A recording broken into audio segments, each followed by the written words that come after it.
We got the Sodu flop, Ilhan and Rashida pushback. Mainstream media loves this dog shit. Geneva, Iran talks tomorrow. Inshallah, no strikes today because it would really cook my gaming if Trump struck Iran. So please don't do that. And also just don't strike Iran in general. No war with Iran. No war with Iran. Fact check galore. Reanimal with a dab later. And that is it. That's what's popping. Trump is doing that shit. Chill. Shh. He's not doing that. He's not. No war. Just peace. No war. To that I say, oh, that should be on the fucking, that should actually be on the soundboard. We got to put that on. Peace forever. Peace forever. Does anyone have the song? Peace. I want to play the song. I need to play the song. I need to get in a good mood. Peace forever. No war. This is the best moment from the pod. I didn't know you were a Padres fan. That's Palestine. And on that note, it is such a delight to have Cutie Cinderella back amongst us. Hey. Yeah, he's Mr. Foot and Mouth, dude. No, I want to watch the video too. I want to watch the video. Why'd you send this to me? I want to see the actual video of it too. Not war, just peace. Forever. No crazy. No crazy war. No. Yes, peace. Listen to me. Yes, peace. Not war. Peace forever. Peace forever. Peace forever. Tipo Tarzán sería sí paz por siempre. Sí paz. Sí paz. Sí paz. Not war. Just peace. The people of the United States. De parte de the people. Yeah. How is that not a banger? Like, chatters would be like, oh, your music taste is ass. You have never felt joy in your life. Okay? It's because you are fucking Yankee fascist. Okay? That's why. You're a fascist Yankee gringo. That's the reason why you don't respond to this. This doesn't make your blood move around your body. Okay? If this doesn't make you want to shake your booty, then you're a fucking Yankee gringo fascist piece of shit. You want war and no peace. Just war, no peace. That's what you want. Quit yanking my pizzle. It's a banger. Anyway, we have new developments that are happening in my fucking backyard too. FBI LA confirms they're currently executing search warrants of two addresses, which a separate federal law enforcement source tells Fox News is the home of the office of the LA Unified School District Superintendent Alberto Carvalho. LAUSD is the second biggest school district in the country. We are told the underlying affidavit in support of the search warrant is under seal, so it's unclear what the potential wrongdoing Carvalho may be suspected of. More as we get it. Okay? Stop beating up your dog, my N-word. Is this on? Are you seeing what's going on your screen? No? No war, just peace. Bet it's a white dude as well. Oh, for sure. But yeah, we're going to talk about Donald Trump, and what was I going to say? Oh yeah, we're going to talk about the Soto, obviously. Would you have her on stream, Francesca Hong? Yes, I will be having Francesca Hong on the stream at some point. And there's some new developments coming out of the Embassy of Cuba as well, the Cuban Embassy in the U.S., where there was a speedboat incident or something like that took place, where I will get into all of that, obviously. I don't know why. I just I sit down to get started and I'm just fucking hit with a wave of tired. And I wonder if it's because I just am I pushing myself too much? Is that what it is? Am I pushing myself too much? Piss forever. Piss forever.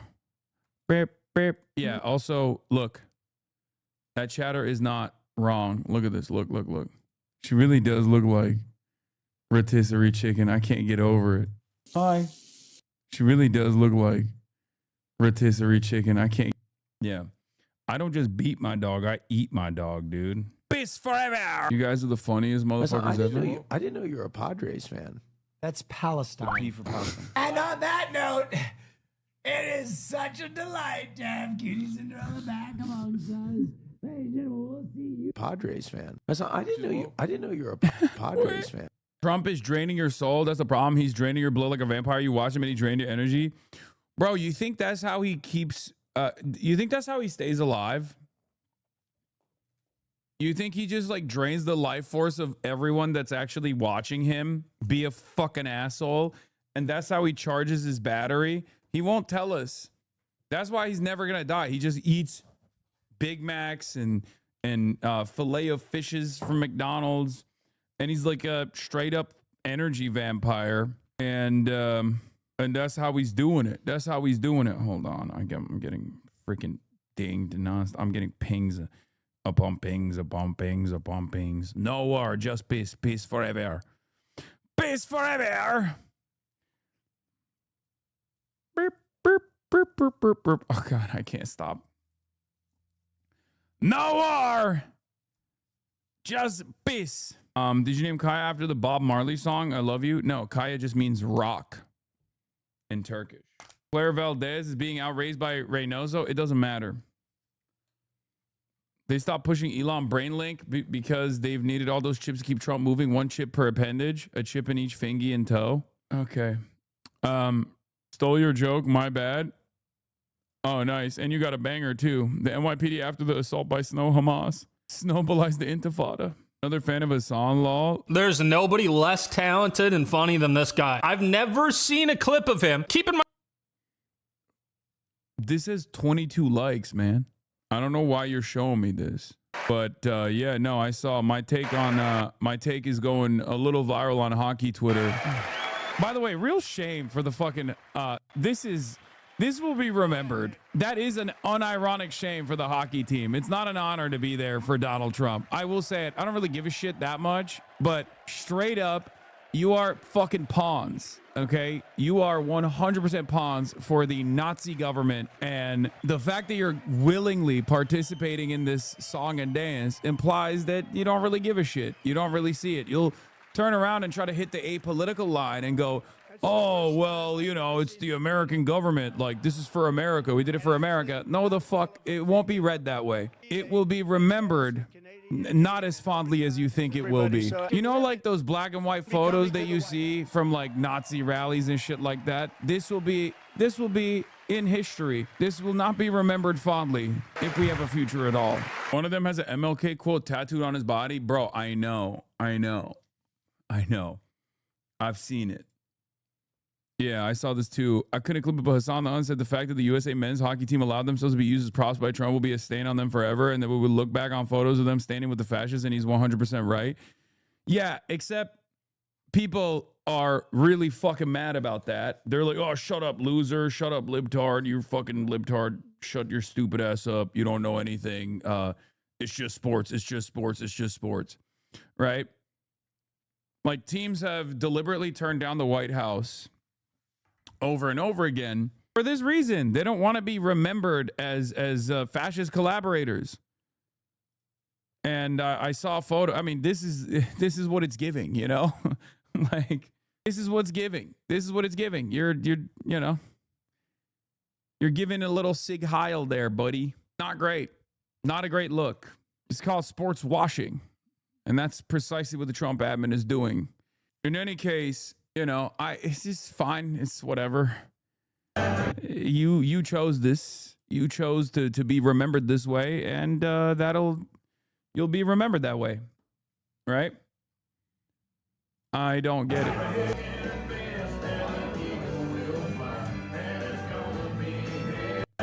Yeah, they got their McDonald's. Austin Matthews' mom is from Mexico, by the way. Nice. Red Wings fans already turned on Dylan Larger from the stuff I've seen from friends and all socials. Yeah, I think like a lot of these guys also play in Canada, right? So I suspect that like a lot of the Canadian hockey fans are going to be very frustrated with what these guys are doing, especially because like, dude, I've been there. I'm telling you right now, Canadians do not fuck with America right now, okay? It's not even awesome. It's not even awesome like, oh yeah, we're fine. There are wacky neighbors. Like, it's not on that at all. They are playing...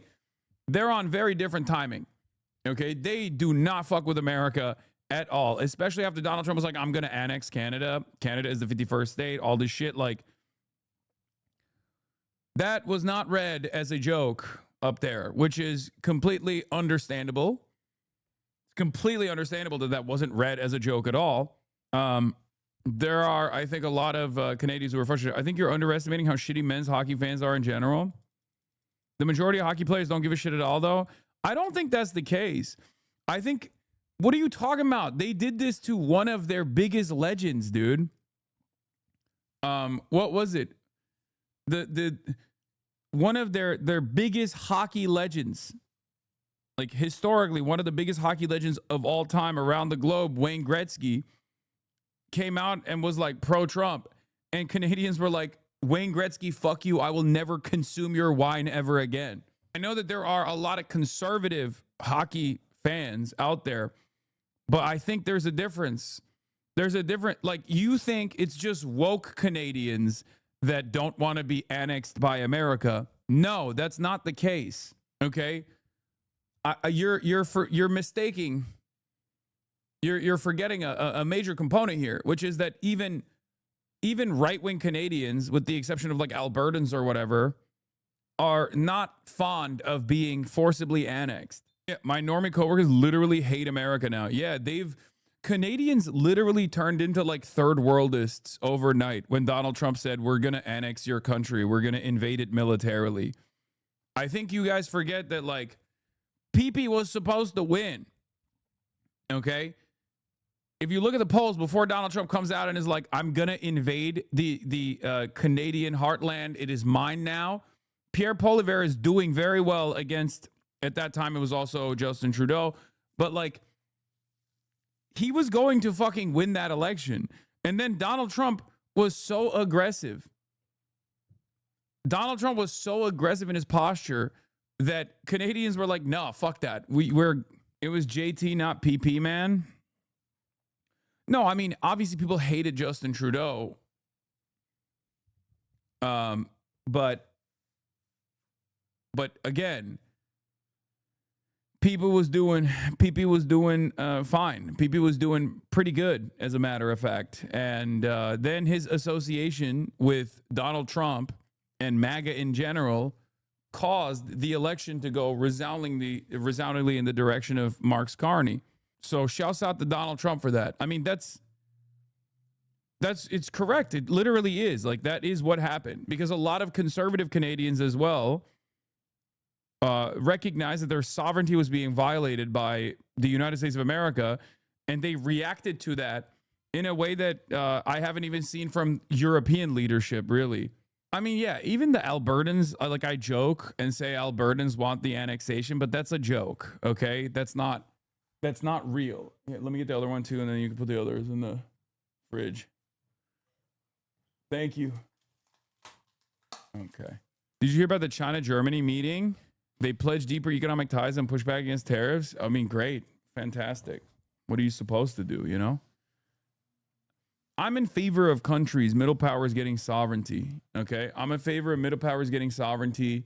I want middle powers to have dignity and sovereignty, and they can push back and, like, I don't know, chip away at American dominance and American hegemony.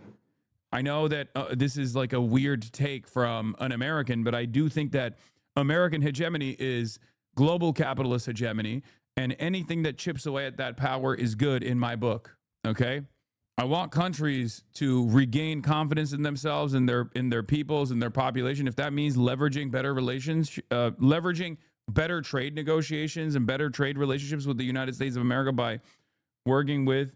You don't know anything, Lamau. A bunch of the pro-Albertan separatists are pro-Trump. I don't know anything. I promise you I know more than you about the Alberta separationist movement. It's polling at a fucking 15%. Like, what are you talking about?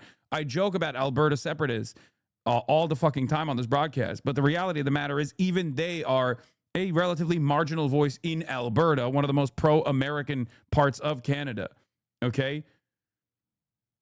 Good luck. Talk to me when they get to 30%. Okay? And that's with America boosting the odds to the best of their ability. It's not a serious thing. I joke about it. It's not a serious thing. That's why I joke about it. Okay? One resounding One resounding and quite resilient attitude in Canadian politics has been wanting to maintain dignity and sovereignty as a country and voting for whoever that will promise that. Mark Carney and his speeches also prove this reality. Like, he's doing similar things that a conservative government would do in terms of taxes and whatnot, as far as I understand. I mean, he's a fucking banker, right? But when he goes up on that stage and he says, middle powers need to regain confidence in themselves. The new world order is done. We have to work to maintain sovereignty as Canadians. Everybody loves it.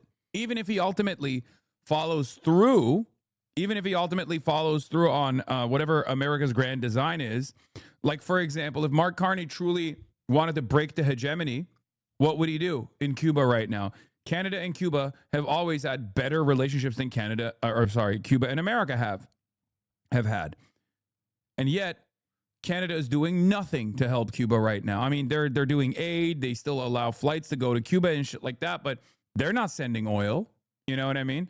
They're not doing the humanitarian aid that is necessary in this very moment. Canada is a powerful enough country that they could break through that hegemony. If Mark Carney was real, if Mark Carney was a real one and he was being sincere about breaking this American dominance and carving out a space for yourself as a middle power without being afraid, you would absolutely right now cut through the illegal American blockade. Carney's not doing anything about Israel either, right? That's just the reality. He's not doing nearly enough to push back against America. But on the aesthetic side, he talks the talk. He doesn't walk the walk, but he talks the talk. And even that's enough for a lot of Canadians, is what I'm trying to say. Okay?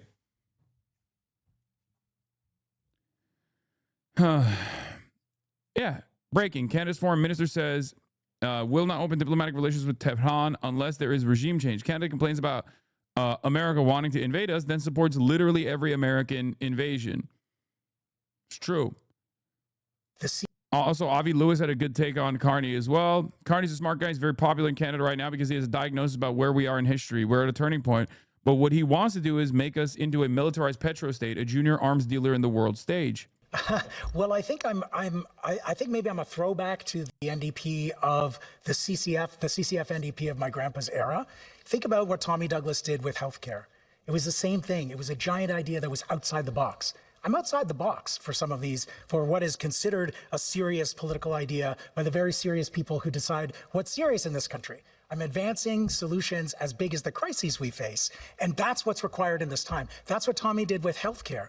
And we need to actually get outside of this very, very narrow window, which is what my objection to Carney's leadership is exactly that.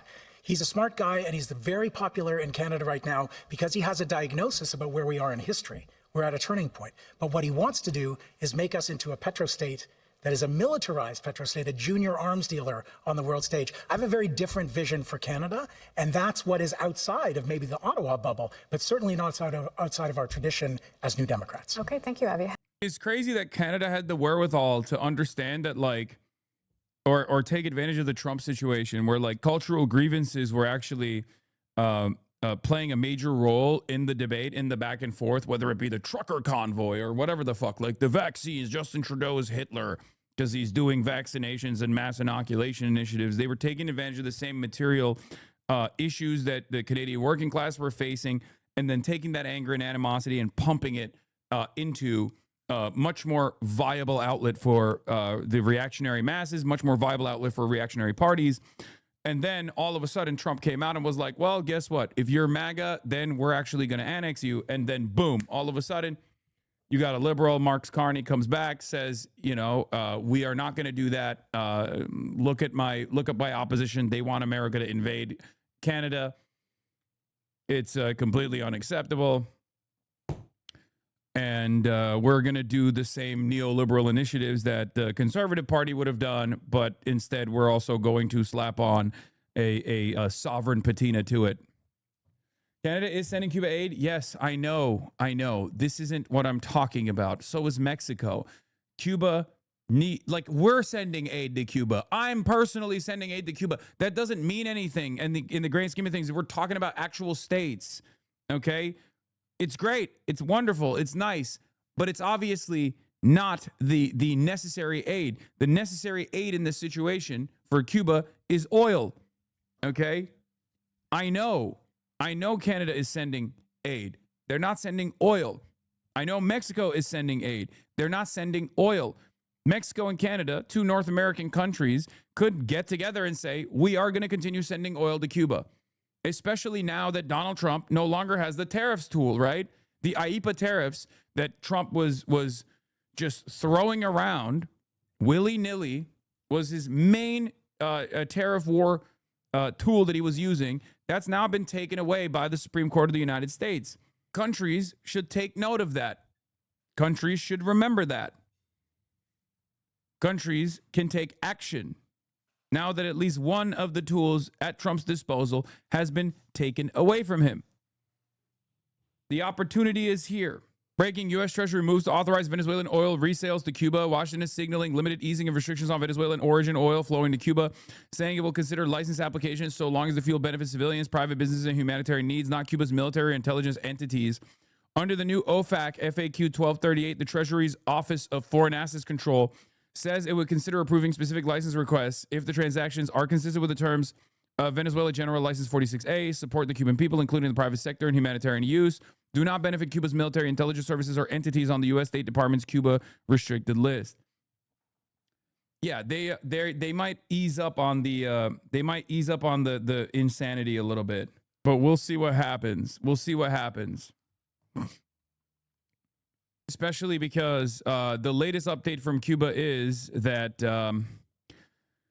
there's a note from the Cuban embassy in the U.S., note from Ministry of the Interior. On the morning of February 25th, 2026, a violating speedboat was detected within Cuban territorial waters. The vessel, registered in Florida, United States, with registration number FL7726SH, approached up to 1 nautical mile northeast of the El Pino Channel in Cayo Falcones, Coralillo Municipality, via Clara Province, when a surface unit of the border guard troops of the Ministry of the Interior carrying 5 service members approached the vessel for identification. The crew of the violating speedboat opened fire on the Cuban personnel, resulting in the injury of the commander of the Cuban vessel. As a consequence of the confrontation, as of the time of this report, 4 aggressors on the foreign vessel were killed and 6 were injured. The injured individuals were evacuated and received medical assistance. In the face of current challenges, Cuba reaffirms its determination to protect its territorial waters based on the principle that national defense is a fundamental pillar of the Cuban state in safeguarding its sovereignty and ensuring stability in the region. Investigations by competent authorities continue in order to fully clarify the events. So, it could be a covert operation, but more likely than not, it's probably a bunch of reactionary private security guys or a bunch of reactionary Gusano Miami Cubans that like hired a private security team on their own to do a little Bay of Piglet 2.0, you know? We shall see how the American government responds to it, but I suspect that I suspect that the American government's response will tell you who was actually responsible for this, because the reality of the matter is there are a lot of fucking psychopaths, okay? There are a lot of right-wing psychopaths who are salivating at the prospect of the instability in Cuba and want to make things worse. Okay? It's screaming CIA. I mean, they've done this in Venezuela as well. It could be because the CIA no longer has the same motion it once did.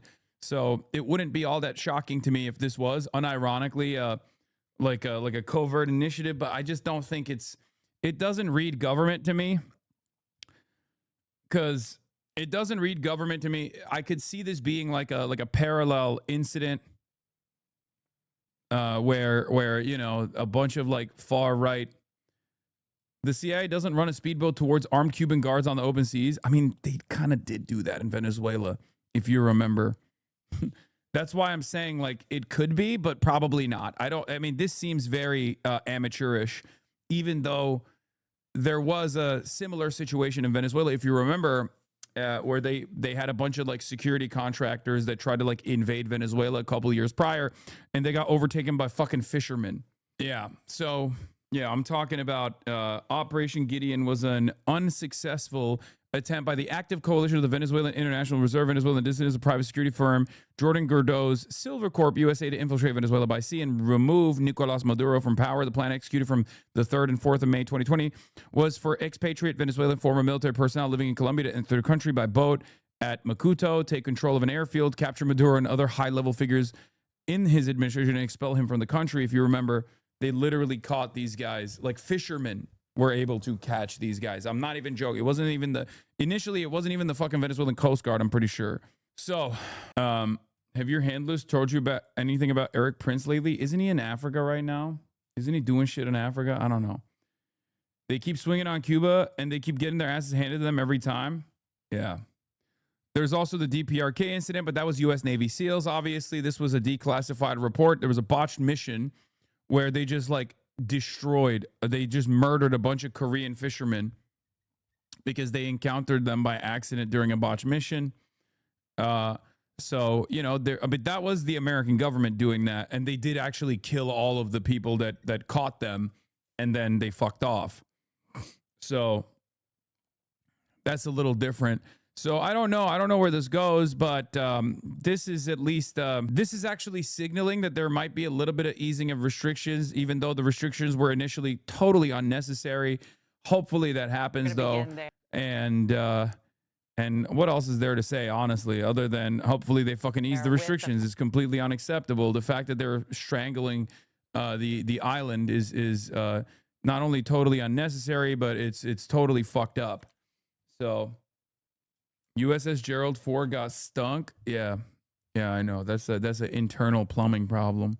Clandestine operations are cool as fuck, but they're so illegal and so immoral. Yeah, I don't think they're cool as fuck. My German president visited China today and had a chat with Xi Jinping. Are we saved? Probably not. Germany is the most neoliberal country on the planet, I think. So they love sucking off America and Israel, like harder than even France does, harder than even the UK does somehow. Like they are so aggressive in their dick sucking of America and Israel. Yes, we will be talking about the terrible polls on James Tallarico as opposed to Jasmine Crockett. Jasmine Crockett is kind of cleaning up right now in the primary. You don't understand Xi Jinping will liberate the global south through his neoliberal economic social policies? Okay, calm down. They're lame as fuck. We need to stop glorifying these motherfucking nation state militaries. The only badass military is the peasant mob. I mean, I think that there are some badass militaries, you know, countries that have actually been able to have successful communist revolutions and successfully develop sovereignty by fighting for it. I think that's those are militaries that I have respect for. Any kind of revolutionary war that offers dignity to the people, to the population, I'm on board with, you know. Even non-state actors, if they have a just cause, I'm with them. What are you licking? She's just licking the side of the bed. Sicko. But yeah. Now let's get to the State of the Union. Embarrassing State of the Union. Total flop, in my opinion. And the way that the mainstream media is approaching it. The union address, which was in fact the longest in U.S. history. The president claimed the nation's economy is strong, despite polls showing most Americans feel otherwise. He also clashed with Democrats in the room on a range of issues, including the ICE tactics at the root of the partial government shutdown. And in true Trump fashion, there were theatrical surprises, including a bipartisan celebration of the gold medal winning U.S. men's Olympic hockey team. Nancy Cordes is at the White House. Nancy, good morning. It was a long one last night. It sure was, Nora. In fact, the speech clocked in at 1 hour and 48 minutes, which is 11 minutes longer than the previous record, which was also held by President Trump. Affordability and the economy dominated the first half of the speech, with Trump insisting his policies will pay off and sometimes inflating the impact they have had already. There were a couple of truly tense moments and some very moving ones that brought the entire room to its feet. The state of our union is strong. Speaking to Congress and the country, President Trump argued the first year of his second term was historic. We ended DEI in America. We gave you no tax on tips, no tax on overtime, and no tax on Social Security for our great seniors. Our country is... Why is the quality so ass? winning again. In fact, we're winning so much that we really don't know what to do about it. He hammered that point home by bringing out these winners, the U.S. Olympic men's ice hockey team. The new gold medalists managed to do what most politicians can't: unite a normally divided chamber. But there was still plenty of division, like this moment when Trump sought to put Democrats in a tight spot on immigration. If you agree with this statement, then stand up and show your support.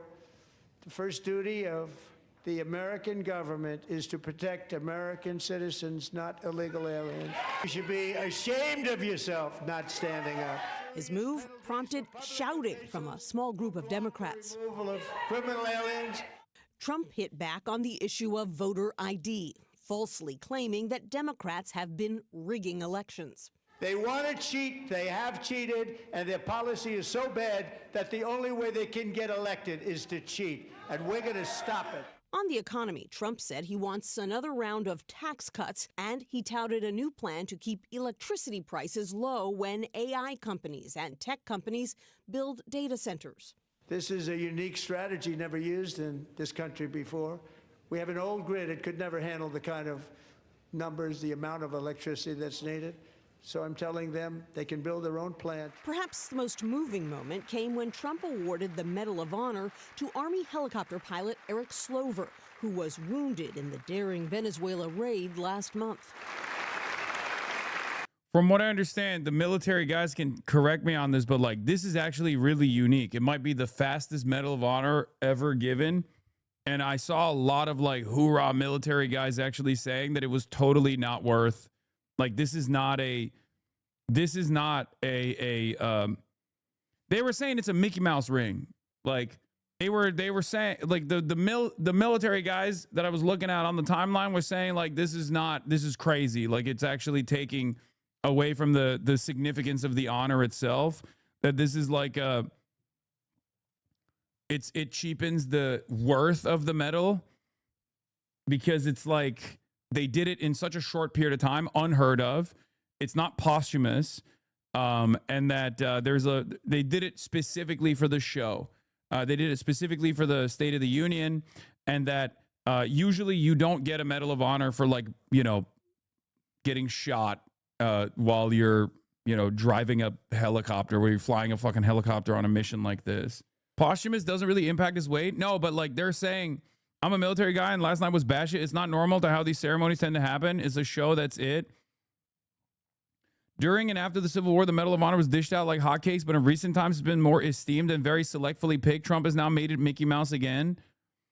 Yeah, a lot of the military guys who are like, hoorah, even conservative ones, even conservative military guys were just like, yeah, maybe this is not the appropriate way to do this. You do get a Purple Heart for that, not a Medal of Honor. Yeah, that's the last big Medal of Honor guy I remember was the Marine who jumped on a grenade, awarded by Obama. As a vet, this one was weird as fuck. Yeah, it kind of feels like this was, you know, a showboat situation. Like Trump wanted to put on a show, and he literally went to the generals and were like, "You're gonna do a Medal of Honor. You're gonna give a Medal of Honor to somebody." Hundreds of dudes in Vietnam had the same injuries and never got any. This guy got a freebie. He's been rewarded for committing war crimes. I mean, come on. Post World War II, a lot of the medals of honor are most likely going to go to people who are at least like defending their comrades in the process of committing a war crime. That's just what the American government does. The American military, let's be real, post World War II, most likely going to do a war crime, most likely going to do a litany of war crimes. But even then, within the confines of like, you know, who gets a Medal of Honor, the selection process is like, especially in recent years, as far as I understand, reading into it a little bit, the selection process is like very much about like someone who has gone above and beyond to defend their you know, brothers in arms, and like dying in the process, or experiencing severe injury in the process of like trying to defend their trying to defend the people in their unit. Unreal behavior, streamer Hasanabi. The Dow was over 1776K, and you're here insulting the troops. Have you no shame? I bet you don't even stand for the flag. Yeah. Lock on, Hassan. This is smoke. Why are you saying post-World War II, the American military for 99% of its existence has been an imperialist, colonialist military entity? Oh my God, dude. Come on. Come on. Yeah, I know. But I'm talking about like just wars versus unjust wars, okay? Most militaries are engaging in unjust wars regardless. Please just, you're more based than me. You're more based, okay? You got it. I'm a fucking America imperialist. Yeah, one of the fastest Medal of Honor awards ever issued in the U.S. military history. Got to be the fastest post-World War II. Barely a month after the incident, getting shot while kidnapping Maduro. Call me crazy, but got shot while flying a helo and didn't crash it isn't really Medal of Honor worthy to me, even if you ignore the context of the whole mission. Absolute DFC, absolutely. Maybe you can argue Silver Star. I don't know. He looked uncomfortable as hell up there. Yes, we already covered the Cuban Ministry of Interior.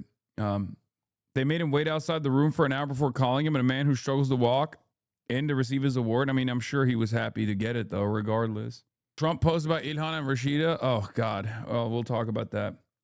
WAPO Military Affairs Journal says this award was approved remarkably quickly. It typically takes over a year or more for the Army to scrutinize a Medal of Honor nomination and approve it.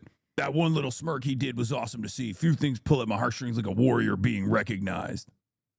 Regardless of why, hopefully it charts a path for more of the same in the future. I mean, this is for the couch, for the tactical couch warriors. You know what I mean? Like, they love this shit. They fucking love this shit. They're like, hell yeah, brother.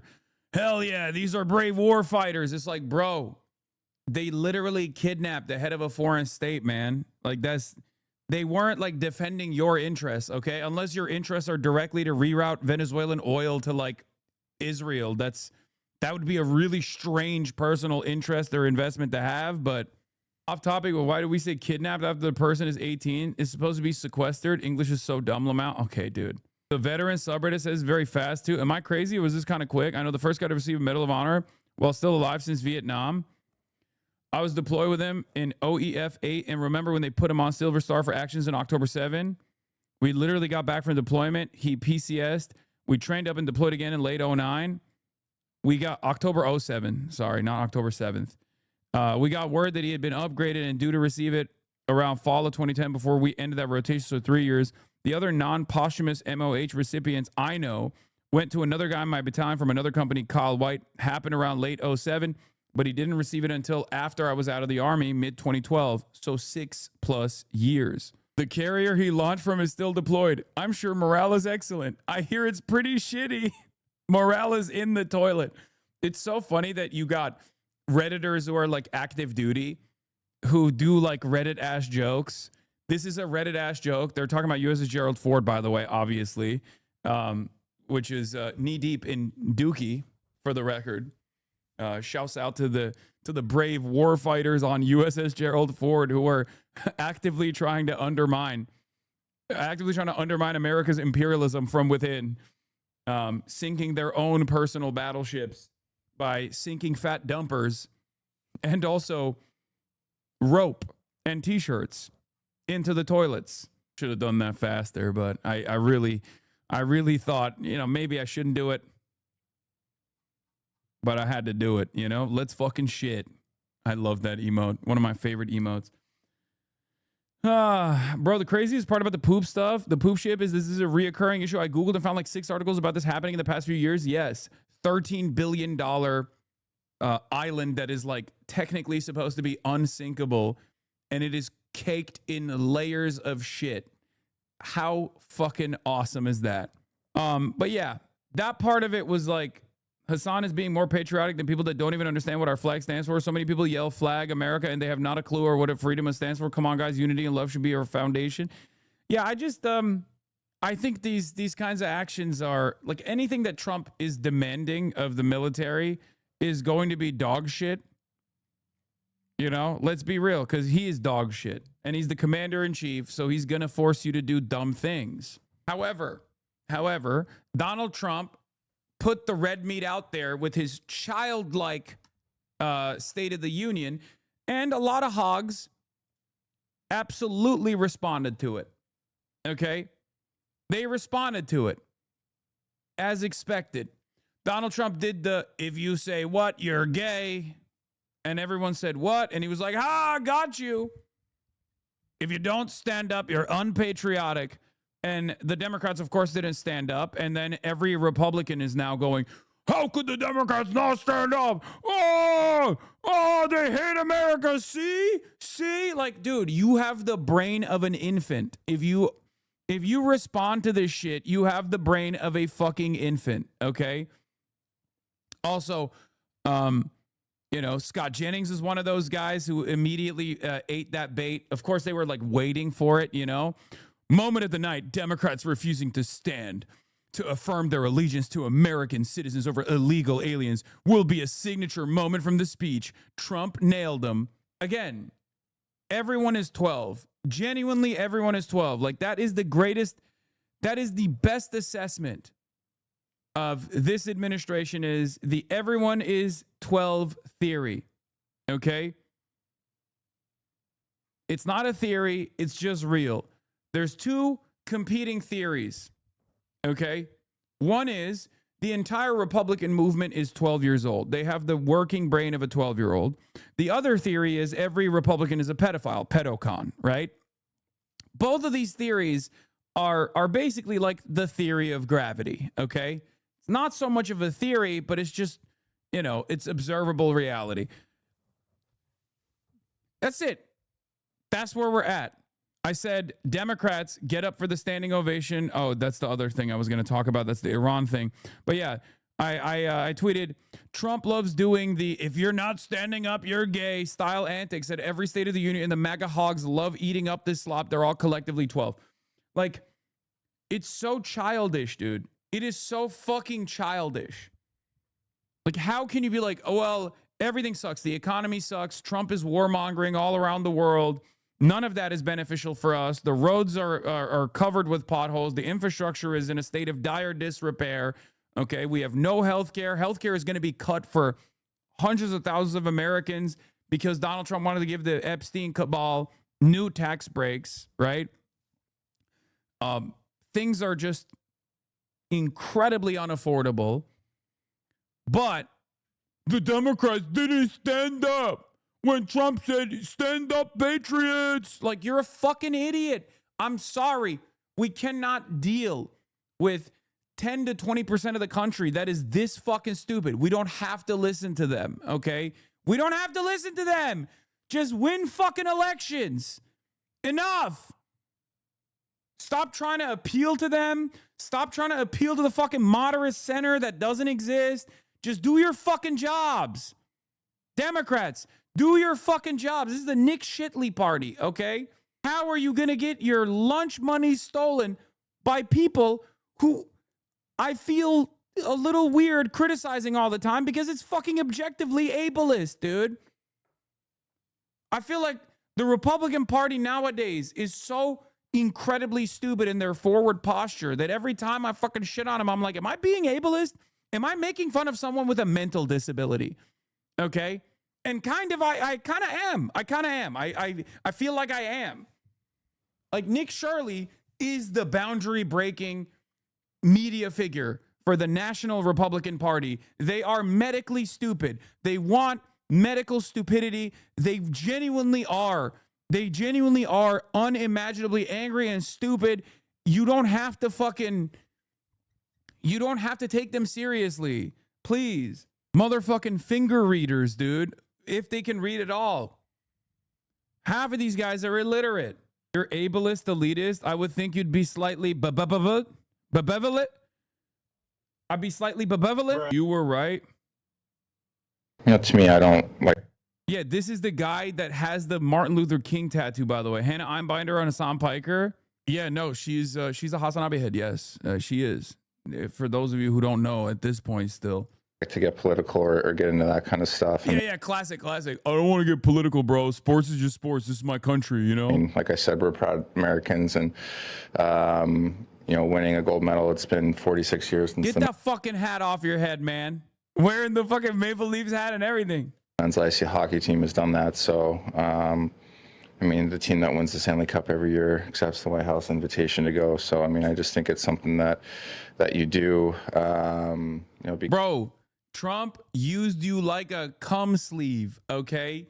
He literally used and abused you. And this motherfucker's Mexican. It's crazy, man.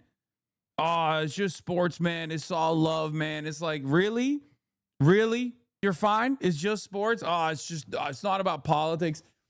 Donald Trump is literally running around being like, we have to fucking kidnap every Mexican person on U.S. soil. And we have to eject them out of the country's boundaries. And you're like, just don't make it political, bro. When will it be political? Will it be political if they kidnap your mom? Will it be political then?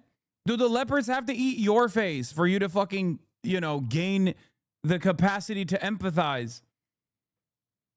Because we are proud Americans, and whatever your political beliefs may be, I mean, hopefully something like this will, Yeah, I don't want to be political, but like, guys, the apolitical nature of throwing back brewskis with the fucking director of the FBI, who is most notorious for defending the international sex trafficking cabal of elite billionaires, okay? That's not a political act, We were slamming brewskis, dude. We were getting fucking lit. We were getting pitted, bro, with the fucking director of the FBI. And before people say, how do you, what do you do, Hassan? Oh, like what? The director of the FBI wants to come in and party. You're not going to let him in? Yes, you're not. You're not. You're going to be like, no, sorry. This is our moment. This is our fucking moment. We won this gold. Why the fuck are you here? Here's the captain of the failed leadership allowing Patel into the room, and I'm a Leafs fan. I'm just saying, like, it's fucking ridiculous. There's no issue with being political, okay? Athletes should be political, okay? Be brave. Don't be like LeBron. Be like Muhammad Ali. This is like the bare minimum stance you can take as well. You can be polite. You can politely refuse. You can politely refuse to partake in this propaganda operation. Like, we brought in J. Edgar Hoover into the fucking into the locker room because we have to be apolitical, guys. hopefully bring more unity to the country and stuff like that. But I mean, for us, we believe it's a great honor no matter who's in office. Trump's phone call to you kind of elicited some negative reaction because of how you mentioned the women's team. I know you guys became very close with that team there. I'm just wondering your thoughts on that. Yeah, it was unfortunate. I mean, we love the women's team. We support them. I mean, the night we won the gold medal, we were hanging out in the dining hall till like 3, 4 in the morning. So, it's unfortunate that, that kind of occurred. We have nothing but love and respect for the women's team and what they were able to accomplish. And, it's amazing that, the men's and women's ice hockey teams are both bringing home gold medals for the United States of America, and I think that should be talked about more than the other. But we're extremely proud of them and happy for them, and we support them 100%. To me, I don't like to get. Keith Olbermann was born to make this tweet. What is this? Kind of amazing that Trump shits on Canada, Mexico every day. And there's the Mexican-American captain of Canada's Toronto Maple Leafs, Austin Matthews, standing behind him as he defiles an Olympic gold medal. He hates your mother and your fans, M34, but be a collaborator. Also, now I know why that motherfucker's wearing that hat. Holy Toledo. That hairline. Holy Toledo. That fucking hairline, brother. God damn. God damn. Motherfucker's looking like a founding father up in this bitch. Oh my God. A zombie and baldophobic? You're such a bully. I'm sorry. Oh no. Oh no. Am I being mean? Am I being, first of all, he looks 25 here. He looks 45 there. Okay. Dude's looking like Mao Zedong. He wishes. Anyway, I'm just disappointed, I'm just disappointed because I don't think all these guys are chuds. They're just like, they just don't realize like what time it is, if that makes sense. They don't realize what time it is. They think it's like, oh, it's fine. Like, this is fine. What do you mean? Like, it's the same attitude that people have. It's the same attitude that people have about, you know, the State of the Union. It's like, oh, you're not supposed to oppose the president. Like, this is supposed to be a unifying moment. Brother, Donald Trump is the president. What do you mean is a unifying moment? Like, he's not doing that. He's not even remotely invested in this. He's never been invested in this. This is not his first State of the Union. You know, we know exactly how he operates at fucking States of the Union. Why are we acting like there is a world that doesn't exist anymore? Why are we acting as though like times are not different? Not to say that I give any shits about like the unification of the country, right? I just want what's best for people. I don't give a fuck if like our pedophilic elite are unified, right? Just put the interests of the working class in the bag, little bro, and move on, right? Having said that, there is no unification anymore, okay? Wake the fuck up. Americans realize this. Many Americans realize this. Americans on the right realize this, but they still cynically pander to this like unification initiative that doesn't exist and is certainly not being channeled by the Trump administration. Trump is literally occupying American cities because they're blue and there's black people and brown people that live there. And you guys are like, oh, this State of the Union is supposed to be a unifying moment. For what? Are we going to unify and be like, yeah, Minnesota deserved it? Is that what we're supposed to unify around? We're supposed to unify around the notion that like black and brown people deserve less. They should be occupied militarily. They should be kidnapped. They should be deposed. Is that what we're supposed to unify around? Are we supposed to unify around the fact that this administration is actively defending elite billionaire pedophiles? Is that what we're supposed to unify around? Are we supposed to unify around the tariffs and how corporations that actually put the price on the American population with inflation as a consequence of the entry fees that they were trying to pay will now get those refund checks back, but none of that will actually lead to a decrease in pricing? Should we unify around that? What can we unify around? What has this administration done that we can fucking unify around? And a lot of people in mainstream media, straight up, are also playing the same song and dance. They're acting as though we can't see exactly what's fucking going on, right? What is there to unify around? I ask again, what is there to unify around? War with Iran? Unify around the Dow being over 50,000? Is that what we're supposed to be unifying around so that like all the stock holders, all the shareholders, well, they're doing fine. You know, the top 10% of wealth in this country that owns 90% of all stocks, they're doing all right. They're doing fine, right? Those are the only people that we care about. National Guardsman Andrew Wolf was awarded the Purple Heart. He was shot and nearly killed while patrolling D.C. late last year. With God's help, Andrew has battled back from the edge of death, and we're talking about the edge. Is the president working for you? We all know the answer is no. The Democratic response to Trump's address was delivered this year by Virginia Governor Abigail Spanberger, who was sworn in last month after serving in the House for 6 years. He's enriching himself, his family, his friends. The scale of the corruption is unprecedented. She targeted Trump's personal behavior in office. There's the cover-up of the Epstein files. This wasn't an F ranking speech. It was more so like around a C minus, I would say. Because I don't think it brought the intensity. It was so one note.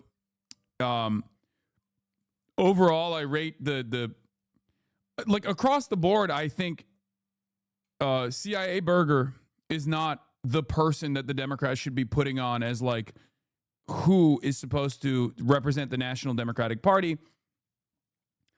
If you're gonna put someone who recently won an election as like your leading pivotal figure as the way you want to represent your party, I would say Zohran Mamdani is probably a better pick. If you want someone that is a younger Democratic congressperson, you know, you got Summerlee, you got AOC. Obviously, those are bold moves that the Democratic Party is never going to take. Like, this is 2 years in a row where we have another fucking former CIA agent saying, this is our party. Okay, this is our party. This is what we want to communicate to the country. Like, this is who we want as the Imam Zohran is better. Zohran Mamdani is currently the most popular Democratic politician in the country. So yes, he would be infinitely better. It would be leaning into the popular support within the base of the party. Yes. Same with AOC as well. Centrist Dems only know how to play the CIA and IDPAL card for figureheads. Yeah. Like, of course, any speech in comparison to Donald Trump's abysmal State of the Union is going to come across normal by design. But this is a unique opportunity for the Democrats to rebrand. This is a unique opportunity for the Democrats to come out and say, this is what we're actually about.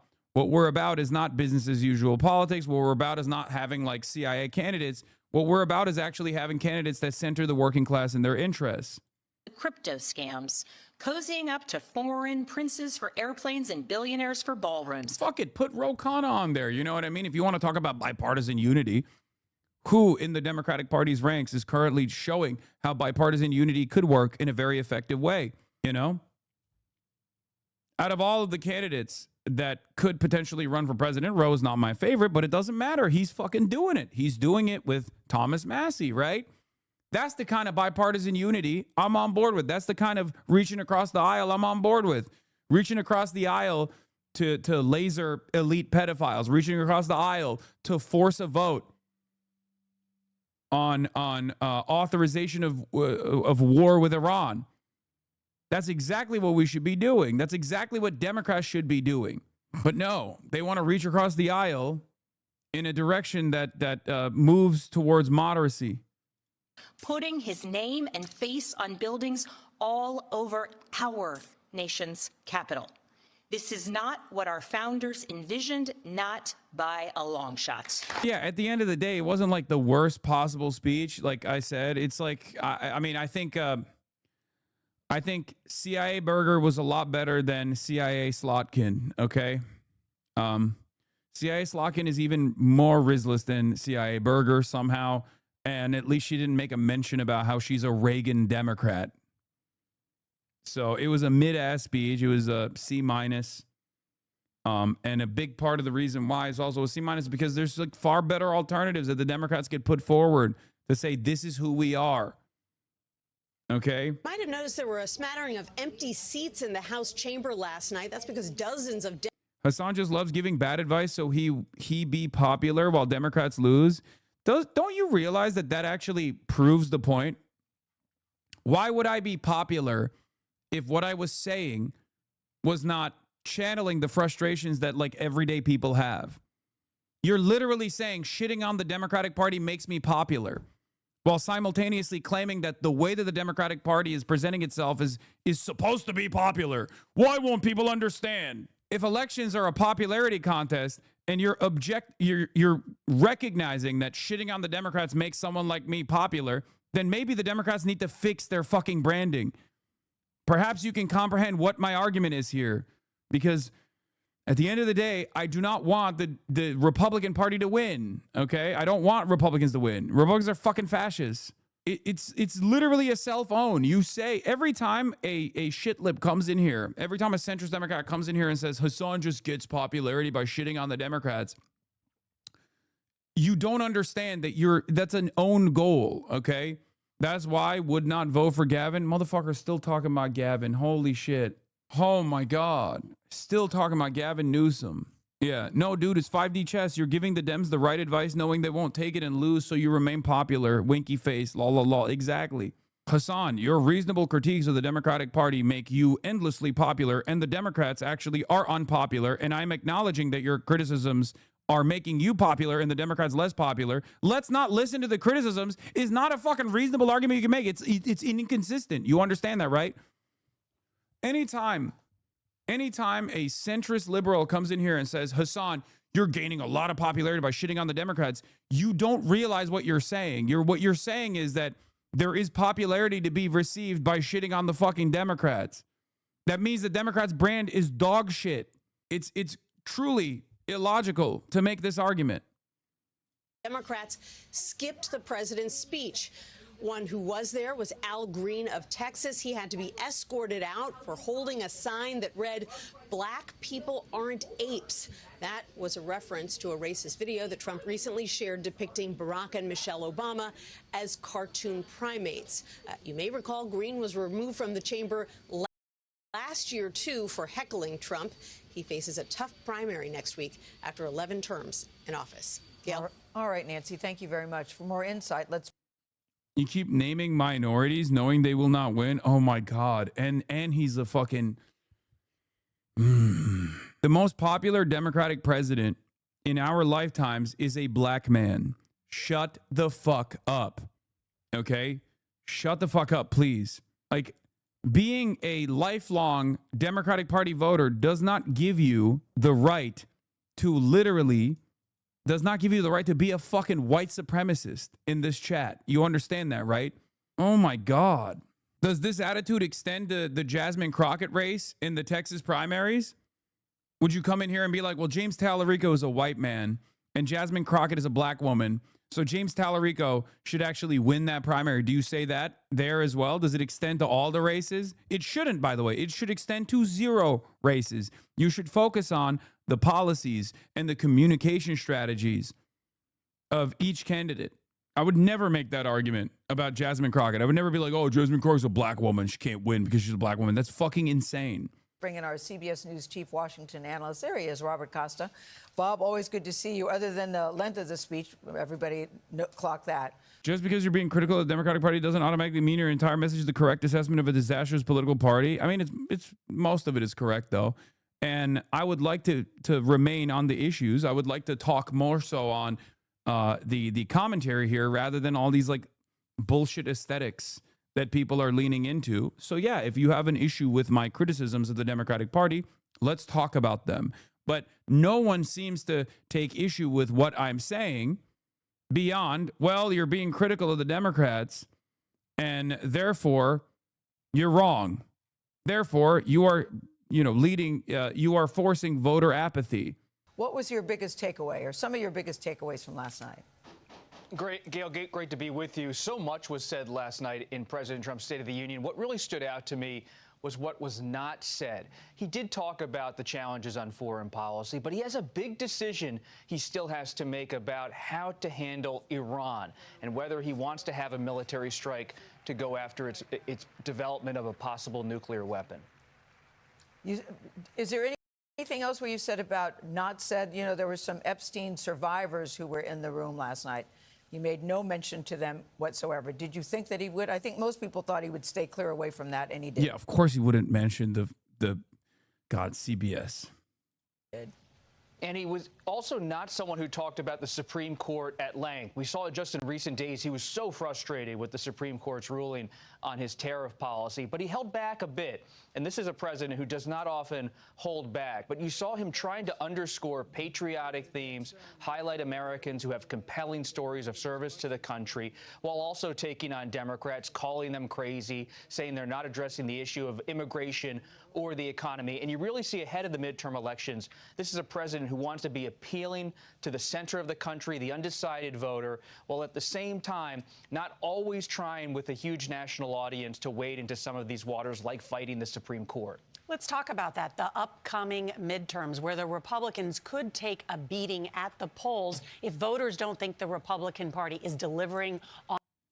How am I white supremacists for saying the minorities won't win because the country is more racist than ever? Dude, you're leaning into the broader racist narratives in the country by making an objectively racist argument, which is let's not put up a black person, let's not put up a brown person as a candidate because racists won't vote for them. No one is saying that a black or brown person, a black or brown candidate doesn't have higher bigger hills to climb, okay? Yes, they will be heavily scrutinized. Yes, it is more difficult for black and brown candidates to win. Here, I'll give you an example. Graham Plattner in Maine versus Abdul El Sayed in Michigan, okay? They're both running in the Democratic Party primaries right now. Abdul El Sayed is perfect, okay? No red flags, phenomenal candidate, identical message to Graham Plattner, And Abdul El Sayed is having a much harder time in Michigan than Graham Plattner is in fucking Maine.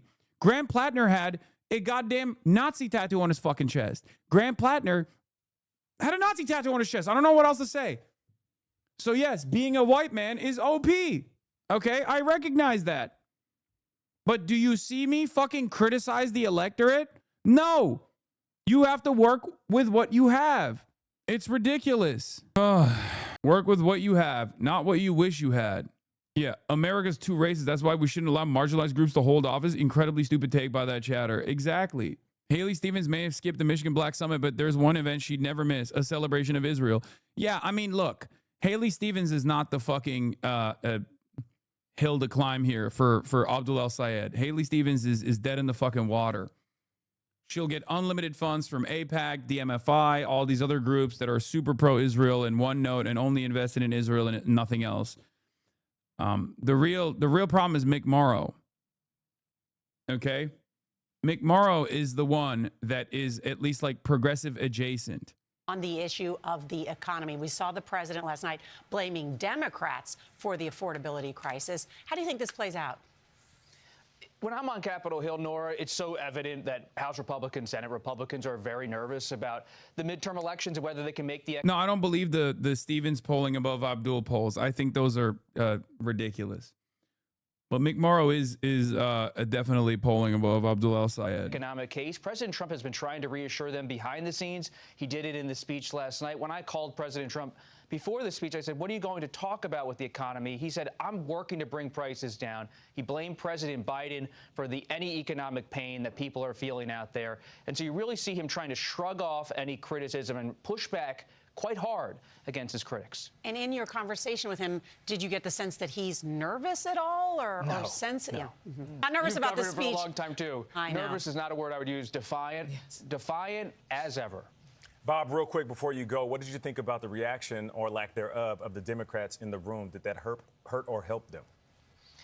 It depends on whom you ask. Some Democrats say President Trump needs to be confronted in a pretty aggressive way. And in certain circles and on the left and center left, they were cheering those who were confronting President Trump in various ways, sometimes in ways that got a lot of attention. Anyway, back to Sodu for now. Back to Sodu for now. Okay, we'll get to all these other like different races that are taking place. Some of which show a lot of promise, some of which that show devastation. I know Cuba. Check the news about Cuba. I am going to get on a fucking fishing boat so the Cuban Coast Guard can shoot me in the fucking face. Shut the fuck up about Cuba. I already covered it, okay? God damn, dude. Everyone is fucking so late. Shut up. I know. I already covered it. Trump touting his administration's national crime crackdown during his State of the Union address. And Steve Ducey is live at Doug's place. It's in Emerson, Georgia, to ask diners what they thought of the president's address. Hello, everyone. Hey, Steve. Yeah, you can rewind if you subscribe to the Piker Broadcasting Service if you want to see my coverage on the Bay of Piglets 2.0, okay? A speedboat that approached the Cuban island and was intercepted after getting shot at. There was an attempted interception by the Cuban Coast Guard, and they shot at the Cuban Coast Guard, and then the Cuban Coast Guard killed them, okay? 4 of them, and 6 of them are injured. I know. By the way, I got to start. It's Ruthie's fifth birthday. Happy birthday, Ruthie! And she is part of the post-game show here at Doug's in Emerson. This table of ladies wound up coming here at 2 o'clock this morning. 2:21. Okay, 2:21, because you wanted to talk about the president's speech last night. Jesus Christ! Absolutely, and What'd see think? you. Oh, nice to see you too. Very emotional speech. Really? It What? It was awesome. You I know mean, what? it was very touching. All the people that he had there. True Americans. True Americans. All right. All right. How many of you folks actually got to see it last night? How many saw it? All right. Very good. How many of you loved the hockey team? Right? They were fantastic. I knew that was going to happen. This fella right here.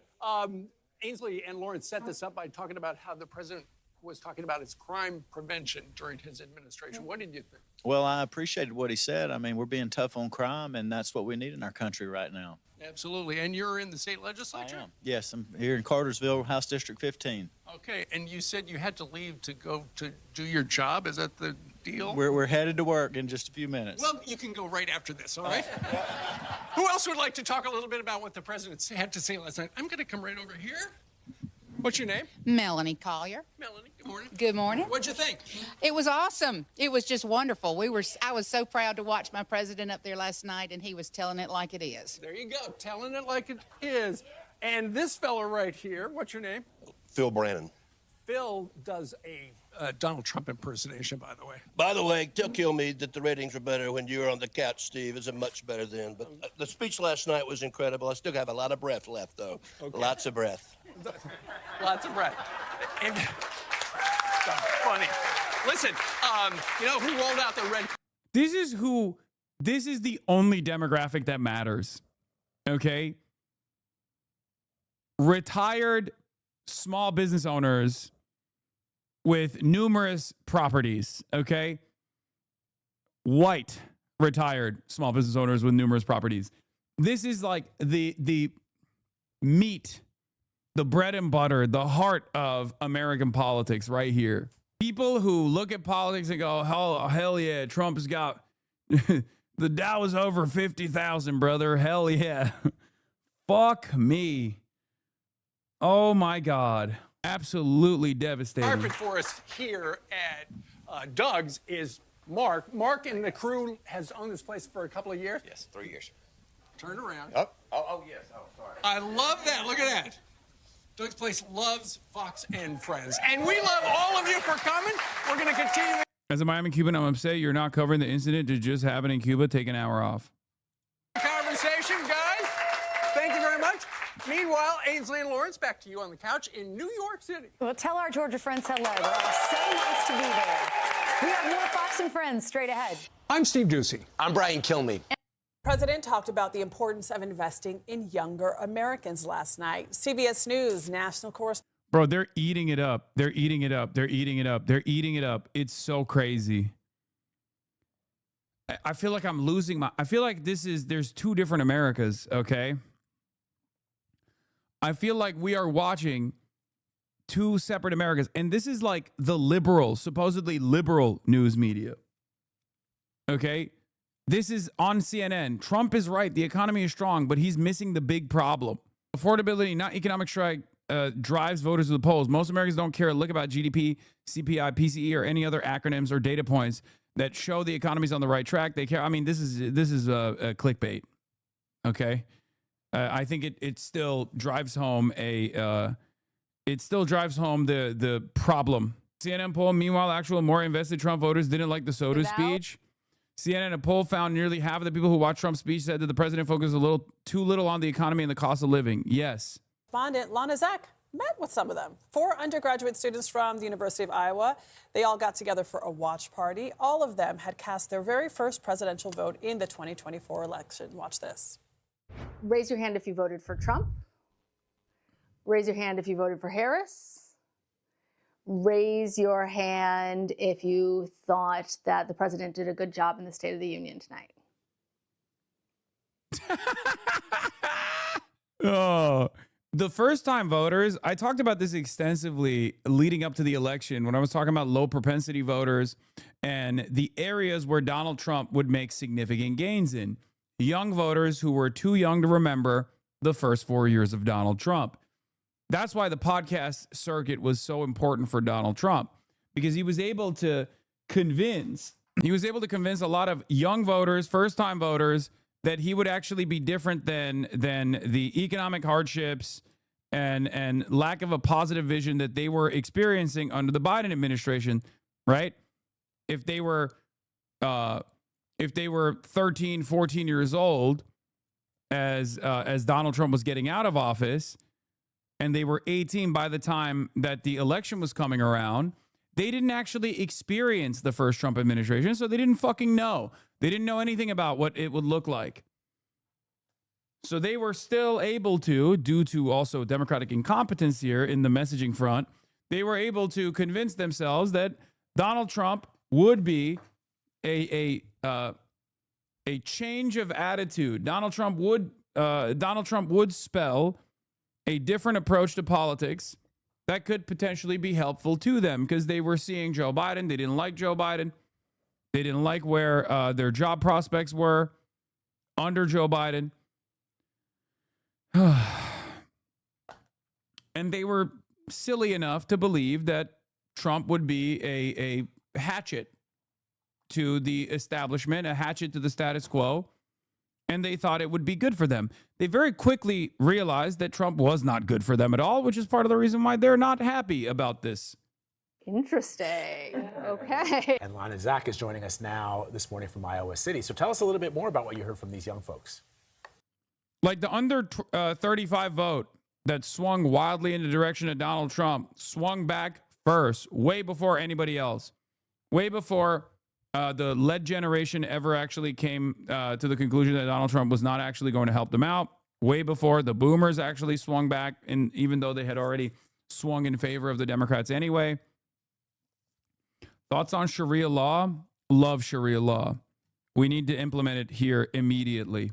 Woke Sharia now. Well, this was a great group of students. They were young, engaged, and they really cared about the future of the country and of the world. But they really felt like they wanted more substance in this speech, less self-aggrandizement. So let's start with what the Harris voters had to say. Morgan and Diego. So on a scale of 1 to 10, what do you give the president's speech? I would give it like a 2 or a 3. It's no doubt that he's very patriotic for the country, which is very important, his patriotism. I think for me, the reason why his patriotism isn't convincing for my belief that he is a good president is because of the fact that his patriotism doesn't lie with the American people. I think it lies with more of his beliefs. I think for me, I would give it a 2. I think his speech did not bring anybody together, and I think it just divided us further. And Diego Ugh. I mean, whatever, I'll take it.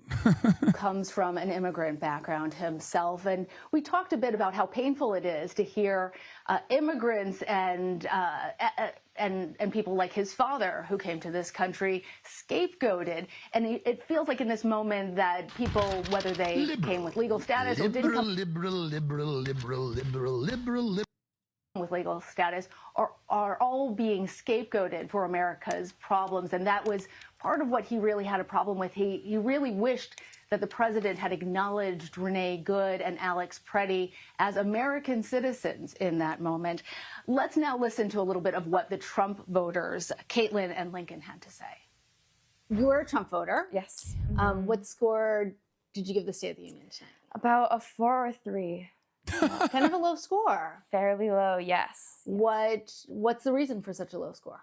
I don't believe he addressed the major concerns that I was looking for him to address, specifically with a lot of the international issues going on right now that the U.S. is involved with. He missed the mark on a lot of things, but I feel like he did do a very good job at like showing the country where a lot of people's like where their loyalty lies, I suppose. And as much as they may have been disappointed on both sides with President Trump's performance in the evening, there wasn't a single one of them that felt really engaged and excited by any other person. Yeah, where their loyalty lies. He did the thing where he was like, if you don't stand up, you're gay. And I was like, damn, all these Democrats are gay as fuck. Like, that's when I found out. Because I have a child's brain. I have the brain of a child. I don't just look the part. I am literally a fucking child. And I have the brain of a 12-year-old. So when Donald Trump does these things where he's like, "Oh, you got to stand up if you want, if you love this country," and they don't, and the Democrats don't stand up, I think, "Oh, the Democrats, they're not patriotic." In the chamber. So if you're looking to Democrats for a solution, they didn't really present one necessarily in that moment. But I have to hand it to this group of students because they say they have lost friends over political disagreements, and for them to come together as a group and put out there to the world who they voted for in at least the last election, because they hinted that that might not be the case in the next election, but it really says something about them. And they were certainly united on the fact that the speech was long. I was wondering. I was wondering if you guys made it to the end, and that was going to be my question. Did they tell you what they were thinking for the midterms in terms of how they would vote? And you just mentioned that they hinted that they might change their votes. Lana's CNN senior political contributor. Oh, hell yeah. That's where my goat's been.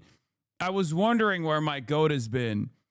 I love that they have center right and far right represented perfectly on this panel, by the way. Van Jones and Scott Jennings are the ones that are doing the diner, the Fox and Friends style, diner voter bullshit. Van Jones and Scott Jennings have been pounding beers and eating popcorn and watching the State of the Union. They're doing a special CNN voter live cast. Saginaw was one of 2 counties in that crucial swing state to flip from Biden to Trump. And Michigan is home to several key midterm contests later this year. Tonight, Van and Scott are joined by 10 voters, 4 Democrats, 4 Republicans, and 2 independents who watched tonight's speech. Van and Scott, walk us through the reaction in the room to the president's address. Well, half of us were miserable, and the other half were delighted. And we're going to get a chance to hear from everybody. Look, I think the most important thing I can say is that people here who are not in Washington, D.C., who are on the ground, look at this stuff very, very differently. You did not like this speech at all. Tell me why. I didn't like the speech because he did not talk about what he was doing to make our lives better. As Governor Spanberger said, is the president working to make our lives better? No. James Carville said, it's the economy. And it still is the economy. She said James Carville. Oh, my God. He's not talking about that at all. I love being an authentic Democratic Party voter who brings up James fucking Carville. Wait, what about the? I mean, these are the most like this is blue MAGA, okay? So let's see what she has to say about Sodu as a clear-cut blue MAGA voter. Trump accounts. What about the tax cuts? Did that move you at all? Did that make you feel like he's on your side? No. No, it did not. Why not? He talked about the health care plan. Where is his health care plan? People's health insurance premiums are going up. What is he doing for that? What is he doing for our seniors? Yeah, just left you flat. But Erica, you are a Trump supporter. You liked the speech, and you had some positive things to say. What did you think? Yep, I'm glad he addressed the tax breaks. I haven't done ours yet, but I know there will be a huge change with the children tax break, and my husband works a lot of overtime, so I'm excited to see. Like, I do want to say something. Even though Democratic Party voters are closer to the correct side of the argument, their blind fealty demonstrated by blue MAGA is technically no different than the blind fealty being demonstrated by red MAGA, right? Like when they say like, oh, he had no approach to, like the Abigail CIA burger speech was fantastic. Donald Trump had no approach to healthcare. Okay, you're not wrong. Donald Trump doesn't have a decent approach to healthcare at all, but it's not like Abigail Spanberger came out and was like, we're going to do Medicare for all. We have a real approach to healthcare. They don't. They didn't communicate that. They might have an approach to healthcare. They're just not communicating it. Okay? So in some ways, it's just team sports for a lot of these people. They don't actually tunnel in on the policy. What that does, I think no senior should pay Social Security taxes. And then I liked how, I wish he would have stayed more on Iran because I was already wondering and trying not to worry about it, but kind of not paying attention. Iran. But it sounds like he said if they're not going to go to nuclear, we don't have to do the FA. Find out. We don't want to find out. Yeah, he But said his preference was diplomacy. Right. Yeah. But he will find out if he has to. Yeah. Well, I'm so curious about how you saw it. The thing that Iran is crazy. Iran is literally a Turkish beverage. Like she didn't even say Iran. She said Iran. That I missed the most was a focus on the economy and looking forward. And Supreme Court struck the tariffs down, and he's going for another round of tariffs. And I also think that's the wrong direction. Tariffs cost our company a lot of money. Our costs are up, and we need to control our costs. And, without, raising rates, we can't give raises to our employees. We can't help them. So I'm stuck in that kind of vicious cycle of raise the rates, prices go up, raise the rates. And, how do we continue that? So he didn't help you at all on the tariff stuff at all. But you said that you enjoyed this speech and that there were moments that moved you. What moved you about this speech? Let me guess.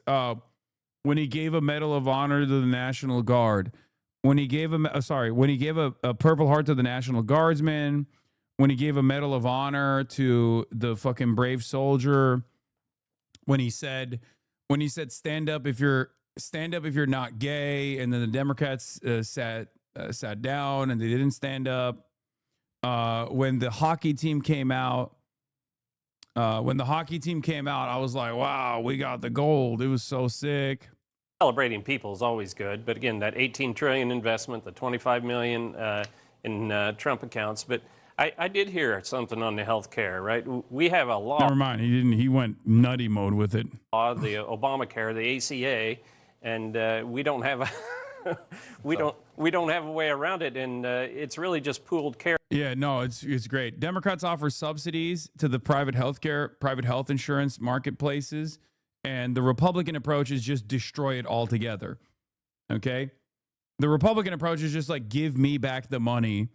And deregulate healthcare further. I love living in the dumbest country on the fucking planet. That's gone up every year, and this most favored nation, he's taken a stab. I swear to God, the Republican strategy is literally identify the problem and then literally identify the symptom and then demand more of the very same problem that makes the symptom worse. When it comes to gun violence in this country, what is the Republican solution to gun violence in this country? More guns. Well, that's the reason why there's gun violence in the fucking country, isn't it? Nope. We have to literally make it worse. Same with healthcare. Deregulation instead of more regulation, complete regulation, completely off making healthcare a government-funded project is the real issue here. Democrats want to offer more subsidies to the private healthcare providers. Republicans want to deregulate it further. One is objectively worse than the other. But the real alternative here is not to just continue offering subsidies over and over again to the private healthcare system. It's to break the private healthcare system in its entirety and offer it in the hands of the government. But lowering the costs for us. And unless the legislature acts, he's at least doing something that's going to hit our pocketbook. I think the part of the speech that's probably going to live on for most Republicans is when he asked the Congress, stand up if you think your duty is first to American citizens before illegal aliens. Republicans stood up. It gave him his most sustained applause for the night. I suspect, Van, you're going to see this in a lot of campaign ads, that Democrats wouldn't stand up. What did you all think of the showmanship of that, or of sort of the spectacle of trying to get Democrats to stand up for that? I swear, dude, I'm telling you, they treat the audience like they're a bunch of fucking baboons. And honestly, the audience is a bunch of baboons on the Republican side, especially. Like that's it. Because Scott Jennings knows that Republicans are fucking disgusting hogs, servile little piggies. And that's what he's farming here. And honestly, he's not wrong. He's not fucking wrong.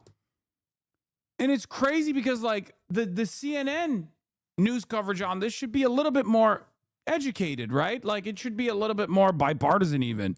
I think the point, I think that you know, and it may have gotten a little muddled, but you know, in the showmanship, but I think his point is valid. Everybody in that room represents the citizens in this country. Oh. And are you doing your job? He should, you know, the governor asked, is Trump doing the job? Is Trump doing his job? Is Trump doing right by American citizens? No, he's not. He's occupying American cities. He's killing American cities. He's killing American citizens in the process. He's taking tens of billions of dollars and funding his own personal, private, unaccountable militia. What are you talking about? How is that even remotely beneficial to you? Explain to me how that is beneficial to you as an American taxpayer. You're getting robbed and you're literally thanking the robbers in the process. Donald Trump is not even hiding the fact that he is looting the rotting corpse of America at the behest of himself and his favorite butt buddies, okay? Pedophilic elite billionaires. He's defending them with his DOJ.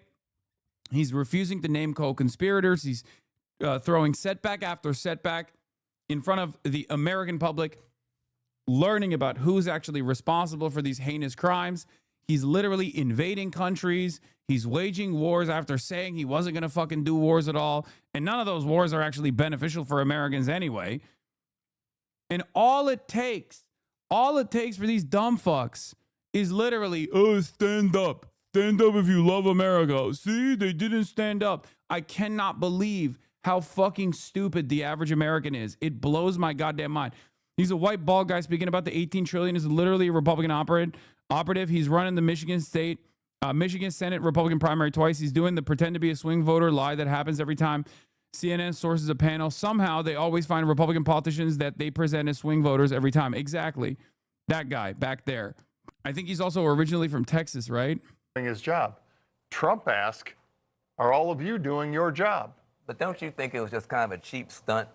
I mean, to just, you're somebody who's been in politics for. Also, you can tell this is the everyday, this is the everyday Republican and everyday Democratic Party voter.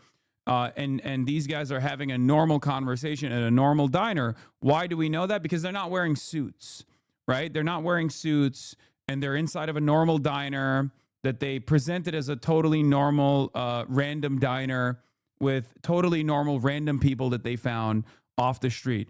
I just want you to understand we're communicating to you that this is not a set, okay? This is not a set. This is not everyday Van Jones because he doesn't have the I stand with Israel pin on his suit jacket, right? This is Van Jones after dark, right? It's authentic, it's real, okay? I need you to understand how real this is. For a long time. To me, it seemed like a stunt. No matter what Trump told Democrats, stand up if I say anything. If he said stand up if you like puppies, they would have said we like kittens. I mean, there's no way they were going to stand up. So to me, he was just trying to make Democrats look bad. But should they have stood up, Pastor? The role should be to unify the country. And I think this was the opportunity for us to come together as one. We're not a states of red or blue states, but we're the United States. And this was Would you have stood up if you were a Democrat and Donald Trump said stand up if you are against illegal immigrants, whatever he said? Would you have stood up? I would have respected our country and I would have stayed.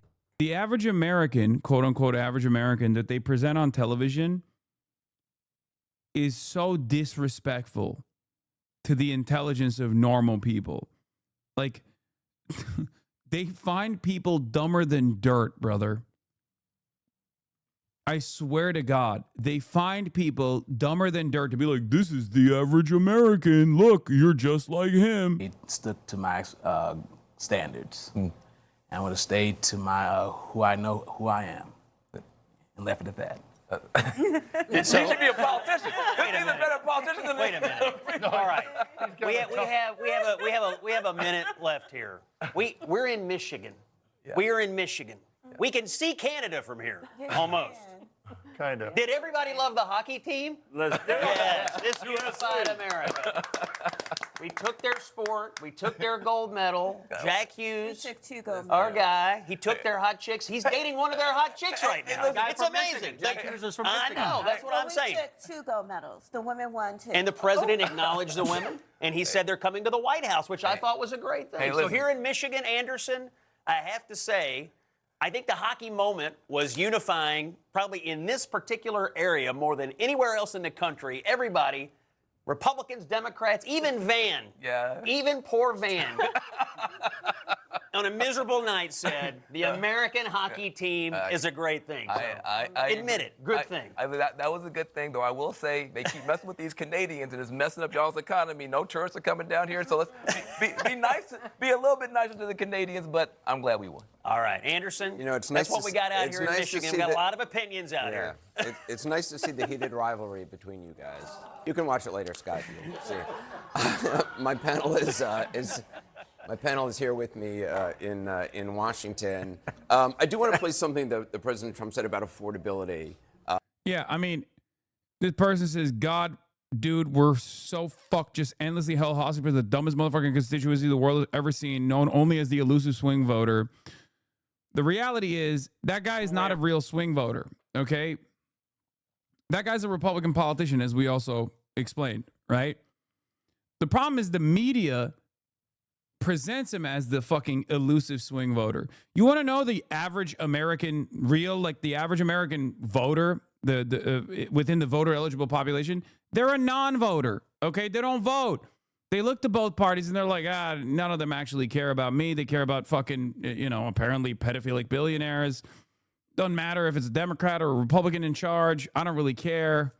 I still have to go to work every morning. That is the most common voter eligible person, okay? The common voter eligible population, the average American, just doesn't vote. Many of them, okay? We play this song and dance on television, acting as though these are the real, the real movers and shakers. There is a tremendous number of voters out there that just don't fucking vote, partially because of the Electoral College, partially because they don't think either party represents their interests at all. And honestly, the way that the Democrats communicate what they're going to do kind of leans into that voter apathy. And that's precisely the problem I'm trying to fucking work out here. That's why harm reduction narratives don't fucking work. That's why it doesn't work. Because saying that you're simply a little bit better, saying that you are going to be moderate, saying that you're going to be the diet version of the Republican Party is a demonstrable failure in terms of getting these people to come out and fucking vote. Which is obviously something that the governor spoke about as well. Let's watch. The same people in this chamber who voted for those disasters suddenly used the word affordability, a word they just used it. Somebody gave it to them, knowing full well that they caused and created the increased prices that all of our citizens had to endure. You caused that problem. You caused that problem. They knew their statements were a dirty, rotten lie. Their policies created the high prices. Our policies are rapidly ending them. That I will soon be presenting Connor with our highest civilian honor, which we will be given and which has been given to many athletes over the years. But when I say many, not too many, like 12, it's called the highest civilian honor in our country, the Presidential Medal of Freedom. It was the thought about hockey. You know what I thought was actually really... Wow. Manny, this is my first time really watching you, and I don't think I ever want to learn about politics again. This is all so stupid, Lamau. No, dude, there is an alternative vision out there, okay? This guy literally said this and then unfollowed. This guy became the apathetic non-voter. Literally, he tuned in, saw how fucking awful American politics is, and tuned out instantly. Wait, no, I didn't? Oh, okay, never mind. It just doesn't show that you're following still. I don't know why. Bro said bro saw one CNN panel and was like, I'm out. I never want to look at this ever again. Interesting, just listening to those voters and Americans. They were really focused on the economy. And I think that the red meat applause lines that Scott mentioned about stand up if you believe that you're supposed to be working for U.S. citizens, that definitely works really well for the partisans. But the regular people, their takeaways were all about the economy. They were about health care. They were about tariffs. They were about the cost of living. They were about exactly what we've been talking about this whole time. And I think that is very instructive, because that moment where Trump got his biggest applause line in the room, I don't know if it will resonate as much as the White House might want it to be. And it certainly is not going to be the thing that this midterm is going to be fought I think one of the problems that he has is that people see these things as distractions. They don't think he's focused on the thing that is most important to them, the thing that was most important to them when they elected him. They don't think he's delivering on that. And even the things that his supporter mentioned there, there is not $18 trillion in new investments here. Everybody knows the economy in their communities have slowed. They're worried about their jobs. This most favored nation piece on drugs applies to like 40 drugs of the 23,000 prescription drugs are out there. So people know they're not paying less for their prescriptions. And I think that is the challenge, because he is selling something that they don't feel or see, and they don't think he's really focused on. Well, let's unpack this. We got like 30 seconds. his line, their policies created the high prices, our policies are rapidly ending them. That is going to be the line that they keep driving, which is they are responding and trying to bring down what Biden brought to them, which was pain. First Trump administration, unrivaled economic success that drove him back to the White House. That's the reason why he got elected this time. So the assumption here was that he would deliver bigly. And the American people are yet to feel that. And without feeling it, no visual, no audio will move them off of that unless they can feel it. That's what Republicans have to do. The reason they had those expectations was because he set those expectations and said that he was going to deliver quickly, that he was going to bring down costs, and he did not do that. Now, on the affordability crisis, let's go and bring in Elizabeth Schulze for a reaction. Did the Venezuela to Cuba oil embargo actually get lifted? We don't know yet. We don't know yet. They said they're going to ease the restrictions. There is also some, where is it? There's some other stuff that I want to talk about with respect to the SOTU.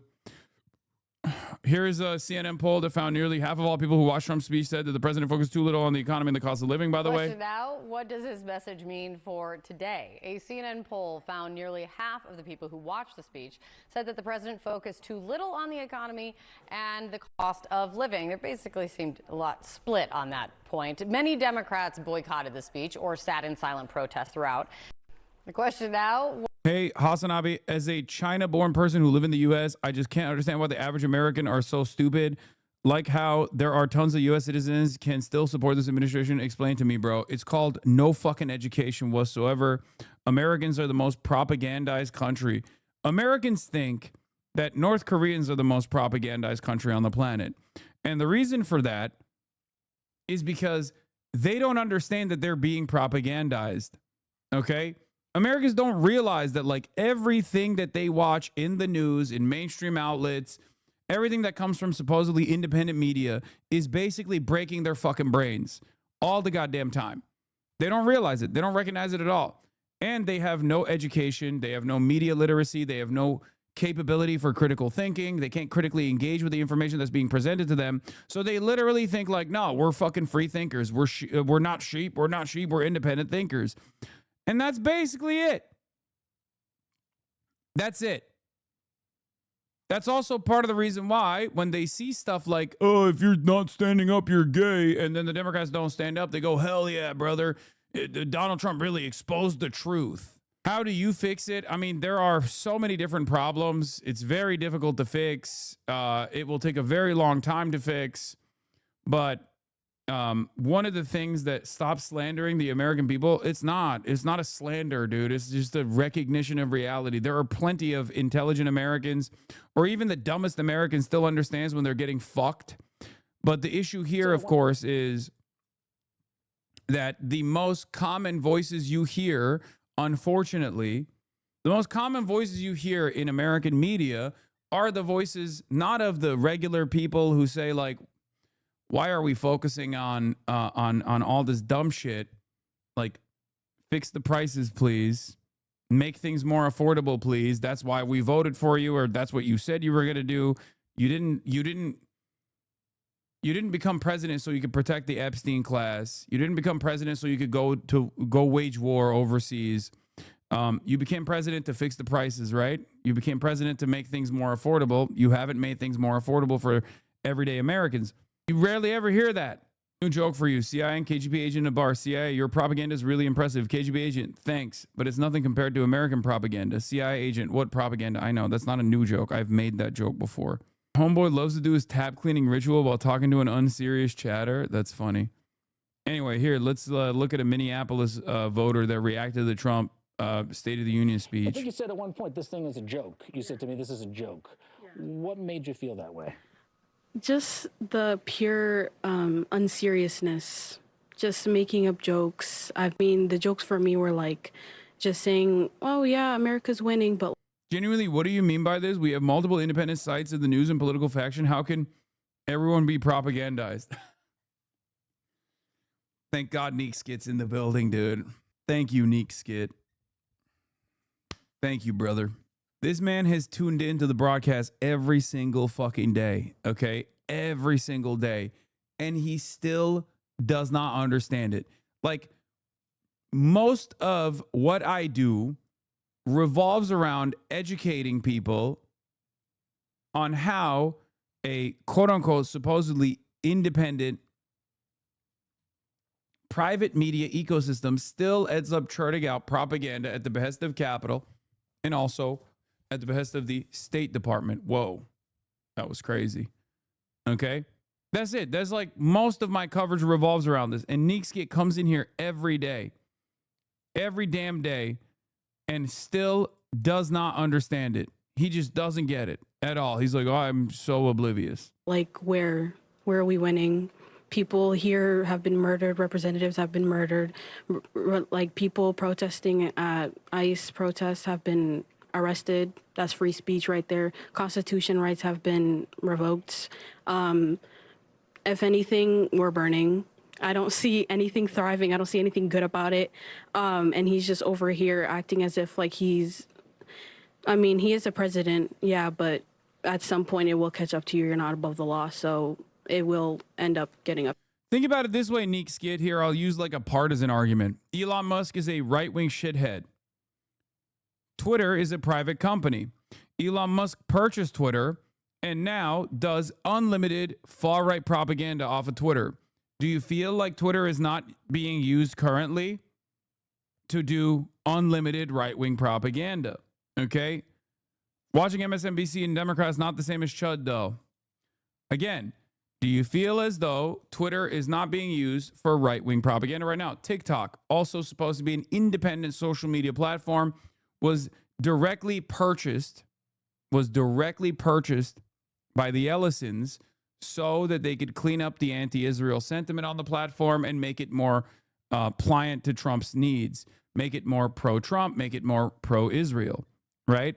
If you can comprehend that, you can understand that regardless of the supposed objectivity or regardless of the supposed independence of news outlets, they still play this exact same role in different ways. Washington Post, purchased by Jeff Bezos. There was a very deliberate attempt to make the Washington Post more right-wing. Jeff Bezos got his government contracts after purchasing Washington Post, and then he cast it aside, discarded it, fired a bunch of the people that work there, a bunch of the reporters that work at Washington Post. CBS News, also purchased by the Ellisons. Barry Weiss became the editor-in-chief. The reason why CBS News was purchased was to make it more pro-Israel and make it more pro-Trump. When you say MSNBC plus Democrats, you don't realize that the Democrats also have a goal here, a political agenda. Okay? MSNBC, still now known as MS Now, still has a liberal slant. It is not truly independent. It's not independent of the party system. It is not independent of like the Democrats' needs, for example.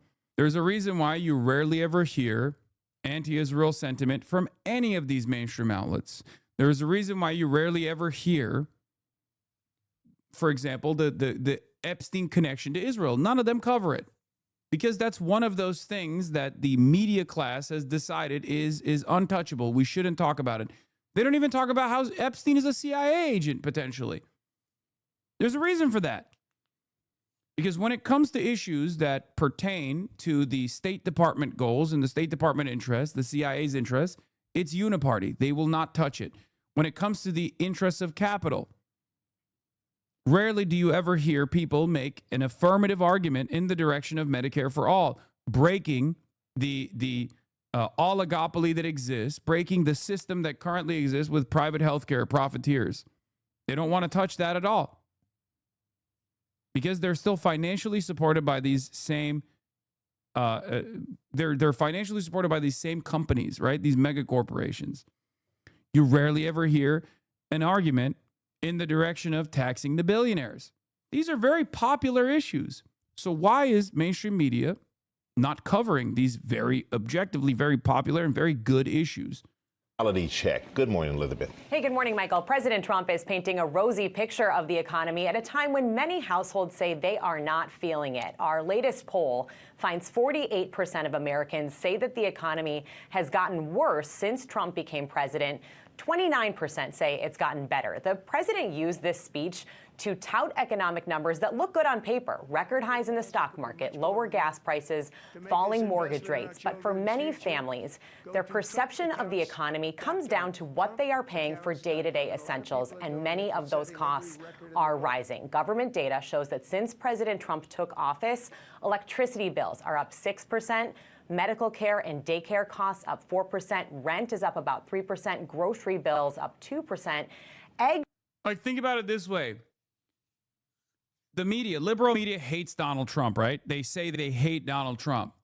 When Donald Trump decided to take unilateral action against Venezuela, a sovereign country, and kidnap its leader, did you hear any commentary from Chavistas, people who are supportive of Maduro, at all? Or did you hear only from Venezuelans who despise Maduro? Whether they live in Venezuela, many of them don't currently live in Venezuela anyway, Venezuelans that live in neighboring countries celebrating this decision. Venezuelans living in America that were celebrating this decision. Leadership of other countries that was celebrating this decision that Donald Trump took unilateral action and violated the sovereignty of a foreign country. You didn't hear it all. You didn't hear any pushback whatsoever on this. Do their voices not matter? You don't have to agree with them, by the way. You don't have to agree with Maduro. You don't have to like Maduro. You don't have to agree with the Chavistas at all. But do you not see an interest in hearing their perspective? Does it not surprise you? Does it not strike you as odd that you rarely ever hear from the other side, advocates of the other side? This is how you manufacture propaganda. This is how you manufacture consent. Donald Trump and his administration, under the leadership of Marco Rubio, currently is strangling Cuba, okay? An island that we have punished for 60 plus years at this point for having a successful communist revolution, overthrowing a dictator by the name of Batista, an American-backed dictatorship, okay? Does it not shock you at all that you rarely ever hear from Cubans living in Cuba that are fine with and happy with the current administration, that want Cuba to remain sovereign? Does that not strike you as odd? Like, do we not want to hear their voices? And anytime someone actually does offer them a voice, like myself, for example, whether it be a doctor that has been on a medical mission, as I've interviewed before, or even a Cuban journalist living in Havana, right? Everybody yells at me. They say, oh, you're doing propaganda for the Cuban government. What they simply mean is you're not doing propaganda for America, the American government. That's the truth. And you see this in domestic affairs as well. Rarely do you ever hear from the protesters when there is any sort of protest happening, any sort of instability taking place on U.S. soil. Rarely do you ever hear the perspective of the people protesting. You only hear the perspective from powerful entities. You hear the side of the cops. Cops are oftentimes the only spokespeople that you hear from. Quote from Inventing Reality by Michael Parenti on the Independent Press. We do not have a free and independent press in the United States, but one that is tied by purchase and persuasion to wealthy owners and advertisers and subjected to the influences of state power. Of course, not everyone sees it that way. Many people who hear about a controlled press think only of something that exists in other lands. If anything, the more conservative among them advocate greater restrictions on the U.S. media. In imitation of the censorship they say they are fighting when they say they are fighting communism. Others who complain about the U.S. news media's shortcomings believe our press, for all of its faults, is a free and independent one, certainly freer than in most other countries. This is not the case. No, yeah, crazy when you put it that way. It makes sense. Always thought it was conspiracy about the shadowy media, but it's a fair take. It's not even a shadowy media. It's a self-selecting group of individuals who receive wage increases and better job prospects when they are compliant to the demands of the State Department. It's not like This is a self-selecting process. It's not like as direct as you think. There's no guy going in and with a fucking wad of cash and saying, like, if you do propaganda for private healthcare companies, you will get this money. It doesn't work that way. The exchange of money happens at the corporate level, and then the management fulfills the desires of the bosses. The management elevates people who are compliant to the needs of capital. There's also this is also part of the reason why I get a lot of fucking pushback when I sometimes step out of line and say things like Gavin Newsom sucks as a candidate. Then Democrats start chirping, right? Then all of a sudden Democrats are mad. They're like, well, fuck this guy. This guy is bad. Here's another instance where the media is and the parties are totally bipartisan, right? Jamarius says there's no opposition party. We just have two parties full of imperialist pigs that support nonstop war crimes as long as they get congressional authorization first. This is Ida Chavez posting Democrat Senator Elisa Slotkin's criticism of Trump's potential war with Iran centers on process and procedural concerns. This is identical to the process and procedural concerns that Chuck Schumer has represented. This is the same exact criticism, the bare minimum, not real criticism at all, that Hakeem Jeffries has put out there. It's toothless. The problem with going to war with Iran is going to war with Iran, a foreign nation, for no reason whatsoever. Okay? The problem with going to war with Iran is not about Donald Trump's refusal to inform Congress about why he's going to war with Iran or inform the American public about why he's going to war with Iran. That's one problem, but that's not the problem. The problem is going to war with Iran at all. Thing is, like, what exactly are we trying to do in Iran? What's the strategic objective, and how are we going to achieve it? Because it's true, if we go and take out the leader of another country, as much as that leader has frustrated many of us for our entire lives, what's the goal for the United States? How do we keep our people safe? And how do we know we're not going to be sucked into yet another, forever war? So the average person I know, including myself, who does national security stuff, can't articulate the goals of President Trump in attacking Iran. What is your goal? And then how are you going to make sure you can achieve it without boots on the ground? Well, the president says that this conflict could be easily won, in his words. Great. Nothing stronger than the U.S. military. I understand that. But if you go after the head of this country, right, the Iranians have ballistic missiles. They have terrorist agents all over the Middle East and beyond. You just should understand and be able to articulate how you're going to keep our troops safe in the Middle East. Again, lots of military assets being brought into theater. But what's the goal? Just decapitation? Or are we going to go in if something falls apart? That's what I think we're wondering. I think the most. Yeah, Ben Rhodes says Democrats should be doing everything they can to force a vote and make clear that they oppose a war with Iran that an overwhelming majority of Americans also oppose. It would be a massive failure of leadership not to do so. To which Adam Johnson replies, it's because Schumer clearly agrees with regime change in principle. Jeffries vaguely hand-wrings over it only when asked and opposes meaningful opposition to it in Congress. We have to stop acting like this is them bumbling. Dem leadership simply agrees with the bad thing, which is true. Okay? It's just true. The reality of the matter is Democratic leadership agrees with going to war with Iran. They will bring up process-related criticisms of how Donald Trump is doing it, but ultimately they love that Donald Trump is doing it. They love it. Why? Because they don't have to sit there and eat it. They want to go to war with Iran too. They are beholden to Israel's interests here because ultimately this is not in the interest of the American public. This is in the interest of Israel 100%. Okay. And both parties and their politicians and their leadership are basically slaves to Israel. They are servile to Israel's interests. Okay. That's it.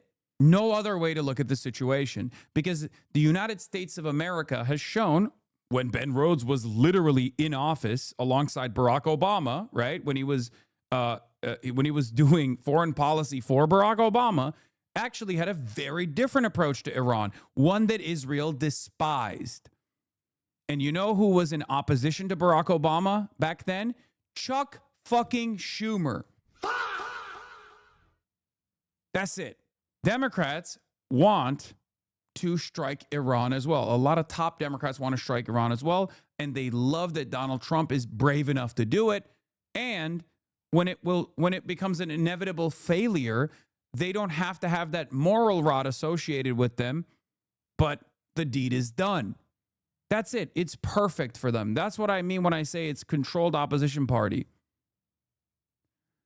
These are not the actions of an opposition party. These are the actions of a party who, when it comes to militarism, genocide, populism, anything remotely subversive to the status quo, are tasked with disciplining the left flank and engaging in elaborate partisan kayfabe. Bro, stop saying that. Jesus fucking Christ. Americans aren't slaves to Israel. This is a right-wing talking point. Wait, what? No. I'm not saying Americans are slaves to Israel. I'm saying that Democratic Party officials are absolutely letting Israel take the driver's seat in Middle Eastern policy. I just gave you an example from a time when that wasn't the case. Of course, Israel's grand design, Israel's own internal grand design in the region, still is beneficial for America's grand design in the region. Having said that, however, they don't need to let Israel do whatever the fuck Israel wants to, and they certainly don't need to move tens of billions of dollars of naval assets into the fucking region to both defend Israel while simultaneously striking Israel's biggest enemy in the region. That's it. That's it. That's the reason why I brought up the JCPOA.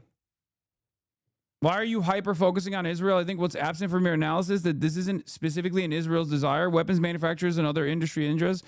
Yeah, but the way you sometimes conflate U.S.-Israel, what?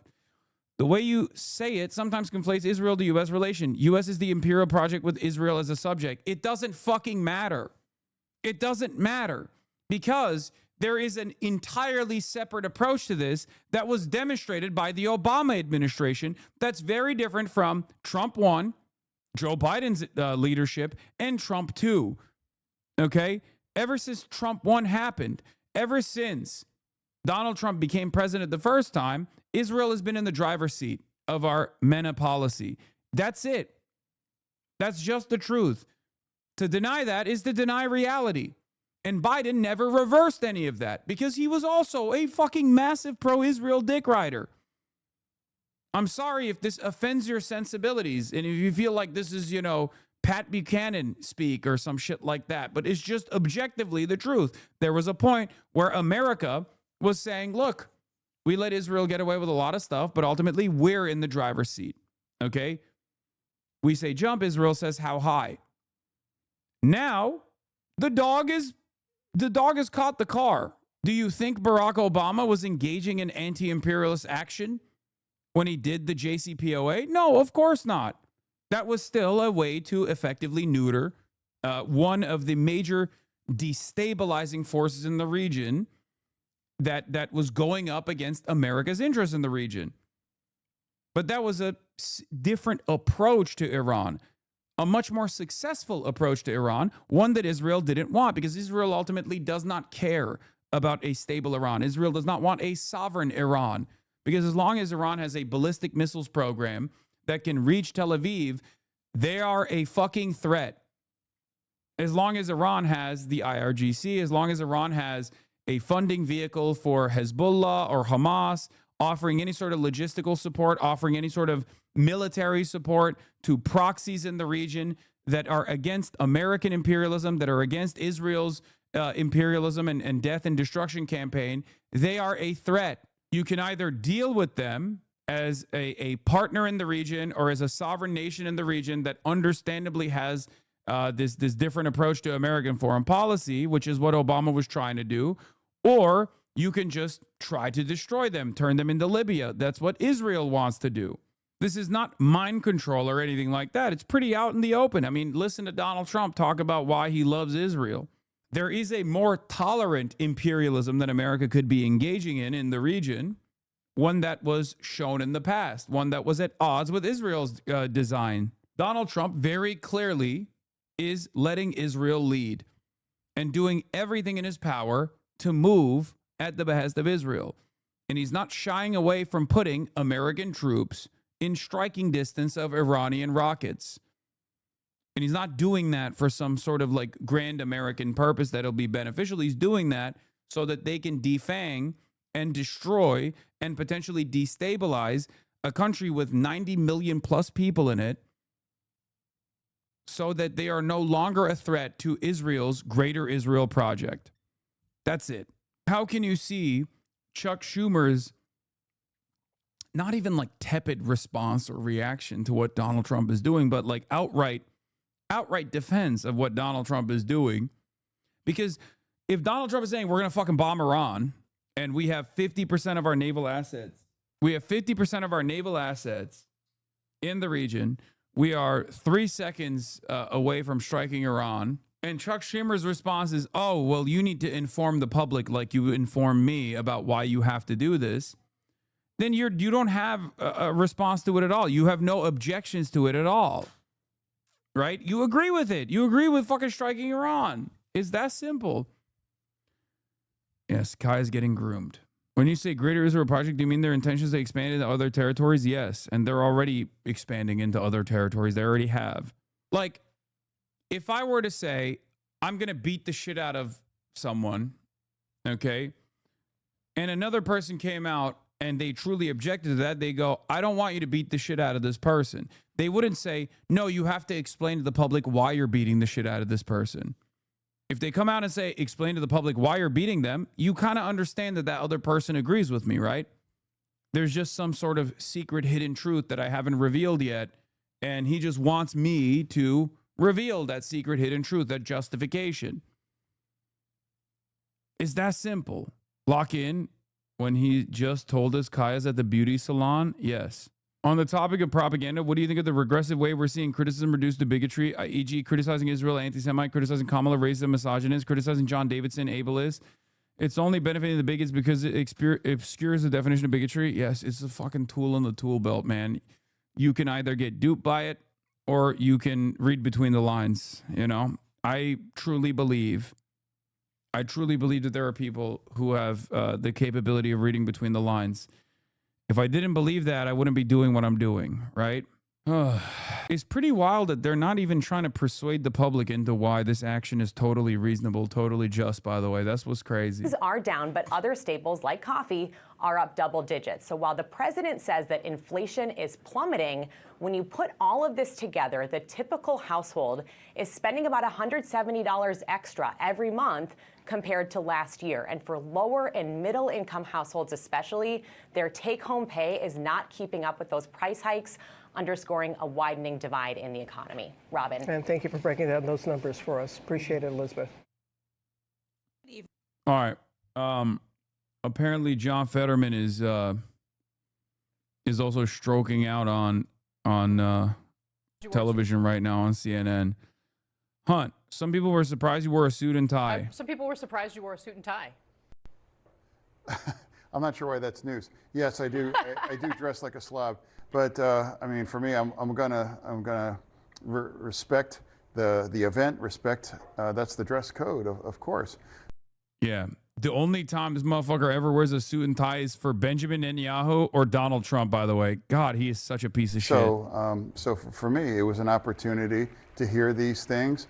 And you know, I think there was enough there that I could say, hey, I want to acknowledge that I think that's a good thing. You obviously have spoken. This has to be abused? No, I mean, it's great. Problem is he loves that shit. Yes, dude. Yes, I know. We're going to do the LAUSD raid. Okay, please. Oh my God. This and like Cuba is the only two things you guys keep spamming. I know. Oh, new poll on Fetterman. Quinnipiac poll. Approvals, Josh Shapiro plus 27. Senator John Fetterman plus 6. It's all Republicans, by the way. Senator John Fetterman's approval by party, Republicans at plus 55, Democrats at minus 40, and independents at plus 11. It's so crazy, dude. It is so fucking crazy. God, John Fetterman's existence is a living, breathing example of the stupidity of the average American voter. Yeah, he was meeting with AIPAC that morning. That's the reason why he was wearing the suit. Yeah, Stephen Miller also did the Democrats declared to the world their searing disdain for and profound disloyalty to the actual citizens of the United States. They were repeatedly entreated to stand over and over. They refused. It was a moment that chills the bone and which will live for 1,000 years. AOC said, why does this guy always talk like a World of Warcraft NPC? Fetterman really wants right-wing media to know he was the only Dem at SODUD who stood up and clapped for Trump. Democrat to stand up and clap. You know, the things that when the president referenced Midnight Hammer and military for against Iran. I just think like it's so pathetic. It's so fucking pathetic. Like these are villains, man. These are fucking villains, dude. These are some of the dumbest monsters that are in positions of power, actively moving America in a worse direction every fucking day. I hate it so much. We have to fix this, man. I feel like I'm having multiple aneurysms every damn day, hearing from these demonic dipshits. I was the only one who loves striking Iran, please. Oh. So fucking ass. Anyway, let's get to Iran. The president briefly addressed the tensions with Iran in the speech while the U.S. builds up its military presence in the region. Chief Foreign Correspondent Ian Pannell is in Tel Aviv with reaction overnight. Good morning to you, Ian. Yeah, good morning, Robin. As John was saying there, insisting he prefers a diplomatic solution, the president also trying to make the case for potential military action, insisting Iran's nuclear program was obliterated by last June's strikes. He's also saying they're pursuing what he calls sinister nuclear ambitions, but Iran again repeatedly insisting it'll never develop a nuclear weapon. Trump also claiming Iran killed and maimed thousands of American service members with roadside bombs. Now, it's unclear if he's... Dude, yeah, that was really funny. He said Iran is responsible for roadside IEDs. Okay. That is leaning into the stupidity of the average American, for the record. Like, the average American makes no distinction between Iran, the IRGC, Shias, Sunnis, and doesn't understand that, like, Iran, for the most part, has been in line with American interests in the region when they're fighting against Salafist brigades, ISIS, and militancy of that sort. The guys that are making the IEDs are not Iran, okay? Iran fought ISIS. The guys that are making the IEDs are, well, sometimes American-backed militancy that turns around and starts attacking America. For the average American, they're like, Iran, Iraq, Iran, I don't understand. Like, it's the same bullshit. Anyway, before we get to Iran, no, I got more SODU stuff that I wanted to cover. Sorry. I didn't want to, you know, I do want to show this. Harry Emden, CNN's analysis of Trump's SODU. This was his least well-received speech. We're doing Holy Toledo right now. History is one thing, right? But the idea is, you know, Donald Trump's a unique figure in American politics. He can do things that other people can't. But if you look at our post-poll, right, after the State of the Union, I simply put don't see it for him. Why do I say that? Okay, view of Trump's speech to Congress, very positive. Among speech viewers who are more Republican than the electorate overall, this was actually the least well-received speech. We're talking about 38% of speech viewers who viewed the speech very positive, and that is lower than in 2025 when it was 44%, lower than in 2019 when it was 59%, lower than in 2018 when it was 48%, and lower than it was in 2017 when it was 57%. The bottom line is this. State of the Union addresses, simply put, do not move, traditionally speaking, the American electorate. And this Trump speech, especially so, is not likely to move things because, simply put, it was the least well-received one among speech viewers of any of the speeches that Donald John Trump has given to a joint session of Congress. So this was a... Yeah, it sucked. It sucked dick, but it doesn't matter. The media will fucking do their very best to make it seem like this was a banger. A lot of takes on Trump's SODU look like this one from Politico. Trump did what Republicans asked. That seems like insanely credulous bullshit to me. There is nothing in the polling data that suggests the speech was good for the GOP. Here is why. Okay, the thrust of the speech was that the economy was great and prices were down. No one believes that. Nearly 6 in 10 think things are worse now than before Trump became POTUS. 3/4 don't like the economy, and majorities think Trump has made the economy worse. This is Dan Pfeiffer saying this. He sounded delusional, which is true. He did. Trump once again defended and touted the tariffs. Voters hate the tariffs. They symbolize how Trump broke his promise to lower prices and then raise them instead. Trump used his biggest speech to propose raising taxes on every American. That's horrible politics. If Trump's advisors and GOP strategists really thought this speech was good for them, they're all fucking idiots. Jake Sherman, of course, says, I actually don't think Trump did at all what Republicans asked. Most conversations I have every day in the Capitol betray a sense of confusion about where the party is going and how they'll spend the rest of this election year. And there was nothing that even touched on those questions. Yeah, I mean, it's not true. Every year, it's less about content and more about image. You'll see the clips of reporters not standing and clapping for U.S. hockey / Talib and Omar heckling all year. You won't remember what Trump proposed in the speech. Now, there is truth to that, and I think Democrats should have utilized that time a little bit better, utilized that opportunity a little bit better. I think that the Democrats should have aggressively. What happened to the chat? Is the chat all right? Chat just fucking stopped in its entirety. What the hell? I feel like chat just was listening intently, you know, locked in. There were obviously moments that I think were that deserve condemnation from the speech. They did the classic song and dance. They did the classic prop of utilizing people that have been killed by immigrants to present immigrants as like a violent force, to justify ICE, to justify immigrant deportation, shit like that, which I think is gross, but Trump does it all the time, and Democrats have no counter to it. Okay. There was also one of those incidents that was insane. President Trump honors the life of Irina Zarutska during the State of the Union address with her parents in attendance. Let's hear what Donald Trump had to say about Irina Zarutska, the Ukrainian migrant refugee that was living in the United States of America that was killed in that horrifying incident by a homeless guy who had a long criminal track record, who had very clearly a lot of mental health problems. Last summer, 23-year-old Irina was riding home on the train when a deranged monster who had been arrested over a dozen times and was released through no cash bail stood up and viciously slashed a knife through her neck and body. No one will ever forget. There were people on that train. No one will ever forget the expression of terror on Irina's face as she looked up at her attacker in the last seconds of her life. She died instantly. She had escaped a brutal war only to be slain by a hardened criminal, set free to kill in America, came in through open borders. Irina Zarutska is the migrant in this story.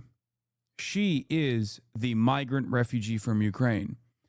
Irina's killer is an American citizen, is an American-born citizen. This is how little these guys give a fuck. Like, he's just using her as a talking point to drive home a white nativist anti-immigrant agenda. Even when it's an immigrant that gets killed by an American citizen, it's still somehow an open borders policy. Mrs. Zarutska, tonight I promise you we will ensure justice for your magnificent daughter, Irina. Irina was the immigrant refugee here. Her killer is an American citizen. It's mind-boggling to me. It is mind-boggling to me that, one, Donald Trump is just so disastrously bad at communicating any sort of grief whatsoever. He is such a goddamn sociopath that it's obvious anytime he tries to talk about like heinous, violent crimes that took place. But outside of that, like he's such a fucking liar. He is so careless with this information. It's very telling that all of these heinous incidents are just simply a prop for his broader message. It's crazy. It's especially crazy to do this in a case where it's an actual migrant that was killed by an American citizen, and he's using that to basically present an anti-immigrant narrative.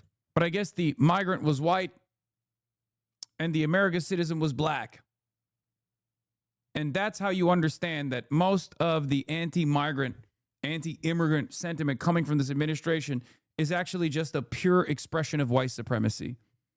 Right? Victim is a white woman from Ukraine who is the actual migrant in this situation. The perpetrator is a black man from North Carolina. There you have it. That's it. He's giving the game away. And there has been no course correction on this whatsoever. Okay? There's been no course correction on this at all. No one is turning around and being like, what the fuck? This is weird. Why did you say that? She was the immigrant here. The perpetrator was the American citizen. That was one of those incidents that that didn't sit right with me at all. Another thing that I obviously was very frustrated by, the last thing I want to talk about that I was very frustrated by, was the fact that there was bipartisan consensus when it came to applauding a potential strike on Iran or a justification for a strike on Iran. Donald Trump went on that stage and lied, said that Iran does not want to play ball, said that Iran does not want to engage in any sort of talks around denuclearization. This is a lie. Iran had already committed to the JCPOA. Iran has said time and time again that they will not develop nuclear arms. Now, I wish they would. My own personal opinion on the matter is that Iran should have nukes. If they want to have sovereignty, they have to get nukes. They won't do it.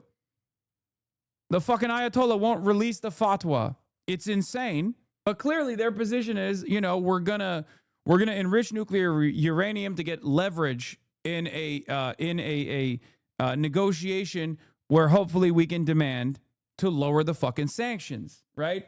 Because America has crippling sanctions on Iran. They want those sanctions to be released so that the Iranian economy can fucking recover. Hold on, my food is about to be here. And Donald Trump has consistently lied, right?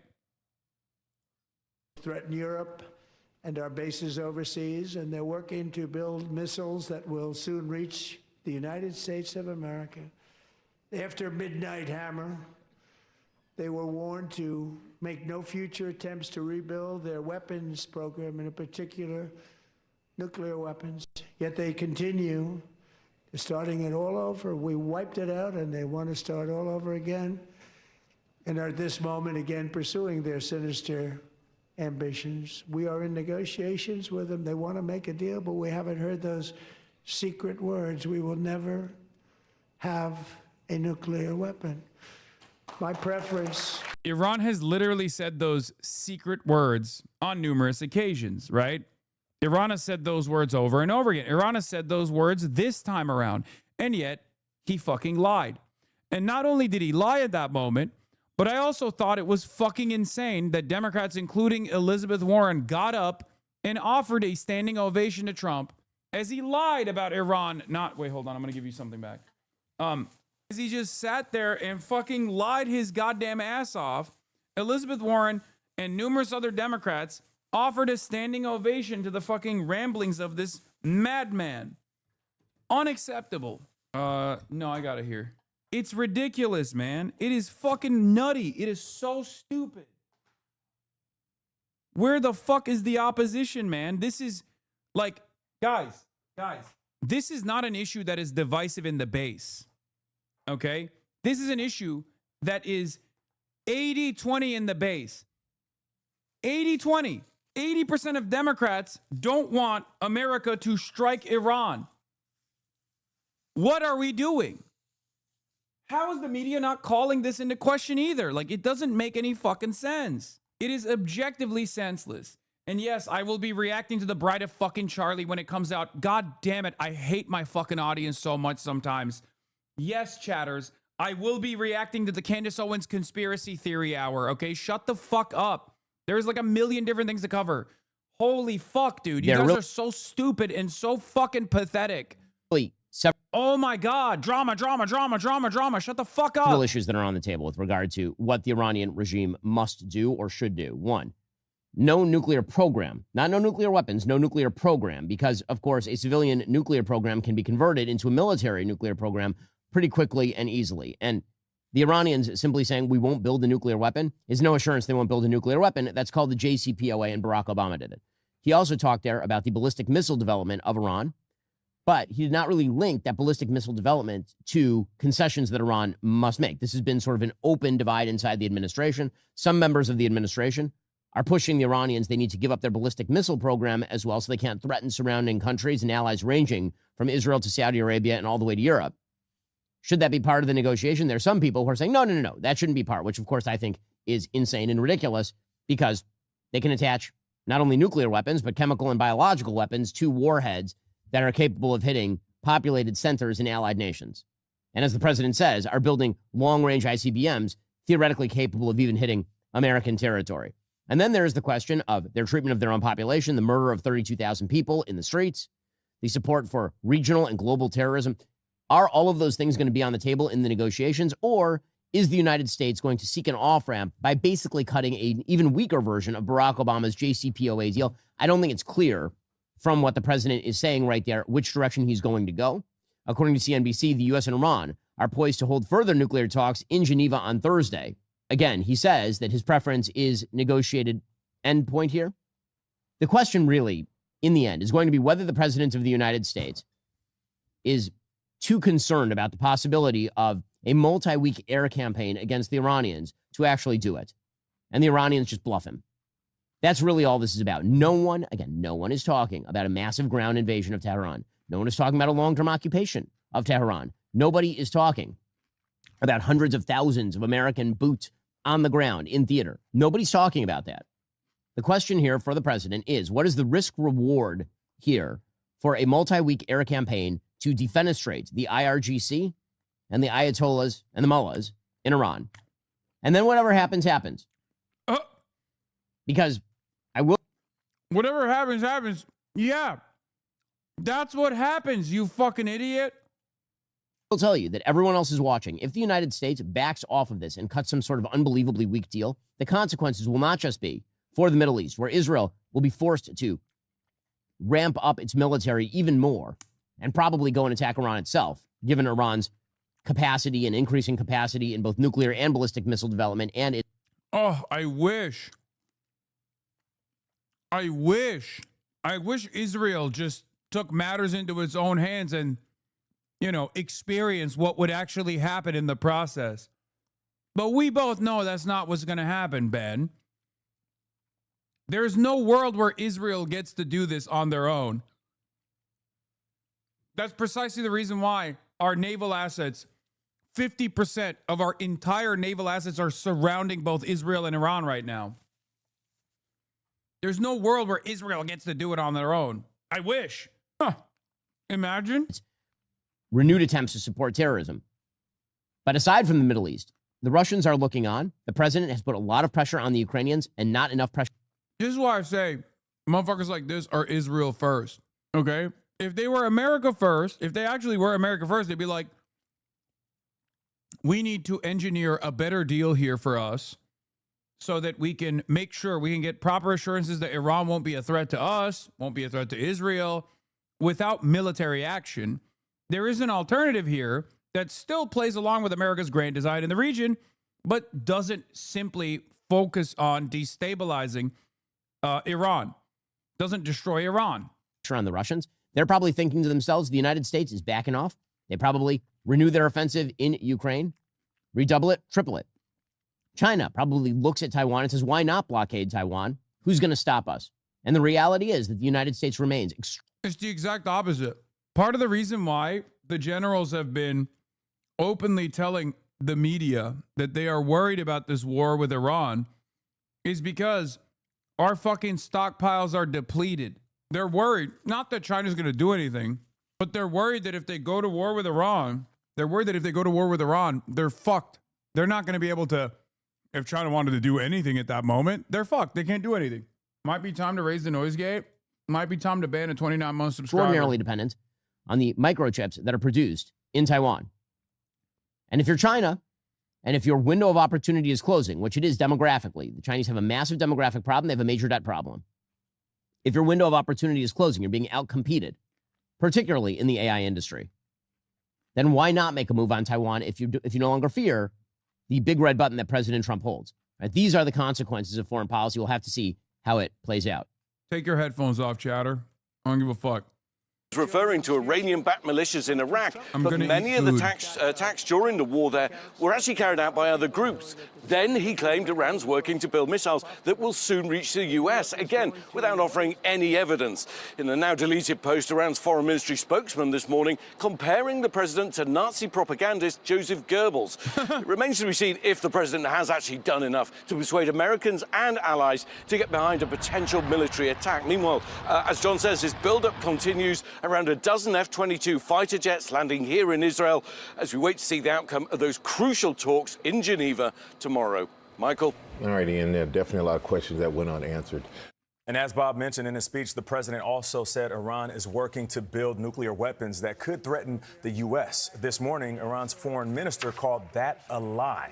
The U.S. is adding to its military buildup in the region ahead of new negotiations tomorrow. Charlie D'Agata has more from Tel Aviv. Charlie, good morning.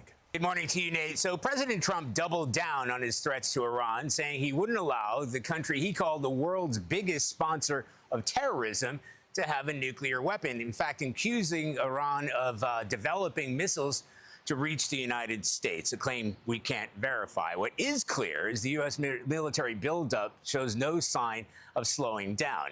Over the past 24 hours alone, we've learned of a new squadron of the F-22 stealth fighter jets that have actually arrived here in Israel. And take a look at the influx of combat aircraft, from fighter jets to heavy lift transport planes at U.S. bases across the region. Then there's the warships. You got the Ford aircraft carrier now in the Mediterranean, again off the coast of Israel, the Lincoln carrier, which is in the Arabian Sea, at least a dozen guided missile destroyers. Overall, the largest buildup this region has seen since the invasion of Iraq in 2003. Pressure is mounting inside Iran, too. Protests have started up again. And on the social media platform X, the CIA is actually posting messages in Farsi urging demonstrators to contact the agency and how to do so safely, which all sets the stage for talks tomorrow in Geneva. Iran still looking for some kind of diplomatic breakthrough, and the stakes could not be higher.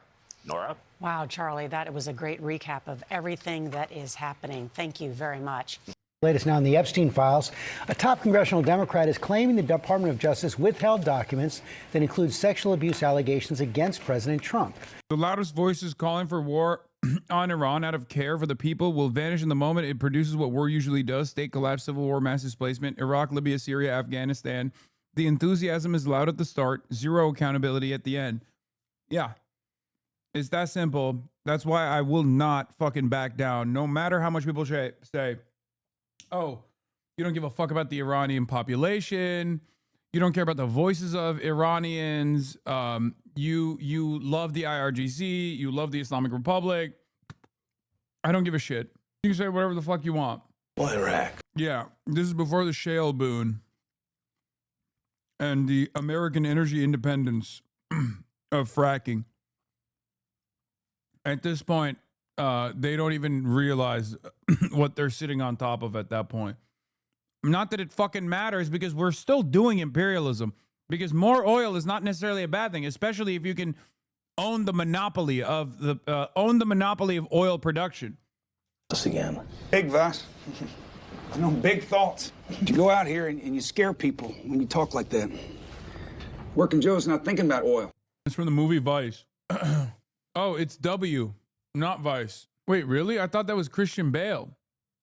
It's not. Complete fiction, by the way. They were all in agreement in that meeting. Yeah. What I don't understand is the logic. If Iran were to develop a missile that would hit the U.S. mainland, by the time it reached us, we would already wipe them off the face of the earth. Yes. The reason as to why they don't want Iran to develop nukes is not because they'll hit America.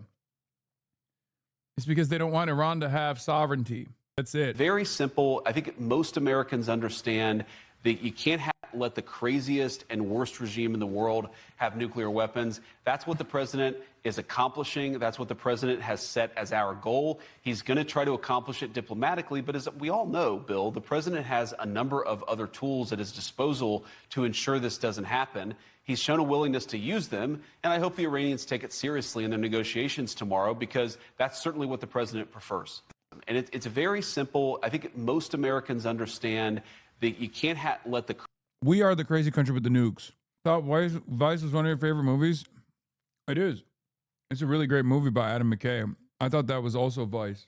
Investigative journalist named Elizabeth Lane went It's viral live on and it's X not even an actual because what she docuseries. It's just authored their about standard Erica stream. That's was it. brilliant. It just was objectively brilliant. It gave voice to what millions of people worldwide were feeling, but didn't exactly know how to express. And I'm going to read you her words in their entirety because I think it's very important, okay?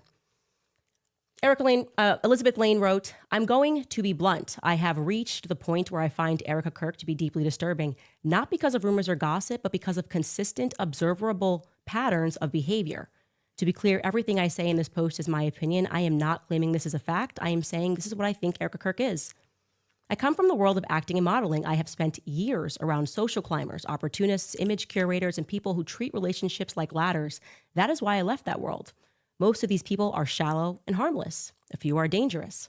Erica falls into the latter category not because she is just ambitious, but because of how calculated and performative her ambition appears to be. I believe she may be a psychopath. What stands out immediately is the reaction that she provokes in other people, which is very common with psychopaths. Across the board, including people who support her publicly, the private reaction is the same. It's, I can't watch her. It's not a criticism, it's just a physical discomfort. People turn off interviews because the presentation feels artificial to the point of being unbearable. Let me explain. That kind of response does not happen accidentally and does not happen often. Research in psychology shows that humans are highly sensitive to emotional incongruence, mismatches between a facial expression, tone, and content. When the effect appears simulated rather than genuine, the brain registers it as a threat. This activates discomfort and avoidance. Do you really think shitting on Candace will make your Zionist friends like you as Muslim? I think you need to be lobotomized if you think I shit on Candace Owens so my Zionist friends like me.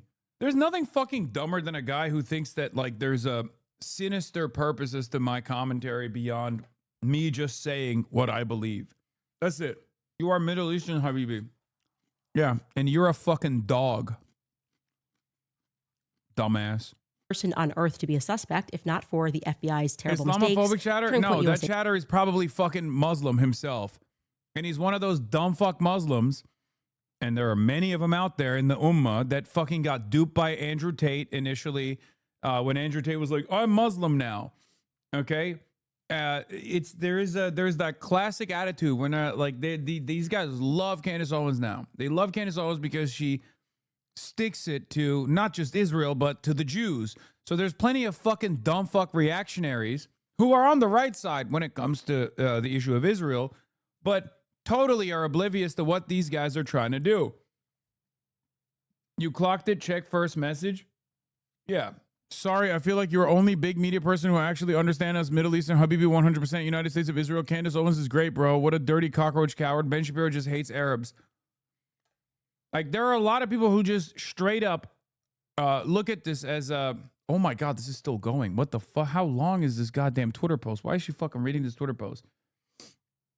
There are a lot of people out there. Who just look at this as like, oh, well, anyone who defends Arabs, even if they're shitting on Jews, is good in my book. And it comes from a place of like, I understand where it comes from. It comes from a place of just like being desperate for alliances. Nobody fucking protects Muslims out here. So when they see someone who does, or at least attacks the people who attack Muslims, a lot of people in the Ummah go, oh, this is fantastic. Candace Owens spent the better part of her career up until this last 2 years shitting on Muslims every fucking day of the week, dumbass. Only recently has she had a quote unquote change of heart. If you're dumb enough to believe it, then that's on you. It's the same shit with like black people who now fuck with Candace Owens, right? Like, she has spent most of her career shitting on black people. She did a documentary on George Floyd. She is one of the most aggressive white supremacist commentators out there. And people fall for it. I mean, it's fine. Like, I agitate. I like leaning into it. I appreciate that she's destroying. I appreciate that she's, destroying the conservative media ecosystem. And I do think that she is sincerely anti-Israel, especially now. I also do think that she is sincerely anti-Semitic. It's not grief. It's the absence of emotional continuity. Performances can be learned. Trust me, as a former actress, I can speak to that. But emotion cannot be improvised or mimicked if you've never experienced it. That's why I think we are dealing with a psychopath who has never really experienced these emotions and does not know how to play them. And audiences feel it instantly. It's fake. Again, this is just my opinion. It's a good place to start. It is a good place to start because there are a lot of things that Elizabeth said there that I think I am going to be able to prove, adapting her personality to suit the people that she meets, the lies that she tells. I've done a lot of work here speaking to ex-boyfriends, speaking to old classmates. I really wanted to get a sense of who Erica was. And also, in a word, yes, I concur. There is something about her. I don't know any single personality in the media or politics that has had the same effect that Erica has had on people worldwide. She's a rare bird, okay? She has actually managed to unify the left and the right on a single perspective. Think about that, how amazing that is. Say what you will about Hillary Clinton, but she had a true following on the left, right? It was a bloody match back in 2016.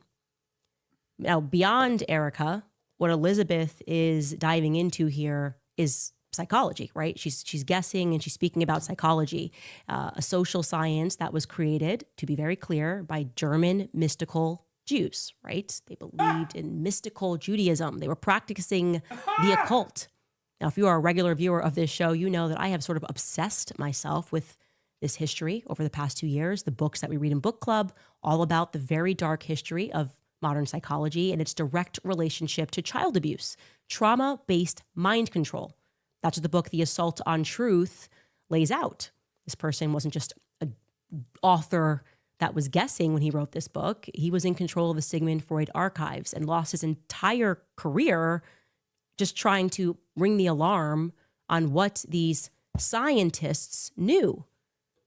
He explains that they abuse children with the goal of transforming them into future psychopaths that can be controlled. That is the science that was brought here to America via Operation Paperclip.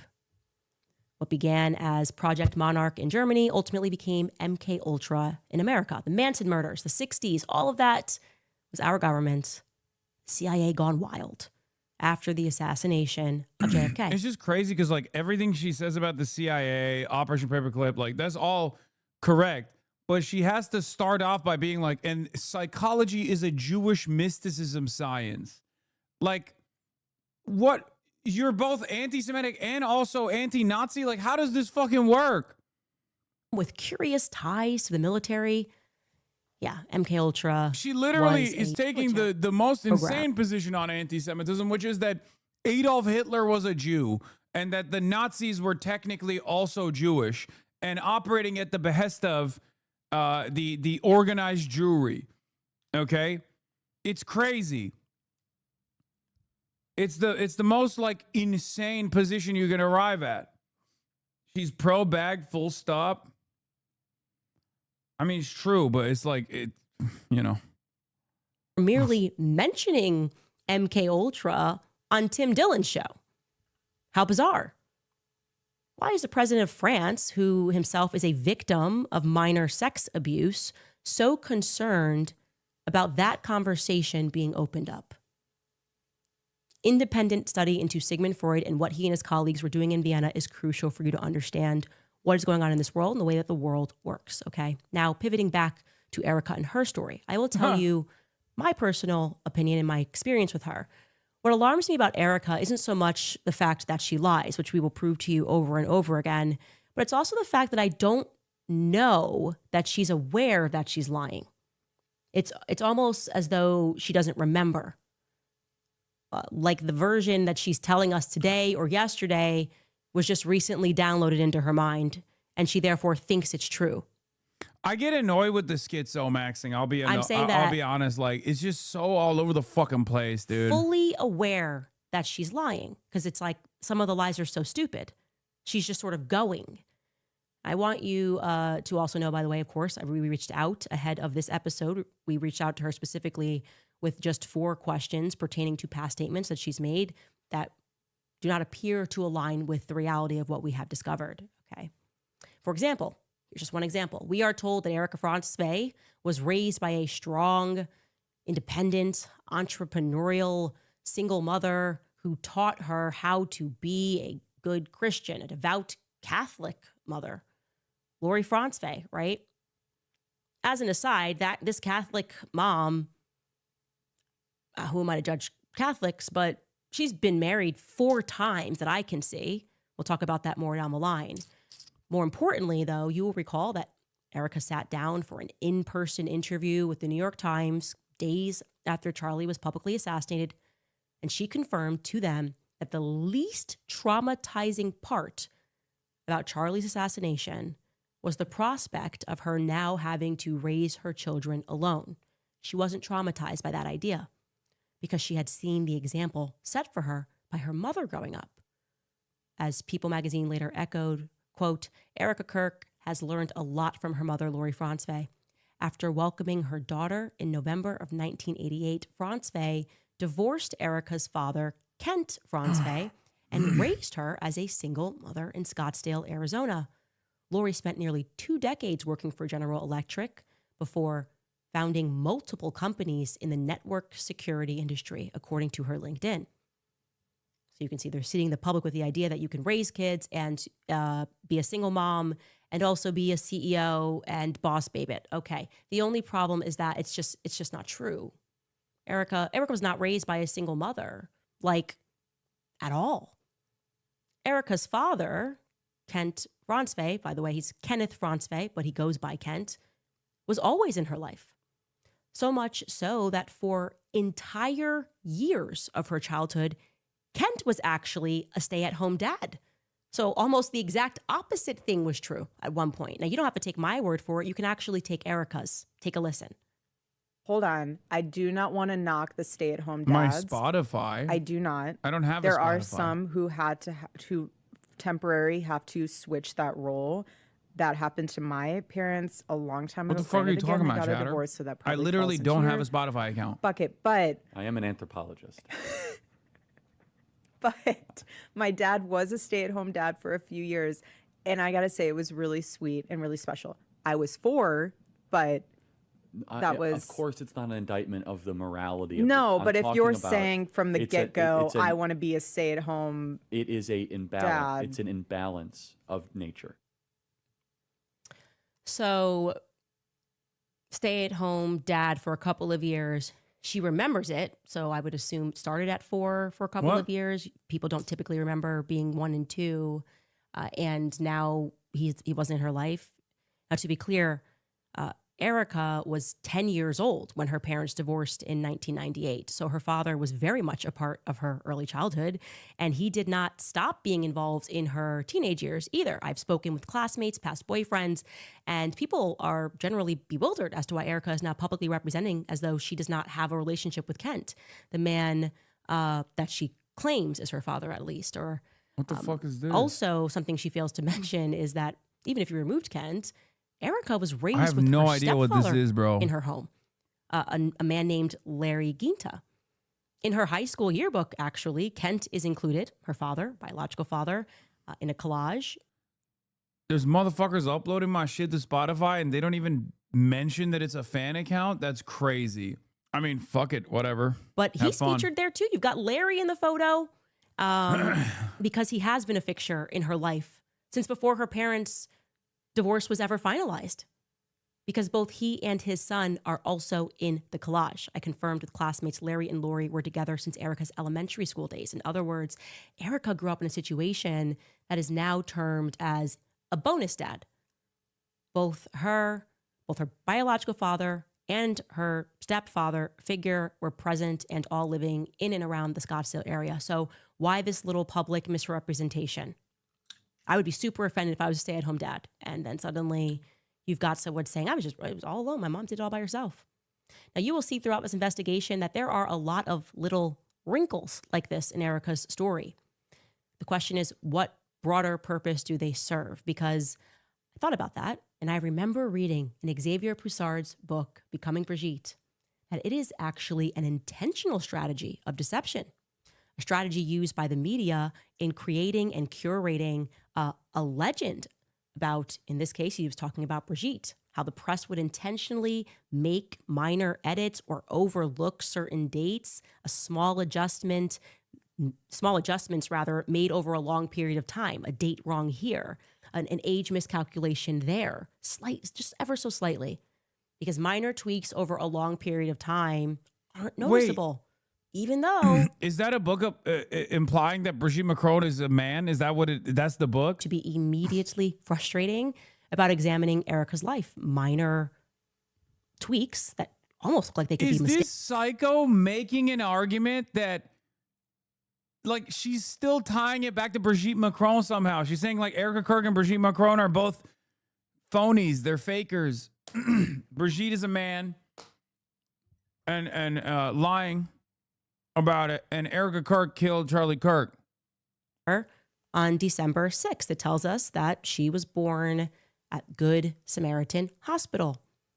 Fantastic. To Kent and Lori Franzwey. Check. Amazing. By the way, it's just something to note about Good Samaritan Hospital. A little fun fact. That actually used to be the U.S. Marines Hospital. One that once upon a time caused a little bit of a scandal for unethically experimenting on the brains of patients. Anyway, the story goes that the U.S. Marine Hospital just up and decided to gift the hospital to the Catholic Sisters of Charity out of the goodness of their Marine hearts or something, because our military is known for that, just being really, really kind and giving up hospitals. Point is, we learned from this newspaper clipping that Erica was born on November 20th, and she maintains that birthday today. But oddly, that would be news to her parents. Kent and Lori, for whatever reason, think that Erica was born 2 days later on November 22nd. We know this because of their divorce filings, which took place in 1998. On that divorce initial filing, Lori, who filed, lists Erica as having been born on November 22nd, multiple times. Now, in case you're thinking, well, maybe this was a mistake, you should know that the filing done by her mother, Lori, only has 4 statements of fact. It's effectively a one-pager. One of the facts is that Kent and Lori were married on November 20th, 1995 in Marblehead, Massachusetts. So they decided to get married on Erica's, what would have been Erica's 7th birthday. Okay, that's strange. I mean, at least the birthday she says she has, but this document is saying, no, she's born 2 days later. So I guess it wasn't her 7th birthday. Attached to this document, which was filed on July 20th, 1998, is another document that I can only assume was scanned in with an intention to further confuse people. It's a separation agreement, which is not notarized. It's not dated. So it's almost not relevant. And it completely edits the date of the marriage between Kent and Lori from November 20th, 1995 down to November 7th, 1982. A casual 13 years and 13 days wiped out. Okay. Like I said, you can just ignore that because I think that document was just put in there to confuse people. Take it from me. I'm a notary, one in the state of New York, although my license is expired. You can't just skip over a notary portion of a document. How do I see the chat, bro? Where's the chat? Where's the chat? Also, why is the viewership stuck at 142,000? Oh my God, it's 213,000. Oh, notarized, okay? My God. But it's going to get even more absurd when we examine the divorce decree. So for the uninitiated, this shit's botted. Just the filing. Never mind. By Lori and pursuing a divorce. Nah, this shit's hella botted. Oh, this is botted as fuck. No. It's unbelievably botted. Oh my God. Dude, we got 36,000 people in here watching. Look at this. Look at my chat. Look at my chat versus Candace Owens's. Nah, slow mode or not, doesn't matter. Turn on show all messages. I have it. It's on live, dumbass. Change it to live chat, not top chat. Okay. Take a day off. Does anyone else have the suggestion, once again, of a thing that I've already done? Would you also like to catch a ban? Would you also like to eat it? Middle-aged ladies aren't chatting like Hasanabi has? No, dude. No shot.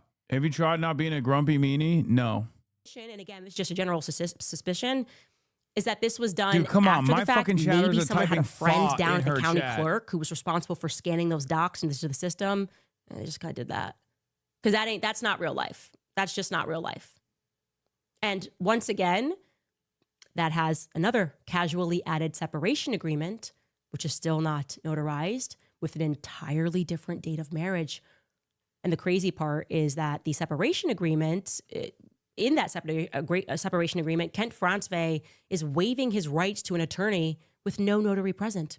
He just agrees that Lori's lawyer... Like, virtually no one is responding to anything that she's saying. Have you noticed that as well? Plausible marriage dates between Kent and Lori Francevey across 2 documents. Look, I should also her add entire that chat I is could not find my a single fucking trace of their chatters. alleged marriage in Marble Her Hill. entire It's chat just is my that chatters. doesn't exist, Do but I you couldn't think find it a across the week. 36,000 person Marblehead, I would like to live say, is certainly an viewership interesting channel town to pick because it's the would be recognized capable of birthplace rating Marine Corps. another content creator's live chat when they have 213,000 viewers? It's completely fake. Responsible here that there are divorce-related documents. It's just my chat in there. Look at this. Everyone's typing fa. It's entirely plausible that they went in and fixed these glaring. They're watching the film. Do you chat at the cinema? Oh my God. There are more intelligent life forms inside of this botted ass chat than my actual human chat. Anyone who doesn't realize that this is a clear-cut indication of unimaginable botting Because then we received very is dumber than the actual bots that are being deployed in the chat. Yeah, my Sweden fans. What's Okay? Up? What's up, Sweden? After I started looking at the fucking chat, literally everyone from here went over there and started typing in there. We are going to be right back after a break. All right, you guys, some good news. 36,000 viewers in this community, 200,000 viewers watching her right now, and her entire chat. There's not a single fucking chatter amongst 213,000. That's like, what's going on with this chat right now? Really? Really? Are you guys that fucking stupid? Actually, are you that stupid? One chatter, Stellar Research, Candace, thank you. One. This person says, I'm a bot, making fun of, really? Are you fucking insane? I'm willing to bet I'm giving her more real viewership right now than she has. I'm willing to fucking bet. What? 200,000 people is the equivalent of everyone in Scottsdale, Arizona watching her. There's literally no way it's not bitter. Wait, what? Oh, botted, you mean? Bro, 225,000 viewers. Not a single fucking person is replying to anything Candace Owens is saying. Everyone is spamming fa. Everyone is fucking spamming in the chat. Really? You think that's real? What do you think a real viewer count is? I'm willing to bet her real viewership is not even 5K right now. Okay? Maybe 5K. Maybe 5K. It is insane. Like, if she had the real viewership, if she had an actual viewership of 10K, it wouldn't be this easy to overtake her chat. I'm realizing that this is completely fucking fake. Even her donos are like not as like even people that are donating are not donating as much and as frequently as they were before. Is she paying for the bots? I don't know. I don't know if she's smart enough. Nah, there was 6K waiting for her for 50 minutes before she started. I don't know. I don't think you can bot the viewer like the waiting room, but this is like obviously look like Free Kaya. This person is spamming Free Kaya. Like that's my viewer. You know what I mean? That's one of my haters now over at Candace Owens' chat.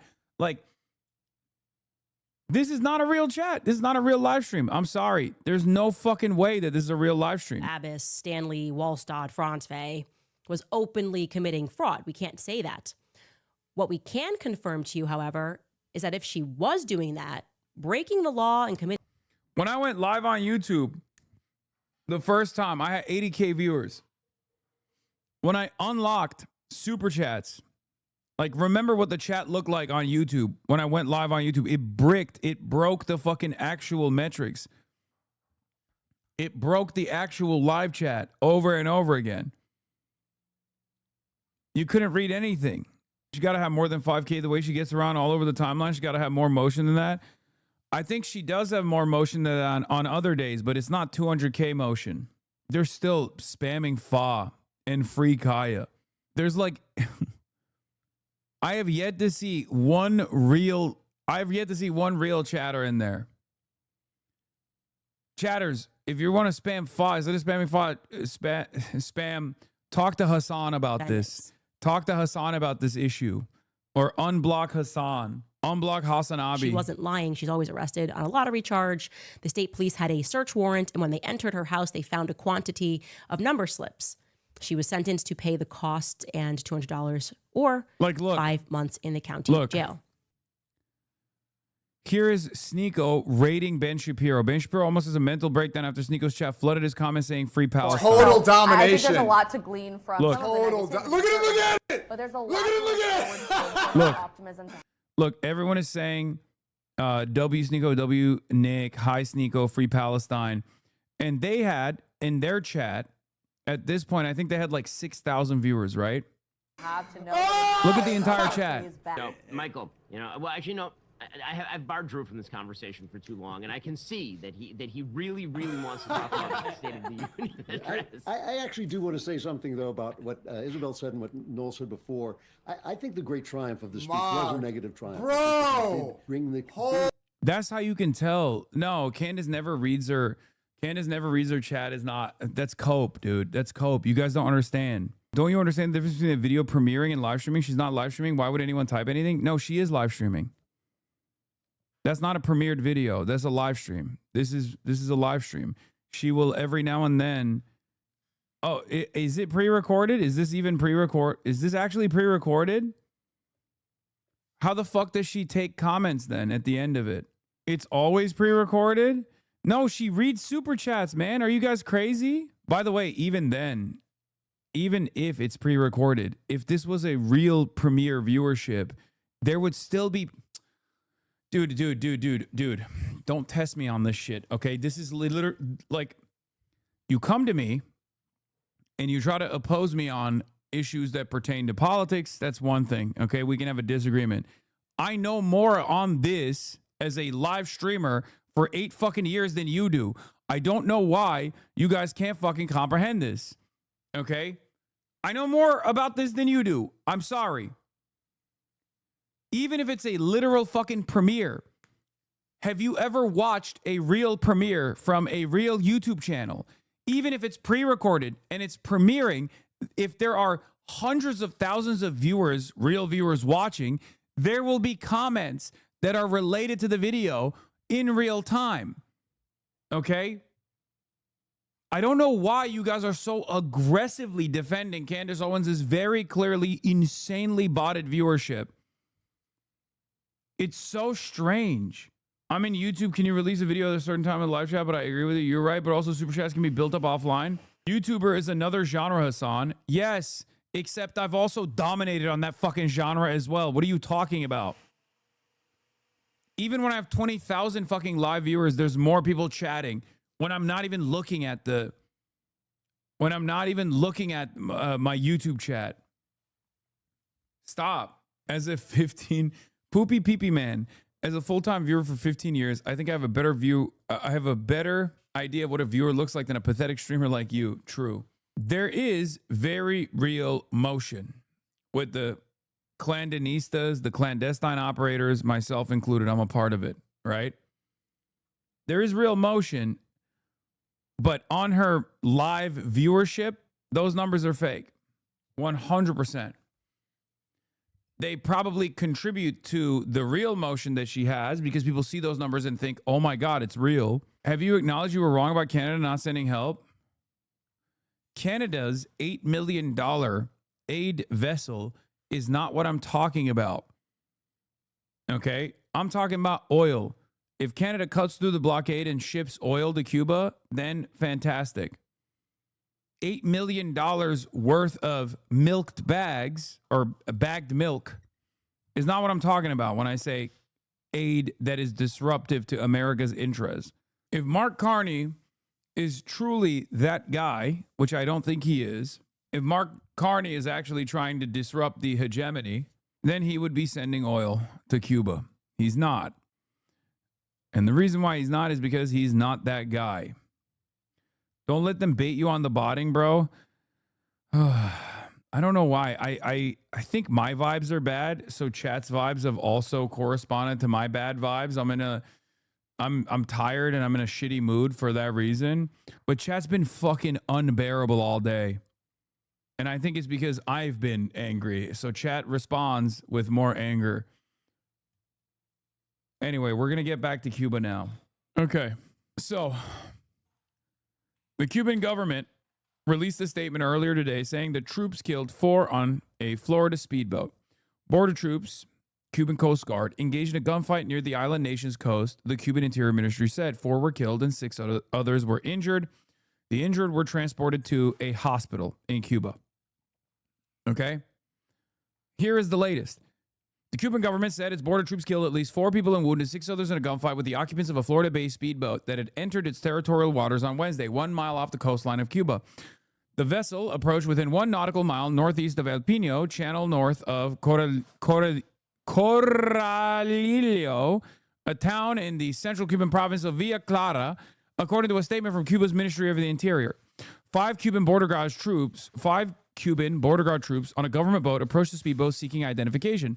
When the people aboard the boat opened fire on the Cuban personnel, wounding a Cuban commander, according to the ministry's statement and Cuban state media, they opened fire back.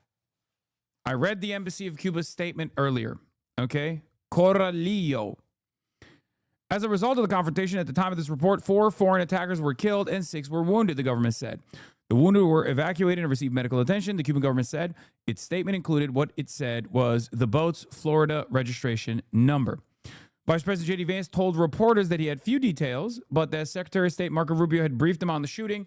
It's a situation that we're monitoring, Mr. Vance said. Hopefully it's not as bad as we fear it could be, but I can't say more because I just don't know more. A U.S. official initially said the firefight had involved a U.S. civilian boat that was a part of a flotilla to get relatives out of Cuba, adding that the vessel was not a U.S. Naval or Coast Guard boat. But later, intelligence confirmed that a single boat had been attacked. The U.S. Coast Guard referred questions about the shooting to the U.S. Embassy in Havana, which has not responded to requests for comment. The boat is a Florida registered boat that appears to be a 24-foot Proline motorboat built in 1981, according to Florida state records.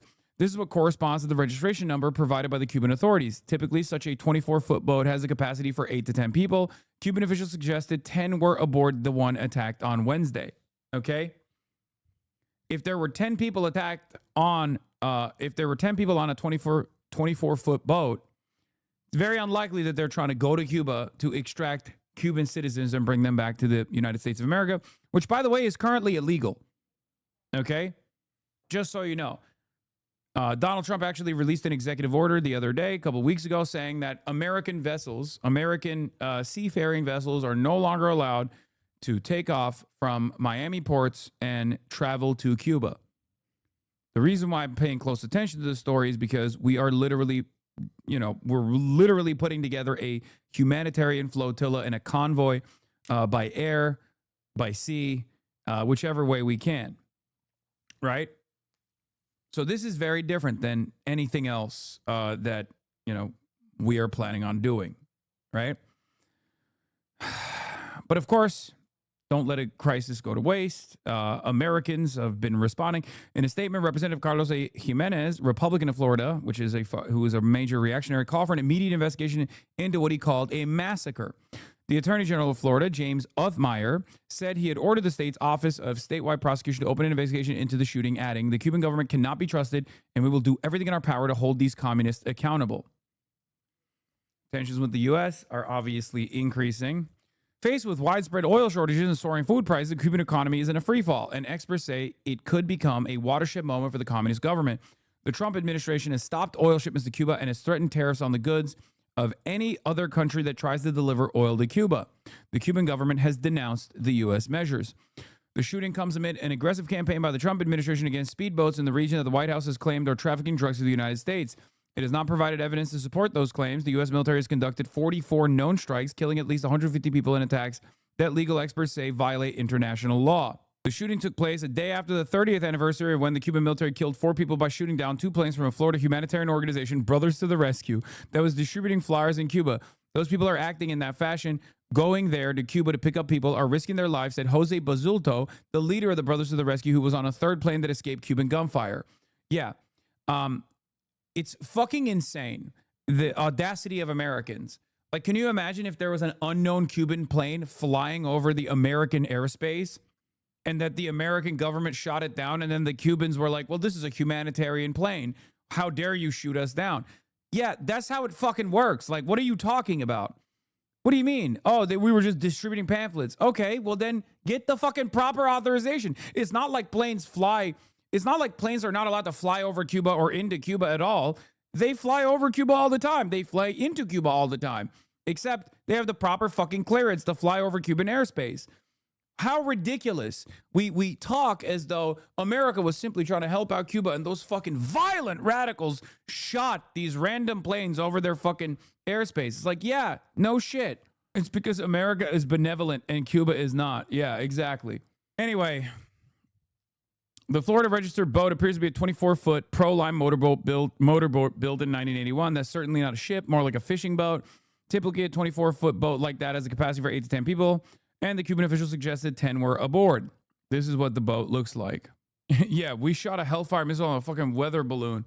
And we're over here being like, I can't believe Cubans opened fire on a random fucking plane.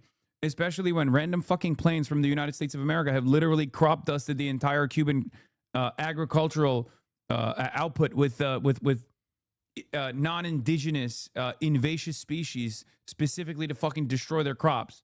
So, yeah, of course they're going to fucking protect their own sovereign airspace. Yeah, and the Bay of Pigs, too.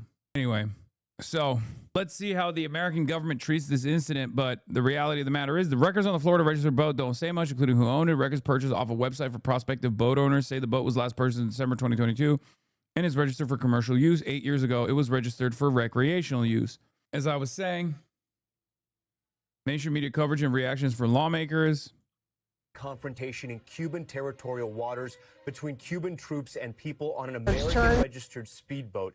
Here's what we know at this hour. Cuba's Ministry of the Interior says a speedboat, they say, with a Florida registration opened fire on Cuban border guard troops this morning. The ministry says it happened when the troops approached the American boat to request identification and that the commander of the Cuban vessel was injured. The ministry says the troops then... JD Vance, Rubio, and the White House not immediately getting aggro as fuck about this is an interesting optic. There's more to this than the eye, it seems. There's more to this than meets the eye, seems. Yeah, that's why my initial reaction was this is probably not a fucking covert operation from the CIA, but instead, like, most likely a bunch of random Miami Cubans that fucking wanted to take matters into their own hands. Let's be real. Miami Cubans are some of the most reactionary Americans out there, okay? I'm sorry, no offense to your parents. You already know this better than me. If you're a Miami Cuban that's in this fucking chat, you probably have already encountered many in your neighborhood. Do you really feel like they don't have the capacity to fucking try and take matters into their own hands? I'm sure you've met people that would gladly do this, okay? Which is part of the reason why I think, like it wasn't, it might not have been like security contractors or CIA or something like that. Isn't that the exact group the CIA employed to do covert ops though? Yes. In the past, yes. Maybe they sent Camila Cabello to sing down the regime with her top song, Havana Una Na. Yeah. Kelly Meyer, White House correspondent for News Nation, says Secretary Rubio said a lot of the information is coming from the Cuban government and they want to verify it themselves. We're going to have our own information on this. It's highly unusual to see shootouts happen in the open sea like that, Rubio adds. We're not going to base our conclusions on what they told us. We'll respond appropriately based on what our information tells us. I think they're trying to see how they can maneuver around this on the messaging front to see if it actually suits their goals to be like, oh, these are brave warriors. They got shot. They should not have been. Let me put a shock collar on your neck. I put it on your mother's pussy last night. She loved it. Anyway, as I was saying, yeah, they can try to be like, oh, these were martyrs. These were martyrs who got fucking shot and killed. They were just trying to save their like Cuban grandparents or some shit. I don't fucking know. This is why we have to do an even more rigorous blockade or something. I don't know. Return fire. killing 4 people aboard that boat and injuring 6 others in the confrontation. The injured have been taken back to Cuba to be treated medically. Again, this is all coming right now from the Cuban government. So as we get more information, we will bring it to you. I do want to bring in NBC News senior White House correspondent Gabe Gutierrez. And Gabe, this is such a serious situation because of the rhetoric between the United States and the Cuban government. Just recently, I think less than 2 weeks ago, the Cuban president, the leader of Cuba, saying that Cuba was ready for war with the United States in the wake of what's happened in Venezuela, and that they were on alert for anything that might happen there. Again, sometimes these incidents happen in those waters. We should mention the location where this happened was very close to the Bahamian border as well, where there's usually lots of both drug smuggling and people smuggling as well. Cubans trying to flee the communist oppression there. What do we know right now coming from either our Coast Guard or the White House right now, Gabe? Well, Tom, there are a lot of unanswered questions right now. We are out to White House officials trying to get any more details on this. But so far, as you said, all we know is from the Cuban side at this point. They say 4 people are dead and 6 others on that boat, which was registered in Florida, have been injured. And also, Tom, another border guard troop from the Cuban side was also wounded, according to the Cuban government. Now, this all comes, as you said, amid ramped up tensions between the two countries in the wake of the capture of Venezuela's Nicolas Maduro. There have been significant fuel shortages in Cuba over the last few weeks, and there have been questions about what the U.S. plans to do next year. The president himself recently... I wonder if this guy's happy with his barber. Oh, thank you, Chatter. Damn, you put me back in a good-ass mood, you know? Okay. Saying that he expects the Cuban... Yo, he fucked this shit up, bro. That's crazy. ...government to fall. And, Tom, right now, Secretary of State Marco Rubio is in the Caribbean, in the island of St. Kitts and Nevis, meeting with Caribbean leaders. Again, we're out to the State Department as well for any comment. But, Tom, a lot of unanswered questions here about who exactly was on that boat and what led to this confrontation. And, Gabe, right now, the only information we're getting from the U.S. government is coming from elected representatives in Congress from South Florida who are putting this news out there. But again, we're not hearing from the State Department or anyone else just yet.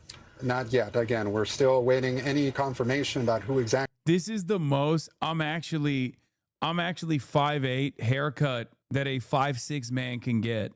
Okay? A lot of you don't understand the true purpose of this hair. A lot of you think, oh, barber fucked this shit up. No, that's deliberate. Okay? My man is maximum 5'6". He's trying to look 5'8", okay? He's doing his best. Was on that boat, but it comes as, you know, there has been this huge military buildup on the other side of the Caribbean, and also the Trump administration has been really escalating its rhetoric towards the Cuban government. Secretary of State Rubio, of course, is Cuban American and has made a large part of his political career being very, wanting to topple essentially the Cuban government, the communist government there. But again, at this point, we do not have any details about who was on that boat. We thank you. As we look at this map here, I'm going to bring in Jose Diaz-Balart. Guys, let's put that map back up. I want to show the viewers exactly where this is happening right now. Jose, talk our viewers through the location here, right? Because again, where you see that little white dot at the top of northwest Cuba, this is where the incident, according to the Cubans, happened, 1 nautical mile off those keys off the north of Cuba. So this is very close to the Bahamian border. Again, Sal Bank, which is an area people go to fish, but also people where they go to drop off sometimes Cubans that they're smuggling, Cuban refugees that are trying to leave the island. Jose, we can't stress enough, this is such a sort of strenuous time right now between the U.S. and Cuba has made it very clear. Bro, why the fuck would they have guns on? Like, what are you talking about? They have guns on board. Like, bro is jumping on it? What do you mean?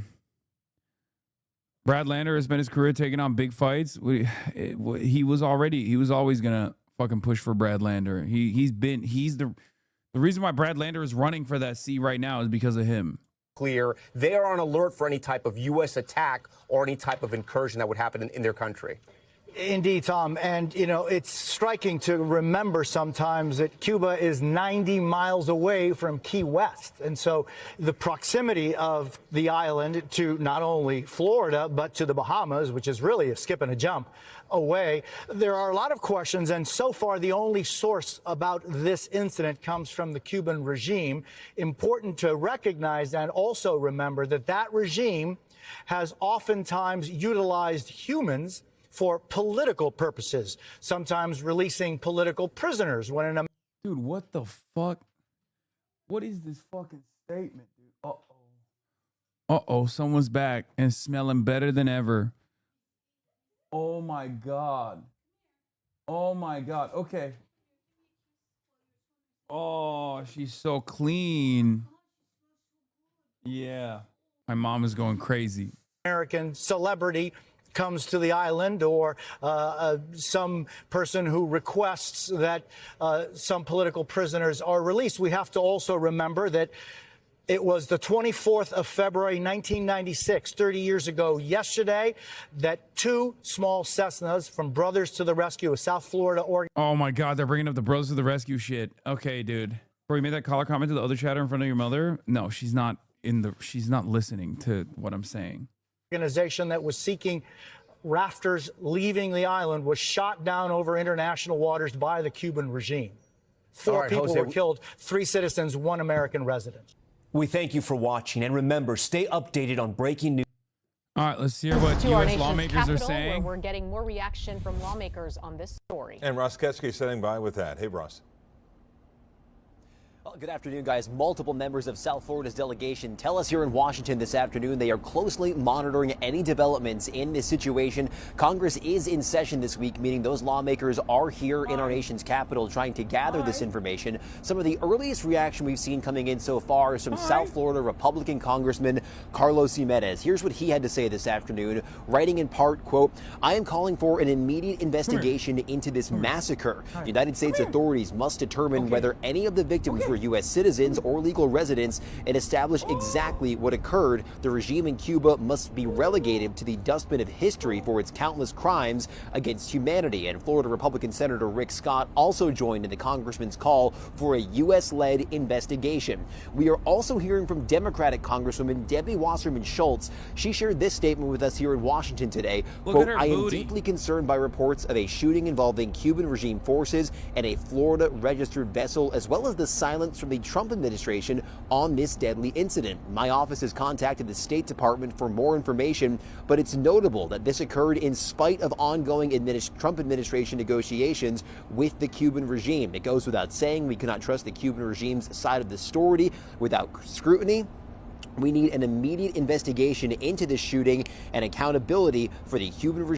This is just like when the Israeli opposition will immediately comment on like the ICC saying Benjamin Netanyahu is a war criminal, right? When it comes to foreign policy, you really understand the duopoly. You really understand the bipartisan consensus. All of a sudden, everyone's like, oh, well, should we starve Cuba? Well, can you give us a justification for it? Or they don't even talk about it at all. But then the moment where like a bunch of fucking psychotic fascists decide to like invade the island, take matters in their own fucking hands, and get shot at after they shoot at the fucking Coast Guard, it's uniparty. Boom. Instantly, everyone's like, well, yeah, this violent regime must be dealt with. We must nuke the island now. It's fucking bullshit. Regime's use of lethal force against Americans at sea. Now, as the congressman noted there, we have yet to hear from the White House and President Donald Trump himself about these developments in Cuba this afternoon. For months now, President Trump has been putting increased pressure on the Cuban regime, making multiple moves in just the last few months to further cut off a supply of international oil flowing to the island nation. Live in Washington, Ross Ketchke, Local 10 News. Well, although police... Yeah, it's fucking bullshit. I don't know if the State Department actually like paid them to do this. That's what I'm trying to say. I don't know if the State Department paid them to do this or if they just like took matters in their own hands. Right now, it kind of feels like they just took matters in their own hands. Okay? Because like Marco Rubio, if this was a more organized initiative, in the hands of like the CIA or the State Department, Marco Rubio would have a much better and much faster response to it, where they'd be like, oh, these were brave humanitarian aid workers that Cuba ruthlessly slaughtered, and we're going to punish the island, you know, all that shit. Like if they knew that this was going to happen, it was an operation. I mean, they'll still take advantage of this, right? They'll still take advantage of this. But if they knew that this was a fucking operation, they would have had a media response ready to. You would have remember how after Camila Cabello came out with her statement being like, it's not the American government that's starving the Cubans, it's the Cuban government starving the Cubans, like that dumbass statement. And for like a week after that, all these Stan accounts were activated out of fucking nowhere for a celebrity whose last poppin' song was in like 2014 or whatever. I personally think that was, you know, that was a deliberate response. That didn't happen randomly. That was to justify the American government's initiatives by, you know, doing a bodies and spaces, standpoint epistemology, a justification for the blockade. It failed, right? It didn't really work that well because it's fucking Camila Cabello. It's not like they were able to deploy like a notable actress or celebrity or anything like that. And very shortly thereafter, it was AstroTurf. Like very shortly after that message, it was on Billboard. It was on a bunch of other bunch of other outlets as well. And there was some Stan accounts that were just like, why are y'all talking over a Cuban woman, an immigrant, blah, blah, blah, all this shit. So it flopped. But that was more organized, okay? That was more organized than what you're hearing from the administration right now. I think that if this was a legitimate operation that got thwarted by the Cuban Coast Guard, if they were trying to do they were trying to do an actual destabilizing operation, maybe like target the energy grid, something like that, they probably would have more people on the boat rather than 10 people, right? They would do a bunch of different, they would try to do a bunch of different incursions and invasions. And then if one of them got killed, if one of the boats got intercepted in the process, they would have a response. They would have a readily available response about whatever the cover story is, right? Like, oh, these guys were on a humanitarian mission and the Cuban government attacked them because they hate humanitarian aid or something. Anyway, getting back to updates from Narco Rubio. He's out and about saying Iran is trying to achieve intercontinental ballistic missiles. And Vice President Vance also said, we have detected evidence that Iran is attempting to resume the development of nuclear weapons. They're gearing up. If the media reports were true that there's a consideration of allowing Iran to have very small enrichment of uranium for face-saving purposes, screw that. This regime is made up of religious Nazis that are the largest state sponsor of terrorism. Bro, are you talking about America right now? Like, the regime has American blood on its hands and have killed over 30,000 of their own citizens simply because they demand an end to their oppression. I could care less about efforts to save face for this regime. I would like to see the people of Iran change the regime. It's long overdue. I hope help is on the way. By the way, there is no independent monitor beyond, I think, like the Iranian monitor or whatever it's called. It's like an Israeli operation that has come up with the 30,000 number. The estimates are always going to be inaccurate. Obviously, getting like full-blown accurate information out of Iran is very difficult. Having said that, however, like most humanitarian organizations have put the number somewhere between 6,000, I think, which seems to be a much more believable number, especially considering that it's 6,000 to 8,000. So I didn't want to say 6,000 to 7,000 because everyone's going to say 6,700, but yes, 6,000 to 8,000. Some say 6,000, some say 8,000, some say lower than that, but it doesn't matter. It's most likely somewhere along those lines, which is a heinously high number for the record. But God damn it, everyone's spamming fucking 6-7 again. Jesus Christ. But drawing on 143,000 reports and extensive process verification and analysis, HRA confirms at least 7,000 people were killed in Iran's 2026 nationwide protest. Breakdown of the confirmed death toll: 6,488 protesters, 236 children recorded separately, 207 military government personnel, 76 non-protesting civilians. These figures represent the minimum number of confirmed fatalities. Check out HRA's comprehensive report. Like, this is not a fucking pro-Iran. This is not the HRANA is a human rights activist news agency. They are not pro-Iran. Okay, they are objectively anti-Iranian government, and even their numbers are actually significantly lower than the 30,000 that the American government has arrived at. I don't know where they're getting the 30,000 government. It doesn't matter. I mean, 6,000, 7,000, indefensible regardless. It's a horrifying act of violence from any government. Okay.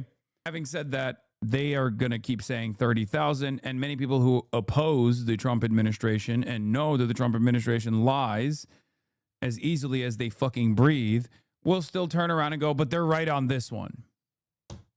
Just how it is. Oh, Iran International. That's the one. That's the Israeli op. Yes, even American funded. First of all of these human rights organizations are funded by the National Endowment for Democracy and the American State Department, by American donors. Even they're saying it's 7,000. Okay? That's my point. I think the Iranian government said 3,200 and they just multiplied it by 10. Like, it could be something as simple as that. Iran says 3,000 something and has challenged people to add names to the 3,000 names list they published. The figures above this number give more names. Yes. Not even defending the IRGC, but the 30K number is definitely a number used to shrink the Gaza deaths to make it appear like Israel could have killed many more civilians over the last 3 years. Yes. That's why they say Iran is a genocide and that what Israel did is not a genocide. Harana reports it has verified 7,000 killed Iranians, overwhelming majority protesters, along with other civilian and to over 200 security forces. It released a list of nearly 5,000 names of killed protesters and corroborating information for the others. So yeah, you're lying. And of course they're lying. They're a government. That's what governments do. They fucking lie. Okay? None of this justifies the IRGC's actions. None of this justifies the Islamic Republic's actions. But having said that, of course, what our administration is doing is somehow adding to the fucking cruelty, adding to the brutality, adding to the much worse violence that we will subject the Iranian population to. This is precisely the reason why I am expressly and openly anti-regime change in Iran, war in Iran. Okay? I am against war in Iran. No regime change wars, nowhere. No regime change war in Iran. There is no such regime change that will come through war. Okay? That's it. Fucking ridiculous. Now let's get to the DOJ withholding Epstein documents with Trump allegation. Jay O'Brien is in Washington with the story. Good morning, Jay. Good morning. The Economist just took a soundbite from you in their newest China video on TikTok, Lamau. This term has been going viral on Chinese social media. The hottest term on Chinese social media right now is 斩杀线, the kill line. It's basically a death sentence. The video game term is used when a player character is dangerously low on health. Once their virtual health falls below this line, it takes just a single blow to be eliminated. Game over. Chinese social media users have been using the term kill line to discuss what they see as America's terminal decline. A country where a single misfortune, perhaps a car crash, an illness, or the loss of a job, can lead to complete destitution. Chinese state media has also joined in on the trend, producing articles about the American kill line, supposedly armed with data. Some articles reference a 2024 report that found over 770,000. For the record, the reason for the significance of that article is that it's the main party's organ that wrote this article. Okay? Like it's added as basically like a doctrine. Also joined in on the trend, producing articles about the American kill line, supposedly armed with data. Some articles reference a 2024 report that found over 770,000 Americans are now homeless. While homelessness is a stain on the country, it remains an extreme outcome, affecting less than 0.05% of America's population on a chronic basis. Other articles also refer to a Federal Reserve report that 37% of American adults would not be able to cover a $400 emergency expense with their savings. But if you factor in people who would have borrowed money or sold something to cover the expense, that 37% number drops to about 13%. There is no doubt life can be tough in America, but the kill line theory might be exaggerating the fragility of existence there. Okay. So is life any better in China than in America? Well, it depends. To China's credit, its medical and drug costs are much lower than the sky-high charges in America. But business failures, by contrast, can be debilitating. China lacks well-developed personal bankruptcy laws, making it much harder to recover from a bad investment. People in China have plenty else to be glum about these days. Property owners have seen the values of their homes fall by about 20% from their peak 5 years ago. And China's youth unemployment rate is about 17%. Americans mostly fear being knocked down a few rungs of the economic ladder when disasters occur. In China, many are fighting to gain a foothold in the first place. Gamers have a term for this too. For China, the hazard is not so much the kill line, but a soft lock, a predicament when players are trapped alive, but can no longer progress, no matter how hard they try. What is the American kill line? This term has been going viral on Chinese social media. The hottest term on Chinese social media right now is 斩杀线. By the way, they say Chinese social media and then they put me first. I love that. Also, of course, they were like, well, what about China? China's doing bad. In another video, The Economist explained why capitalism is great. The U.S. is in its worst moment in history. The U.S. in its worst moment in history is still better than China and most other countries out there, says user 408-261-247-9577. Why are they so obsessed with this Chinese commentary trend? Dude, haven't you noticed? Have you not noticed that there is a lot more articles covering what's going on in China now than ever before that is like taking a noticeably different tone? Their attitude on China is changing because there are a lot of people that recognize that there are Americans who are looking at China with a very different outlook. That's why. Like I've done so many interviews in these last couple of months since I came back from China, specifically about China, from journalists who are not like, even journalists who have written extensively about how China is dog shit are taking a genuinely different tone about China. Journalists from Taiwan. I talked to the NPR. I talked to NPR, to a reporter who is literally stationed in Taiwan, who, as you may or may not have noticed, probably, I mean, the NPR doesn't necessarily have a very positive outlook on China in general, right? The fact that it's cheaper to fly to China to get an MRI than getting an MRI in America, yeah. And you get a 10-day travel visa, so how about Epoch Time journalists? Yeah, I don't talk to fucking psychos, dude. Get out of here. I think it's like you say, people don't think about foreign policy until it impacts their day-to-day existence. It's kind of stunning how after decades of pretense that the U.S. doesn't just maintain its power by threatening to kill anyone who undermines us, the advocacy of pure imperialist violence has just become legitimate. Yeah, oh yeah, this WAPO article. They unironically mock China for not being imperialist and failing to use force to defend its interests, arguing that they're losing out on the out to the U.S. in Venezuela, Panama, etc., which does precisely that. In essence, the article can be summarized as, you Chinese losers thought you could gain influence by actually building things. The only thing that actually works is bombing people.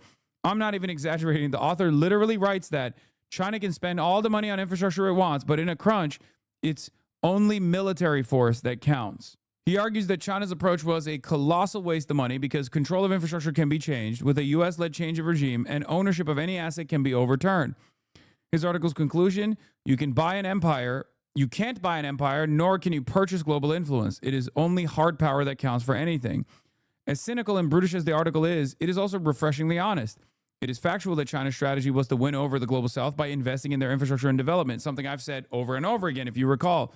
A very different approach to the Western imperialism that many in the West who are anti-China hawks claim China is doing. Well, now the Washington Post is admitting that.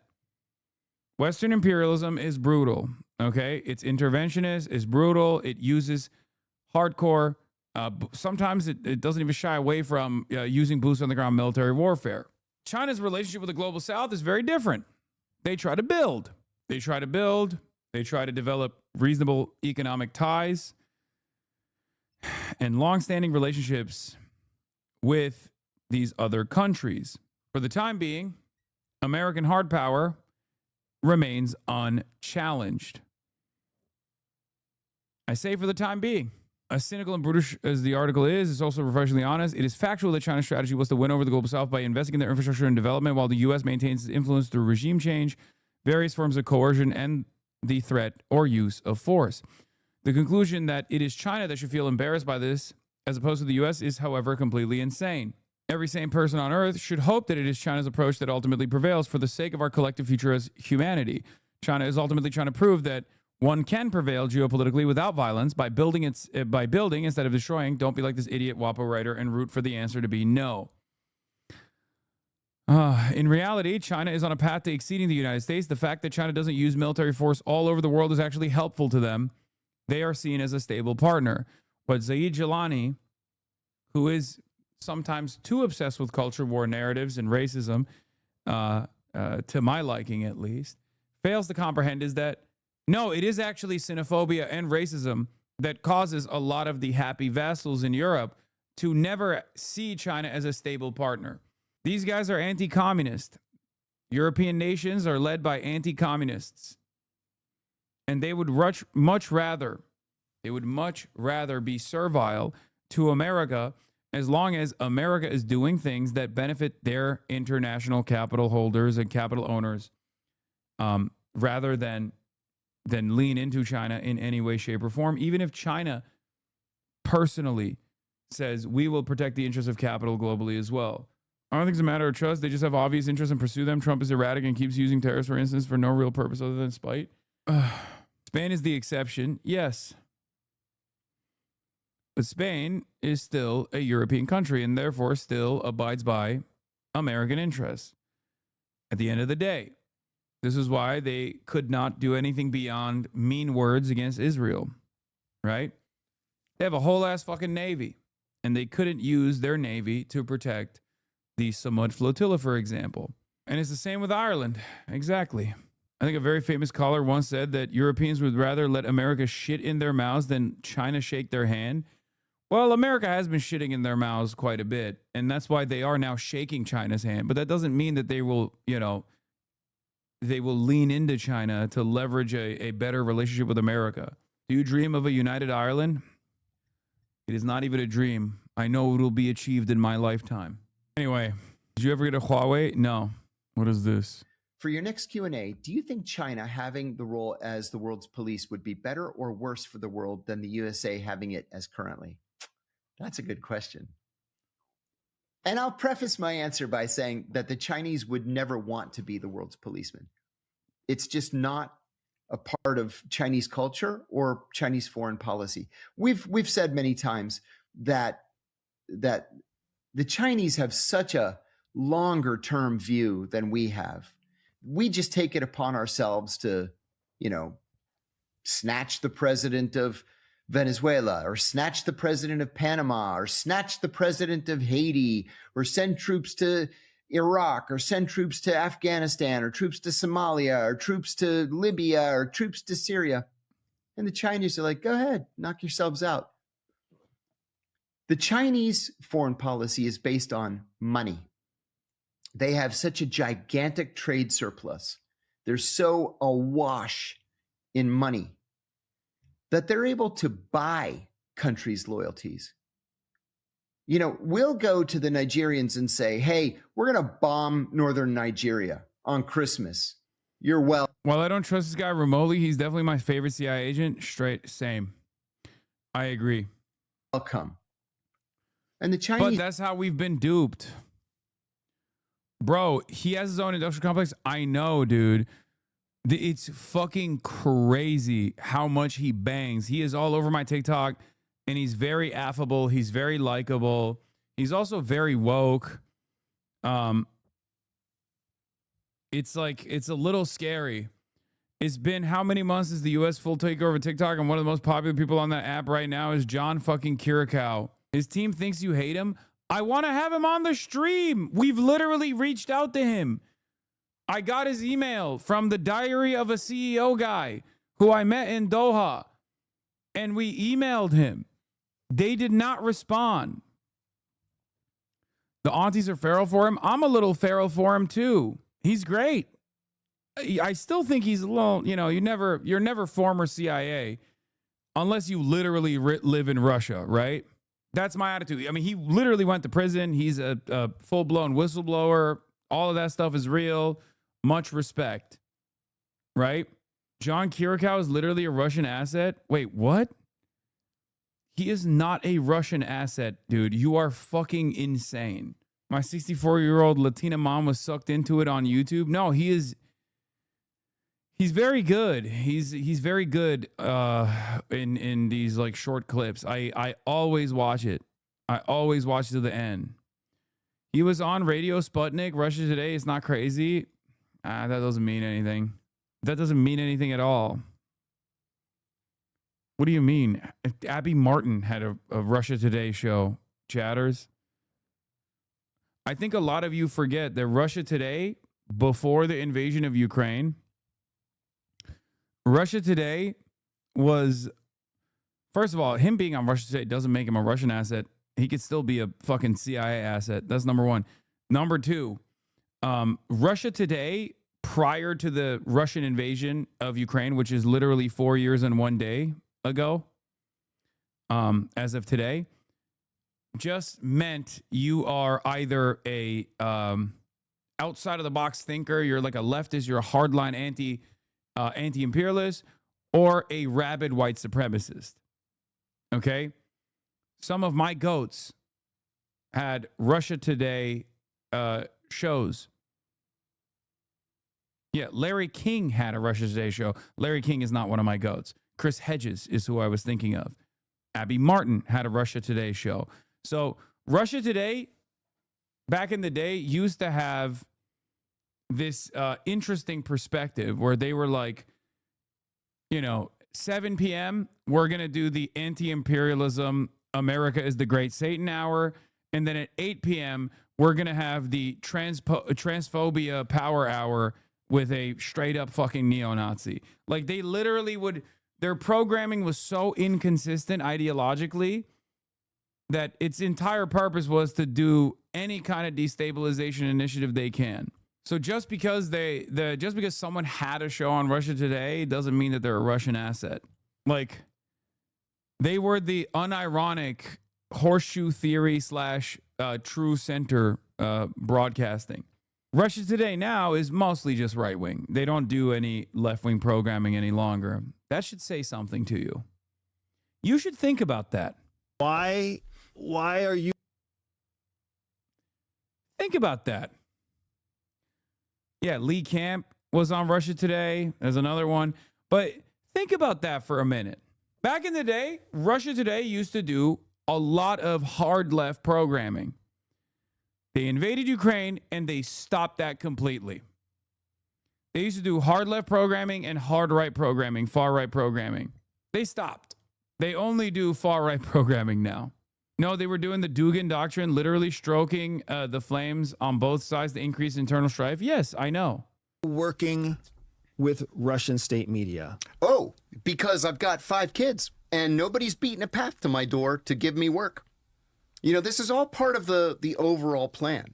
It's, again, my lawyer said, this isn't about John Kiriakou. This is bigger. So for people who don't understand Andy's question, John has been hosting a radio show for a number of years for RT. 7 years now. 7 years. For Sputnik Radio. Sputnik Radio. Yeah, Sputnik Radio. The government, I think, or the agency maybe, would have been perfectly happy if I starved to death from lack of work or ended up at McDonald's.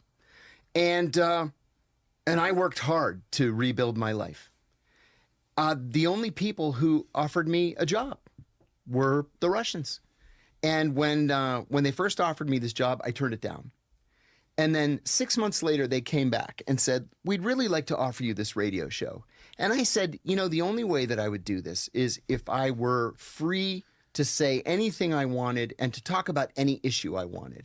And they said, done. And I said, yeah, but I would want to be able to criticize even Vladimir Putin. Done.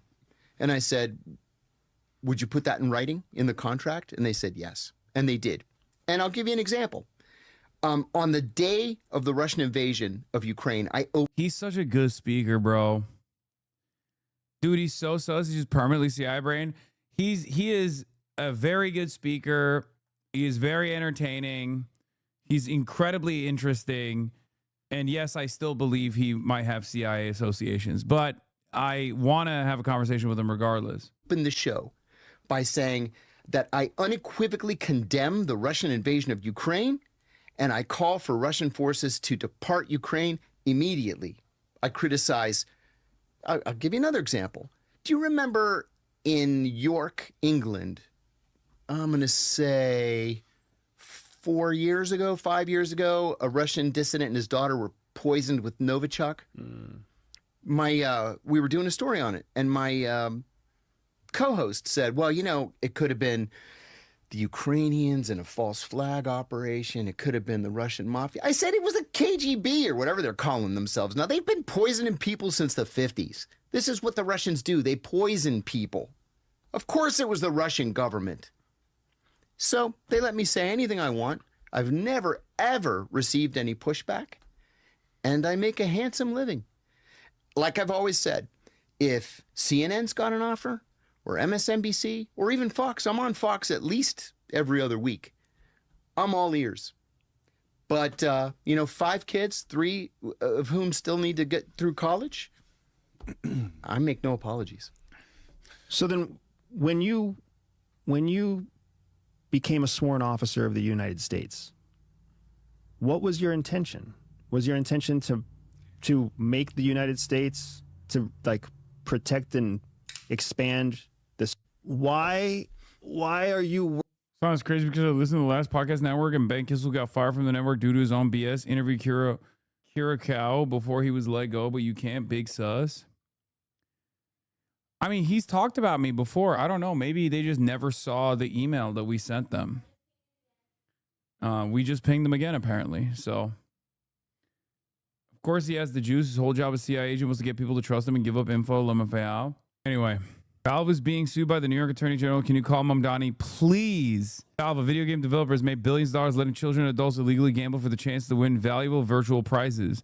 These features are addictive and harmful. That's why I'm suing to stop Valve's unlawful conduct and protect New Yorkers. Oh, no. It's Kiriakou. Sorry. Kiriakou. Gaben.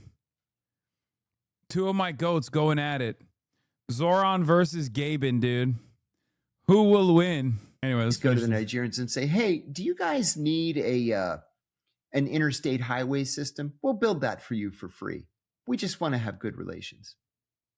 And so they have good relations. I'm not overstating it when I say that the Chinese essentially own Africa right now. They've completely muscled us out of Africa. Do you know that the Africa Command of the U.S. military is based in Germany? Do you know why? Because literally not one single African country wants to host us. That says a lot. A lot. So I think the Chinese wouldn't want the... I wonder why. The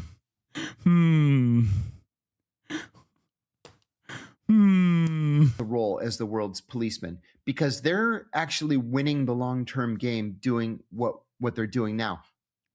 I often ask rhetorically, too, why can't we have a high-speed train system that can go from New York to Chicago in 5 hours or 4 hours? You know, how come our highways look like they're from Bosnia? How come we can't have the world's best hospitals or the world's most advanced airports or modern bridges that I mean, this is why I like him. He says stuff like this all the time. aren't crumbling and falling into the rivers below them? How come the Chinese have all that stuff and we don't? Because we spend $1 trillion a year on the military. Hassan Piker's mother's maiden name is Uyghur, and I wondered if he was related to Cenk Uyghur. Michael Gardner's telling us that he's Cenk Uyghur's nephew. It's funny, Cenk Uyghur has never really been a friend of mine either. Yeah. When the first time I ever What the fuck? Bro. He knows quite a bit. So Hassan Piker's mother's maiden name is Uyghur. I think he's shocked more about the guy knowing his mother's maiden name, not that it's his uncle. Yeah. What do you mean to tell me? XCI Greek guy has the ability to Google stuff? No way. Oh my God. A lot of people don't understand that the confusing part to me was the way he revealed that information, as though he like knew my mother's maiden name first before he knew that I was related to Cenk Uyghur. That's what was surprising to me. I'll repost it. Bro, And any mention of John Kiriakou gets like banger fucking TikTok algo as well. Do you need a contact for John? See, I found your file. You're cooked. Yeah. TikTok search. Who is this Hassan cuck? Me, man. Me. I'm the cuck. And Chunky Yogurt is my uncle. He's my chunky That is unky. more than the 8 biggest countries combined. Is it really worth it? I think that the Chinese think that eventually we're just simply not going to be able to pay the interest on our national debt and we're going to collapse. And that's when the Chinese move in. For your next Q&A, do you think You need better clippers on TikTok. Get streamers I never watch. I get a lot of leftist and pro China TikTok, but I've never seen you appear. I mean, you do realize I'm pretty fucking rate limited by TikTok, right? Like, it's not necessarily just my clippers' fault. Problem is, my clippers like actually edit the clips. Like, there's a lot of fan channels on TikTok, and they all edit the clips, right?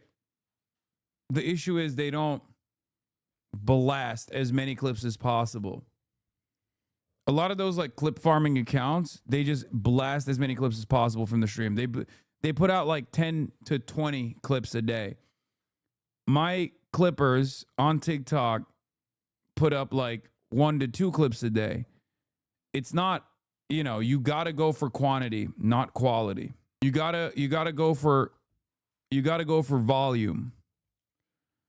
And my clippers go for quality, and the amount of time that they spend making those clips, like, and putting it out there, like, they would probably, your clippers put them on YouTube like minutes after it happens. Yeah, clippers is the new strat. It's been the strat for a minute. That's how Sneeko popped off initially. That's how Nick Fuentes popped off. That's how all the FaZe boys popped off. That's how Kai popped off. That's how Keizo popped off. Jinxie, Andrew Tate. The problem is, like I said, the clippers, they put too much focus and too much effort into the clips. They need to just be going brrr and mass blasting shit.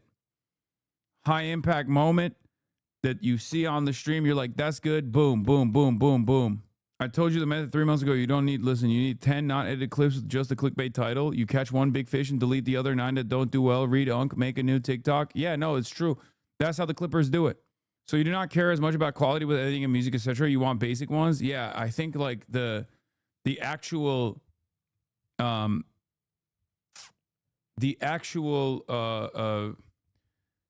of the clip is like almost as important as the clip itself. And if you were to just blast them, throw a couple fas in there, throw a couple of those, throw a couple of these, just slap it together. Fast cuts, cap cut, boom, boom, boom. Throw it out there. And yeah, you would see better success. All right. let's talk about James Tallarico versus Jasmine Crockett. Not some great news for James Tallarico. Heads out here, but Jasmine Crockett is kind of cooking his ass a little bit. Let's take a look. Joey. Whoa. I mean, look at this. Okay, share of Texas midterm primary ballots at this point in the cycle cast in Democratic primaries or Republican primaries. In 2022, the last midterm, overwhelmingly, the votes were being cast in Republican primaries, 62%. But look at what's going on now in the 2026 cycle. More votes are being cast on the Democratic side. What a shift from where we were 4 years ago at this point. More people in Texas picking up the Democratic ballot. More Democrats are voting in Texas than Republicans. I mean, how unusual is that? Just how unusual. Well, you see the massive shift from 2022, but look at history. Go all the way back. When was the last time that more people actually picked up a Democratic ballot, cast a ballot in a Democratic primary in Texas in a midterm? You have to go all the way back to 2002. So this could break. This could break an over 20-year stretch. My goodness gracious, whereby more people are actually voting on the Democratic side. And I will note, it really hasn't even been close since 2002. Overwhelmingly, more people have been voting on the Republican side in Texas. And this year so far, more people are voting on the Democratic side. This is different, very different with a capital V in this case. So we still have a few days to go here. What are the chances? What are the prediction markets saying about the chances this will stick? Okay, so we're only really been talking about the early vote. But if you look at the Kalshi prediction market, what you actually see is the chance to have higher Texas primary turnout.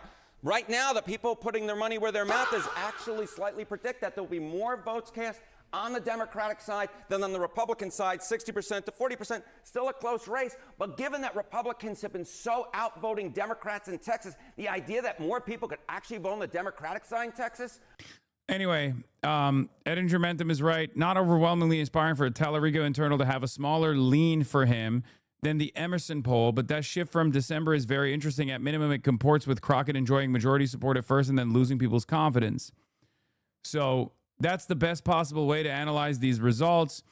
He went from being minus 17 to plus 4 over December to February. Tallarico did, but these are internal numbers, so they're obviously going to be the most favorable numbers that Tallarico will ever enjoy.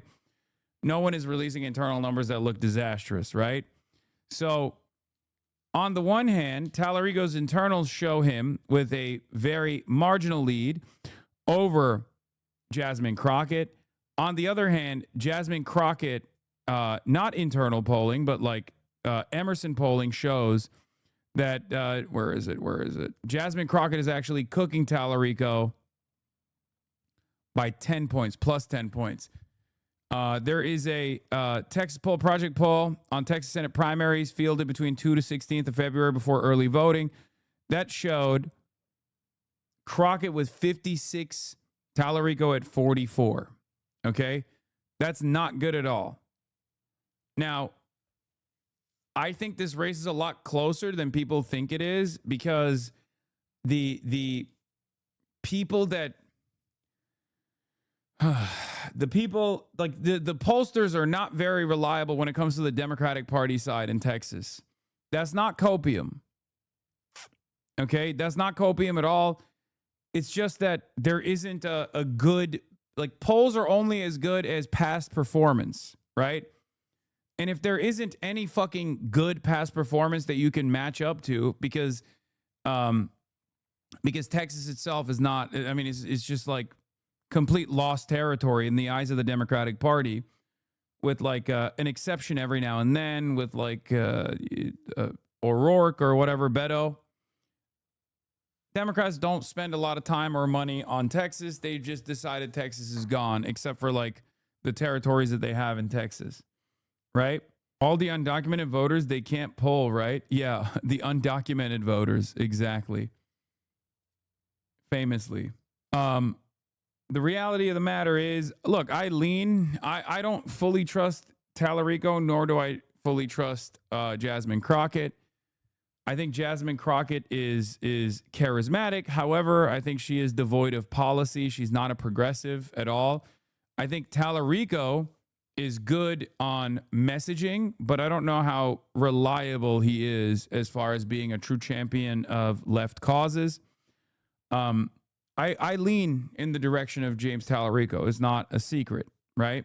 the reality of the matter is both candidates have had a lackluster response to Israel's genocide in Gaza. However, Tallarico has definitely spoken on the issue more convincingly than Jasmine Crockett. Okay? I also think Tallarico has a better odd in the general because I think he has a more more not comprehensive vision necessarily, but like he has the capacity to activate low propensity voters in the state of Texas, people who don't vote in the state of Texas, a lot more than Jasmine Crockett does. He is seen as more electable by the population as well. That's true. And it's not because he's a white man and Jasmine Crockett is a black woman, although I'm sure some people factor that into their equation. I'm simply talking about Latino voters in the state of Texas, which is a massive, massive driver of the Republican vote, once again, in the state of Texas. What have I always told you consistently about Latino voters, especially in the state of Texas? They're socially conservative, but fiscally, they are very, very left-leaning. They are some of the most consistently pro-bigger government expenditure voters out there. The Democratic Party, of course, has never used that as an opportunity because they would rather fucking shoot themselves with a gun than to advocate for a crumb of extra dollars going back to the working class. So this is precisely the reason why Republicans have been a domineering force in the state of Texas, because Texas Latinos are incredibly socially conservative for the most part, but also incredibly fiscally liberal, if you want to call it that. They are hardline left voters, but that option is never presented to them. This is the reason why I say Tallarico is has a better shot of overcoming whoever the Republican Party's candidate is going to be. Damn, I didn't know that. Pretty surprising, to be honest. Yeah, because no one ever looks at the polls. I do. All the time. Yeah, there is one guy that has done this. That's his life's mission to try to get the Democrats to get on board with it. His name is Chuck Rocha. He worked for Bernie. He's from Texas. He's Latino himself. It's a profoundly important part of why Texas is basically seen as a goner for Democrats, is because Democrats do not ever want to advocate for more government spending. Yes, the guy with the cowboy hat. As a Latino, I can confirm a lot of my family is socially conservative and economically progressive or a socialist. Yes. And a lot of people here, I'll give you a technique that libtards use here whenever I bring this up. This is objectively a fact, by the way. And it's also a fact across the board in most Latino populations in the United States of America, except for Cubans. And the libtards that want to defend moderation on social issues and no compromise on a left-flank position on issues that pertain to the economy will always apply this sinister technique by talking about the Florida Cuban population. They'll say, well, Hispanics in Florida are actually very fiscally conservative. Yeah, okay, well, they're fucking Hispanics in Florida, dumbass. They're not the Latino population in Texas, are they? It's a totally different attitude in general, with the exception of Miami Cubans and like Cuban Americans, older Cuban Americans, and even some younger Cuban Americans, and older and younger Venezuelan Americans. With those two exceptions, most Latino voters in this country are very socially conservative, but very fiscally progressive. Okay? A lot of the problem with the polling stems from the fact that you bracket all Latinos as like one big cohesive identity. That's not the case at all. Okay? People that come from Latin American countries have dramatically different approaches to policy. So yeah, and you should not even consider Cuban Americans as a voting bloc for the Democratic Party anyway. They are some of the most reactionary voters in the country, like across the board.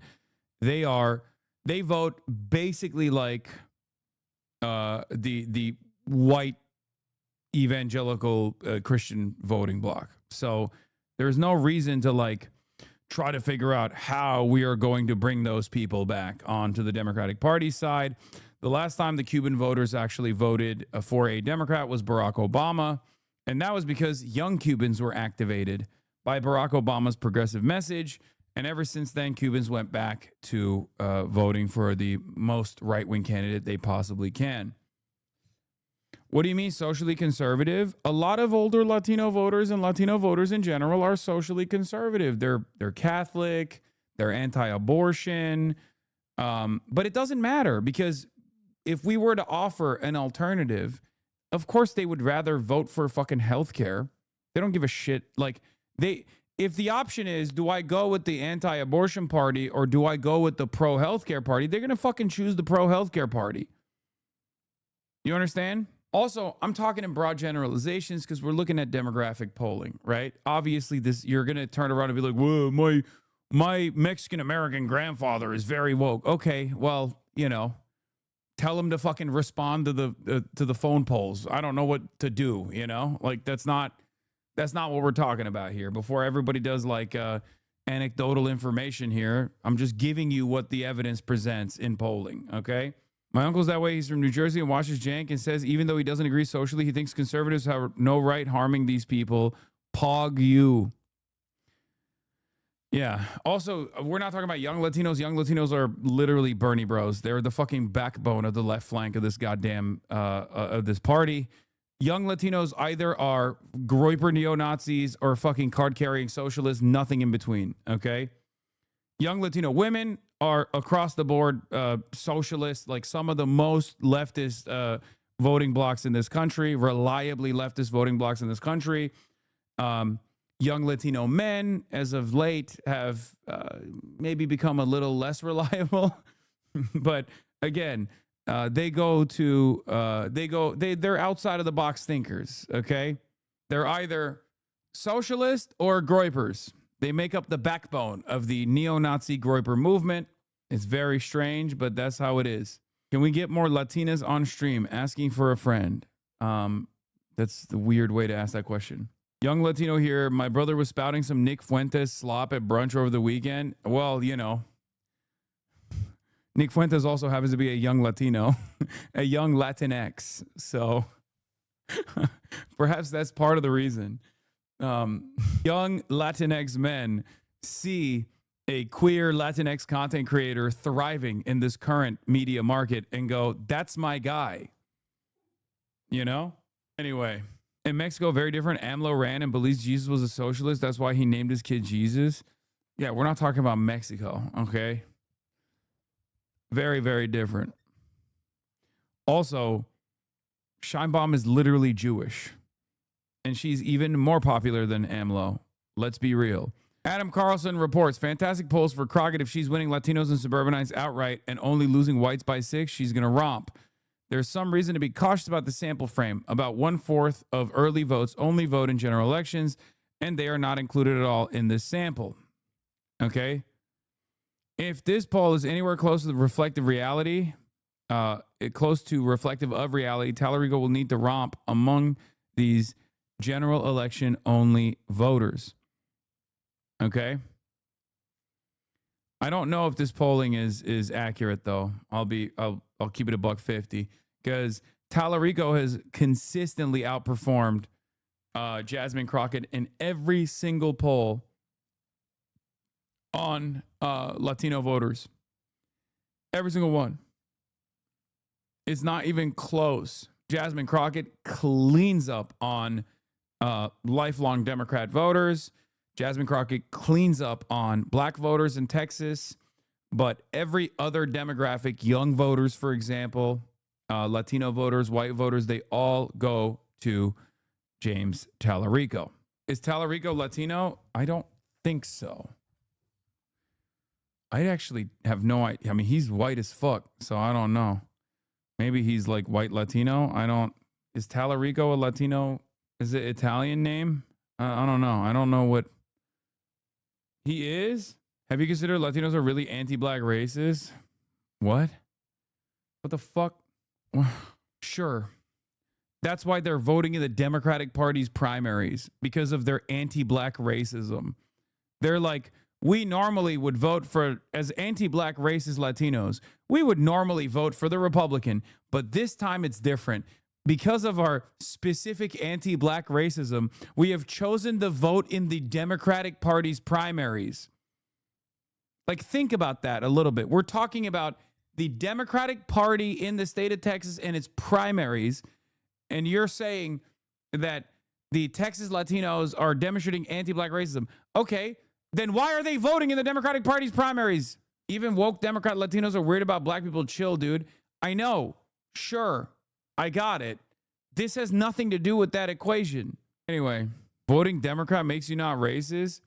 I mean, if you're in the state of Texas and you're racist, you're probably not voting Democrat, right? Like, I feel like there's a better option there for you to express your racist desires with your vote. It wouldn't be in the Democratic Party's primaries. That's my point. I'm not saying that if you vote for a Democrat, you're not racist. I'm not saying that at all. There's plenty of fucking racist Democrats. I mean, Joe Biden was the president, and I think he is a racist, okay? And there are racial blind spots. The point I'm trying to make here, however, is that there is a more viable outlet for you to express your racism with your vote. How is this difficult to comprehend for people? Why is this so difficult to comprehend for people? Talarico is a white boy from the border, which is why he speaks Spanish. Bruh, you don't know Texas then law? What? Illinois 9 debate going on right now between Kat Abou-Ghazaleh and Daniel Biss. About exploiting parliamentary procedure to ensure that Republican legislation doesn't get through. Any time spent blocking that legislation Bro, is 80 time people well are spent watching if this. it's not Well, there's a terrorizing our filibuster in communities. the Senate. What could you do in the House on that front? Like I said, we can break quorum. We can also Breaking be using our resources right now to actively feed people, clothe people. We do that in my campaign. Our office at 7016 North Clark Street doubles as a mutual aid hub. If you want to bring by men's clothes, toothpaste, toothbrushes, shampoo, or conditioner, we could really use your help. But the Democratic Party could be doing this at large with its massive donor base. All right, Mr. Biss, then, are there some perhaps extreme tactics Democrats should resort to and maybe not move forward, assuming this is like the 90s or the early 2000s? Yeah, it's not. I mean, we are dealing with a different kind of threat, and we can't use the old playbook we've used, and that means using every single tool at our disposal. So you're right, the filibuster is an example, and I think all of us are incredibly frustrated that the Senate failed not once, but twice, right? First a year ago, and then more recently in the fall, to use that tool to extract concessions from the Republicans. But the basic attitude we ought to have when the level of emergency is what it is any tool that we can find we use. And that's This is Daniel Biss. He's currently polling in first place. Finding creative mechanisms to keep our residents safe from ICE. I've now been on the phone with dozens. Inshallah, AIPAC will attack him because he's been critical of Israel, and that will open up an opportunity for Kat. It may be difficult, it may be pushing the envelope, maybe on the edge, but it's necessary when you're in this kind of emergency. Ms. Fine, regardless, Democrats are projected as of now to take back control of the House, but it would likely be a small majority. Lots of bills get passed that don't get the attention that some of the big ones do. Where will you work with Republicans? On what issues? Well, first of all, there's a line in the sand. I will never compromise my moral values. I am 100% pro-choice, 100% pro-environment, 100% pro-Israel, pro-gun safety. I've stood up to the biggest bullies in Springfield, the insurance lobby, the gun lobby, corporate polluters, and I have won. So there is. If he's critical of Israel, what are his drawbacks? I mean, nowhere near as pro-Palestine as Kat is. He doesn't call it a genocide. He's not like, for AIPAC, all it means, like, if you don't literally say you love Israel and you will suck Benjamin Netanyahu's penis, you're an op. They did this to Malinowski in fucking New Jersey. Malinowski is a Zionist. Malinowski was always pro-Israel and would continue being pro-Israel.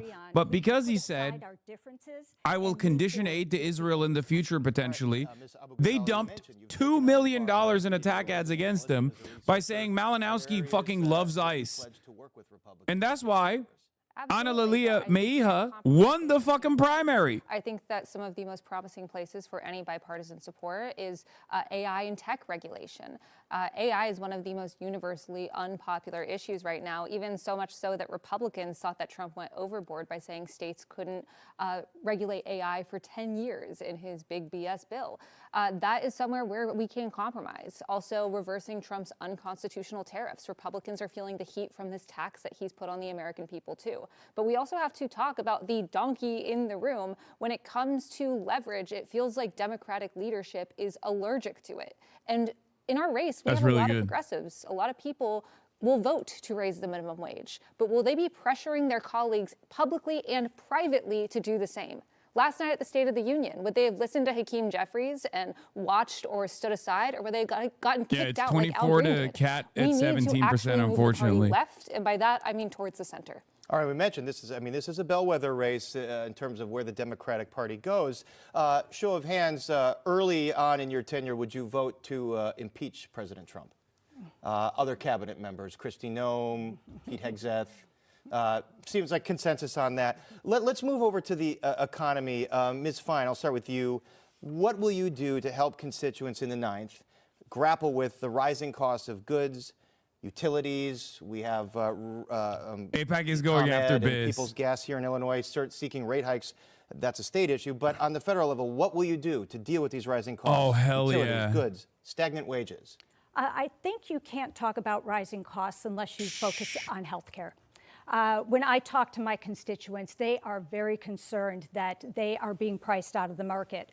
By losing the subsidies on the Affordable Care Act exchange, we're expecting— You can't praise my district, bro. You abandoned New Jersey, stick to LAW, Essex County. Shut up, bitch. I'm actually literally talking to Alan Leah's team right now. Suck my dick. I won't call it what they call it by their name. Another it's going to be campaign devastating, and more not empty only to the promises. human beings who are not going to be insured, but also to our entire healthcare system. Our rural hospitals are going to shut down. We're already seeing some of our urban hospitals close down particular departments. This is going to have a huge economic impact because people are going to wait till the last minute before they go to the emergency room to seek help. And this is just not how we can run a healthcare system. Right now in our country, we have to focus on Medicare for all because Medicare or healthcare is a right. It's not a privilege. And I am somebody who has that policy background in healthcare, and I want to see us get that done. Okay, Medicare for all, though, whoever wins will be dealing with 2 more years of a Trump administration. It would be tough to pass that with supermajorities, depending on the makeup. Nita Allam on the broadcast when? Tomorrow. We will be breaking fast. Well, she will be breaking fast. Wages, the health care issue. On the broadcast. Okay. I have Nita Allam on the broadcast in North Carolina tomorrow, and then after that, I'm going to have Ben Rose to talk about Iran. And the immigration changes, both of which are inflationary. Second, let's look at the specific things. We talked about healthcare. That's a good example. Housing is critical. The cost of childcare, the cost of college. There are specific different areas where the costs are just going up at rates that are way beyond what ordinary. I also need to explain something to you guys. Afford. So, for example, something that I haven't revealed to you before, but I genuinely don't like having candidates on the broadcast. I think it's not good content. I don't think I'm like I only do it because I think it's valuable to the candidates, and that's the only reason why I do it. But it's important, so we do it anyway. I would much rather talk my shit or show my support the way that I'm doing currently. Interventions you can make, and each one of them is controversial. Each one of them requires a fight. Each one of them usually doesn't happen because most people in public office are too scared of the blowback to actually take on those fights. I've shown a willingness to do it. I'll do it in Washington. But I'll be honest. The reason why I don't like it is because I'm going to mute this for a second. It's fine. There's 80 people watching. I'm sure if there's like a high impact moment from this, we'll see it and we'll clip it. The reason why I do it is because I think it's helpful for the candidates. But the reason why I hate doing it is because I have candidates on and they do the stump speech every time. They do the stump speech every time. And it's like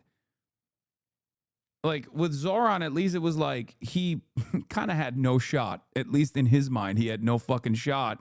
So we were able to have a normal conversation. Like there wasn't like a real threat at that moment, you know?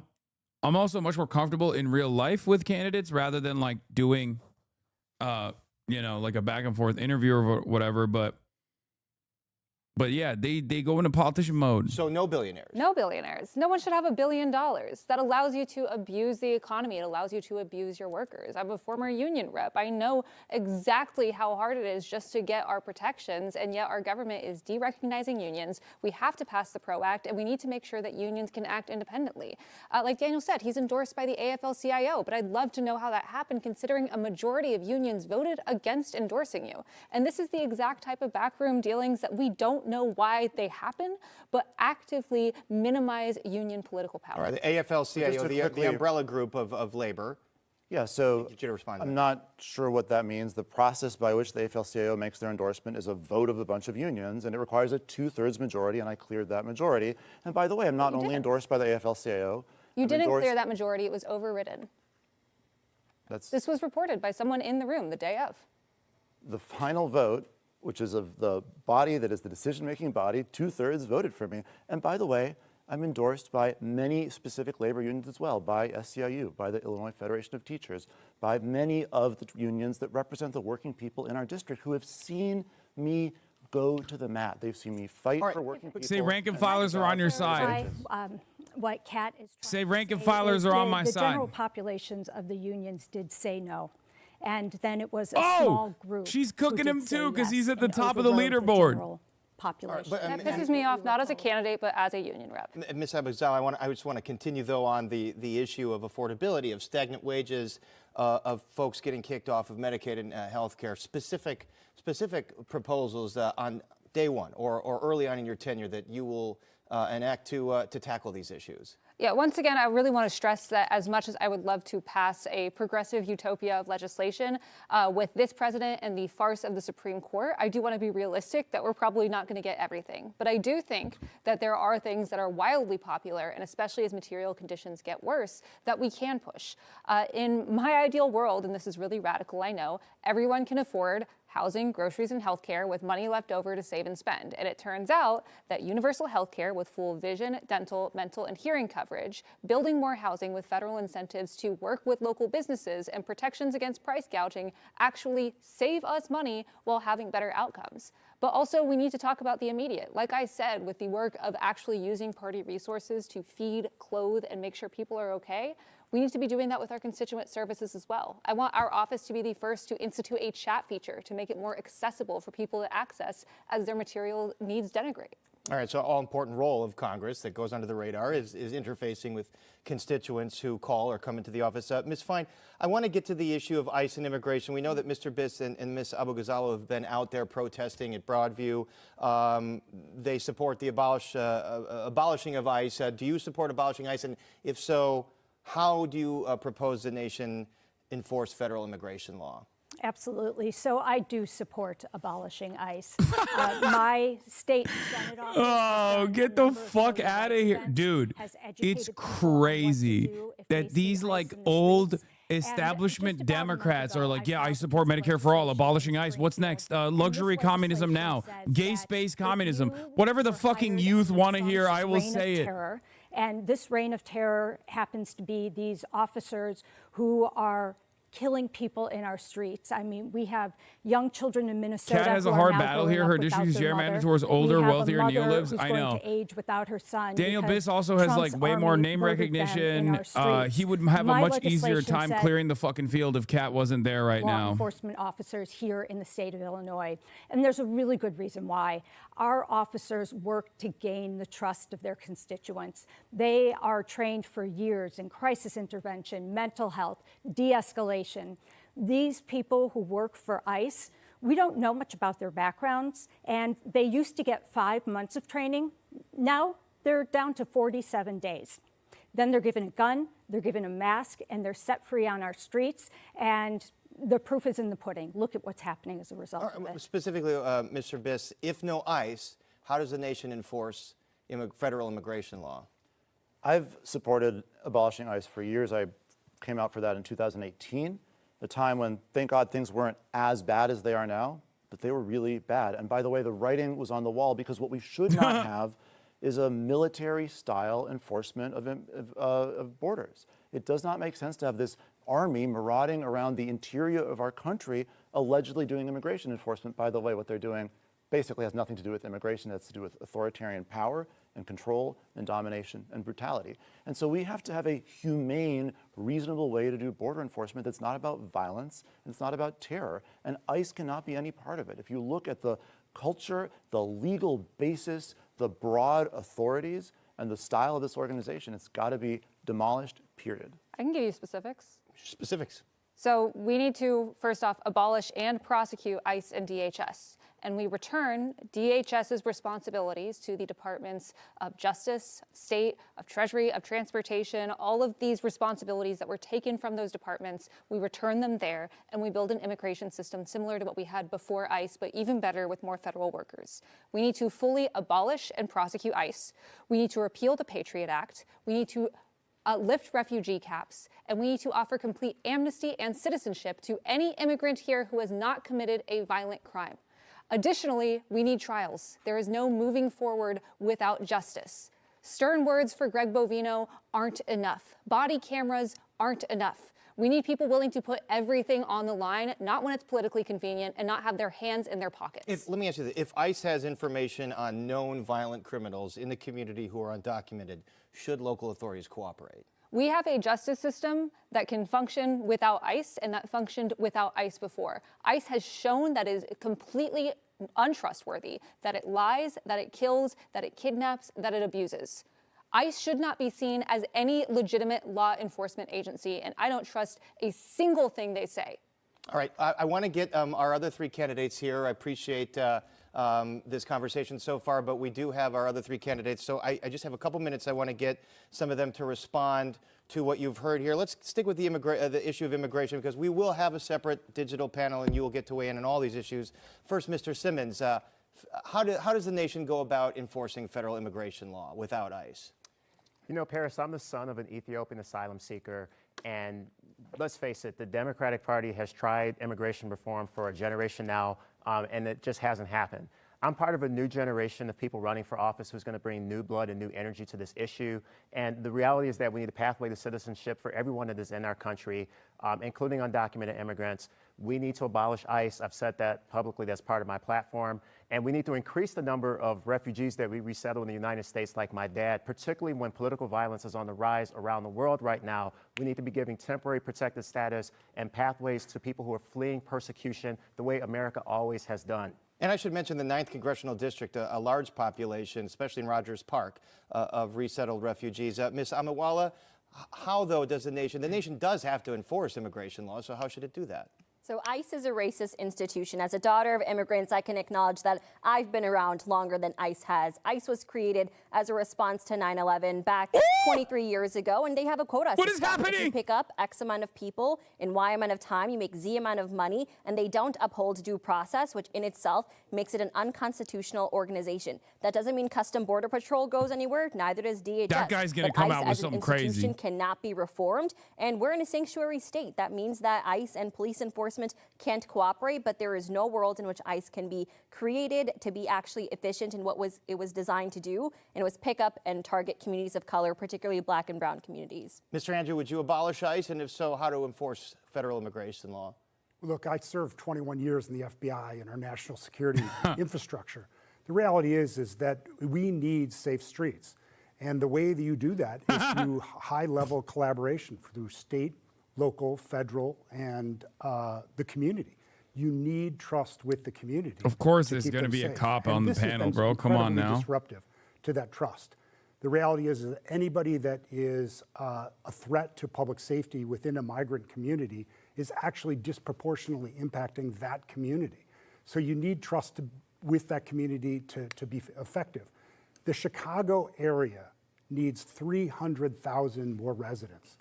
That's the reality. We need a federal system that brings a coherent, compassionate approach to immigration. And with that is an enforcement authority. I literally worked with ICE over the course of my career to target those that were a threat to national security, terrorists, and to remove He's so dangerous fucking people old. from He probably worked with the INS. Like, shut the fuck up, coordinated bitch. with the FBI, the local police. We have politicized this system in a way that it now affects our public safety, and you're seeing it. All right. So it seems like some sort of broad consensus here, although some nuanced differences. We have a lot more to go, but we're going to take a break right now. When we come back, some of the issues of... Okay. I'm going to be honest. I think Kat's doing a lot better than I thought she would be doing. Like, she's locked in. She's dialed in. She's also 26 years old. And I think that, like, no matter what happens, a lot of people are going to approach the subject with that in mind. But she's doing a fantastic job. I mean, the very fact that she got 17% in this poll at second position behind Daniel Biss is truly remarkable. Obviously, Laura Fine, I think, is the AIPAC candidate. Daniel Biss actually courted AIPAC. Daniel Biss is the one who courted AIPAC and then and went back on it. But apparently, Dark Money Super PAC Elect Chicago Women goes negative on Daniel Biss in a new ad. Let's take a look. Another campaign and more empty promises from Daniel Biss. Promising to protect Medicaid, Daniel Biss voted to cut Medicaid for working parents in Illinois. Cleaning up politics, Biss ran a super PAC funded by Mike Madigan. And Biss's promise to serve his full term as mayor, he announced for Congress just days after being sworn in. Daniel Biss, always running for something, willing to say anything to get elected. ECW is responsible for the content of this ad. Another campaign and more empty promises from Daniel Biss. Let's fucking go, baby. Also, here's Kat Abou-Ghazalek's new ad blasting Laura Fine at Daniel Biss for courting AIPAC. Illinois 9, once again. Another big L for Kat was that she, like, quit Twitter. I think you can't be doing that. I'm Kat Abou-Ghazaleh, and my race is about... And not even because, like, it's fucking full of Nazis. You just can't quit Twitter because the media is on Twitter. This is how you put your name out there. I'm Kat Abou-Ghazaleh, and my race is about actual change versus the same status quo politics that got us here. One of my opponents is drowning in AIPAC money. The other tried to cash the same checks and then lied about it. I don't want their money. I'm a Palestinian-American progressive who tells the truth. No billionaires, no corporate... Oh my God. You guys are fuck Twitter. Yeah, exactly, dude. Anything that you guys resoundingly think is good is poison for an election, okay? Because you're a bunch of silly children. I'm sorry. Shut the fuck up. Anytime somebody is really invested in a candidate in this community, I immediately know that the candidate has some significant shortcomings, okay? Jesus Christ. All of you are babies, okay? You don't know anything. Please stop. If she wins, it will be in spite of Twitter, okay? If you're a candidate, you have to be on every social media platform, including Twitter, and especially Twitter, because that's where the media is. This is how you defend yourself. This is how you make more, this is how you generate controversy and clicks around yourself. Please. All right? What? It was just a tattoo, Hassan. Grow up. What are you talking about? PACs. My campaign is powered by people... What about Blue Sky? No, not Blue Sky. Who are sick of watching our democracy get auctioned off to the highest bidder. I'm Kat Abou-Ghazaleh, and I approve this message because our representatives should answer to us, not to AIPAC. I'm Kat Abou-Ghazaleh. The media is also on Blue Sky. You just don't know because you refuse to go there. Yeah, you know what else is on Blue Sky? Quotes that are screenshotted from Twitter to generate discourse on Blue Sky. Can I just be a professional in one field where I can know things and you just say, you know what, maybe he knows things. Maybe he knows more than I do. Can we have one thing? Can social media be that one thing? Have you ever encountered a socialist content creator that has been able to be one of the largest content creators in the most reactionary country on the fucking planet? Clearly, I know what the fuck I'm doing on one angle and one angle only. Okay? And that's social media. And I can't have a single goddamn conversation about social media without chatters being like, nah, dude, my fucking Lobby Twitter account is popping, or my Lobby Blue Sky account is popping. I know what drives clicks. Please, man. Please. Like, when I talk about stuff like this, I'm coming from I'm looking at it from a place of experience. Okay? Twitter is a dog shit website filled to the brim with bots and neo-Nazis. But the people who aren't bots and neo-Nazis are media obsessed, perverted journalists. people like myself, okay? Media obsessed perverts like myself, and also journalists. Twitter still obsesses discourse. Bro, no one is questioning your obsession with getting more clout. And my race is about. Oh my God, we're talking about someone trying to win an election that literally is the same. It's marketing. It's marketing, you fucking idiot. I'm talking about marketing and ideology, and then I'm also comparing it to marketing your campaign. You're so fucking stupid. You're so stupid, but you're the most moral, okay? You're stupid, but the most moral person anyone's ever We had encountered. more money from Trump donors the last quarter of 2025 than from our own district. And I think that raises a really fundamental question, which is who will you be representing when you get to Congress? I have to respond to Just this. very quickly, 'cause I have a handful of bipartisan donors, about 3% who've donated to my campaign. Anybody who's donating to my campaign, I'm sorry, I just need to finish, is donating to a woman who has a record of being 100% pro-choice, 100% pro-environment. That's what who, Israel again, has is. stood up to the Israel is biggest 100% pro-choice. one. Anybody I who's do need to- donating to my campaign knows that if you're a millionaire or a billionaire, I'm willing to raise your taxes. All right, This is what they're I do want to supporting. bring Ms. Abou-Ghazala into this. We did get an email from 9th District resident Stephen Levin. He sent us a tweet Wait, of real your- quick before Go we ahead, get go ahead to and that. respond. This is the exact type of hypocrisy that people are sick of in politics. Over and over again, the lying, the bickering over who likes AIPAC more. The idea that you can separate yourself even after meeting with them, even after pushing an organization that supports this administration and that is supporting a genocide is not a group you should meet with.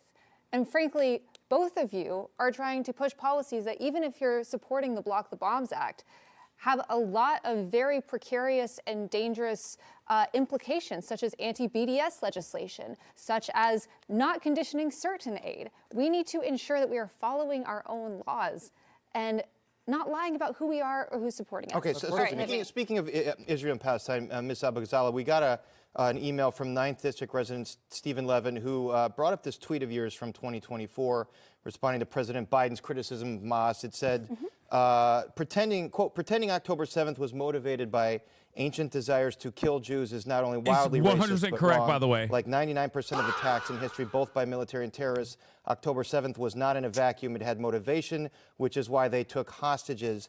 Is this somehow saying that the October 7th attack was justified? Not at all. That's not at all what I was saying. But what I'm saying here is, first off, regarding President Biden's comments, where he described that as motivated by ancient desires. That is a very loaded statement, I say as a Palestinian person, that implies that there is some bloodthirst between Palestinians or Jewish people, and it's dangerous to both of us. Our lives are inextricable from Well, he one was referring another. to Hamas. He was referring to Hamas specifically. But even then, Hamas is in Gaza. It's being associated with Palestinians by both the Biden government and the Trump administration. And so you can't just look at their actions and hear their words and not see a relation there. Additionally, for the second part, I think it's important to mention that, yes, it didn't happen in a vacuum because of Netanyahu's far-right government and because of a pattern of discrimination, a pattern of second-class citizenship, a pattern of exile, and a pattern of displacement that my own family underwent. And my position on this is really not that radical. Every civilian deserves to be safe. No child deserves to go to bed hungry. She should also Every say war she worked at criminal should be Media held Matters, accountable. tackling Palestinians anti-Semites deserve for to most of her we should career. recognize their statehood so they can Like literally. negotiate a She was a George Soros operative at Media Matters, okay? Consider him a war criminal. Would you support international war criminal charges? Like, one hand up. I mean, we should participate in international processes. There should be thorough investigations, and I think the answer is likely going to be yes, absolutely. I don't wanna think it's not likely, clear, yes, it is. I want to be clear about one thing here, which is very important for people who are concerned about this issue to understand. AIPAC is attacking one candidate in this race. AIPAC is attacking me and only me. They see me as the biggest threat to their agenda. Yeah, good. Keep it coming. As the biggest threat because they know I'll be an effective critic of the Netanyahu government when they act the way they have, and they know I'll be effective at building coalitions. I hope they keep to actually attacking him. End the nightmare and bring about peace, and that's what I'm going to do in Congress. AIPAC knows it. I think the voters of the 9th District do too. I think there's something else that's missing here that we have to discuss. You can love your country and disagree with your leadership. I love my country. I don't like Trump. I love Israel and the Israelis. Netanyahu has to go. And I've been saying that for a very long time, way before October 7th. But I think right now what we need to focus on is how do we get to a two-state solution? How do we make sure there's safety, peace, and dignity for the Palestinians in Gaza and the Israelis What about the West Israel? Bank? The West Bank, too. So, okay, should there be a withdrawal of Israeli settlements in the West Bank? Of course. Yes. I'm opposed to the settlements. Should there be a withdrawal of Israeli forces in the West Bank? Yes, we need peace and dignity everywhere. Ms. Abu Ghazali, what that about was the state of hard. That was Israel? hard for her to Do you say. support the state of it, the right of AIPAC Israel about to exist? fucking spend money on her too. This question is said as if it doesn't exist. What we need is to ensure that any solution, whether that is a two-state, a single secular state, whatever it is negotiated not by America, but by the people that actually live there, by Israelis and Palestinians. This is, my great-grandfather had a hotel. And when they were expelled, he carried around the key ring to every single door in his hotel till the day he died. He was buried. And he was he lived in Palestine? Yes, my father's side is Palestinian. And if someone came to me and said, you could have the hotel, but you displaced 300 people, I would say absolutely not, because trauma begets trauma. But I think it's really important that any solution has full civil and legal rights for everyone living there, regardless of their ethnicity, their religion, and that is decided by the people who actually live there, because we spend so much of our time as a country interfering in other countries and saying that we dictate how they live, and it's just made places worse. All right, so Palestinian American, 2 Jewish Americans on this panel do believe there is an anti-Semitism problem Absolutely. in the United States. And I've devoted my career to fighting it. I cover the far right. Conspiracy theories are inherently rooted in anti-Semitism, which is why it's so dangerous to align with far-right donors, because they're pushing the Great Replacement Theory, which has inspired almost every mass shooting of the 21st century. What about anti-Muslim sentiment, anti-Palestinian sentiment? Hate is horrible hate. problem. It's a horrible problem. And I think we need to go back to something that Kat said that I agree with. When we figure Bro, out they're all this agreeing with two-state her. It's solution, crazy. the Palestinians need to be brought to the table, because right now we are in a humanitarian crisis. And we have to make sure that I don't believe every it. I don't believe when she individual says has it. the opportunity to be fed, to be housed, has health care, has schools. Right now, I think President Trump is making us a laughingstock, because he's talking about building hotels and golf courses in Gaza. That's not what the Palestinian people want. They need to be brought to the table to talk about how are they going to rebuild and how are we going to get to this two-state solution. Can I just jump into something really important? Because I do think that Senator Fine said something critical, which is what's going to get us to a place, I forgot the words you used, but I would say a place of peace and justice, and a place where there are two viable states side by side with self-determination, dignity, peace, and security. And the answer is not what we've been doing. The answer is not continuing to give unconditional military aid to Israel. Yeah, And he says the he's going to problem condition is aid. That's why AIPAC is coming doesn't after him. Want a two-state solution? Do you support any aid to Israel? Or could that, Yeah, I could support, that scuttle? for example, defensive weaponry. I support Iron Dome.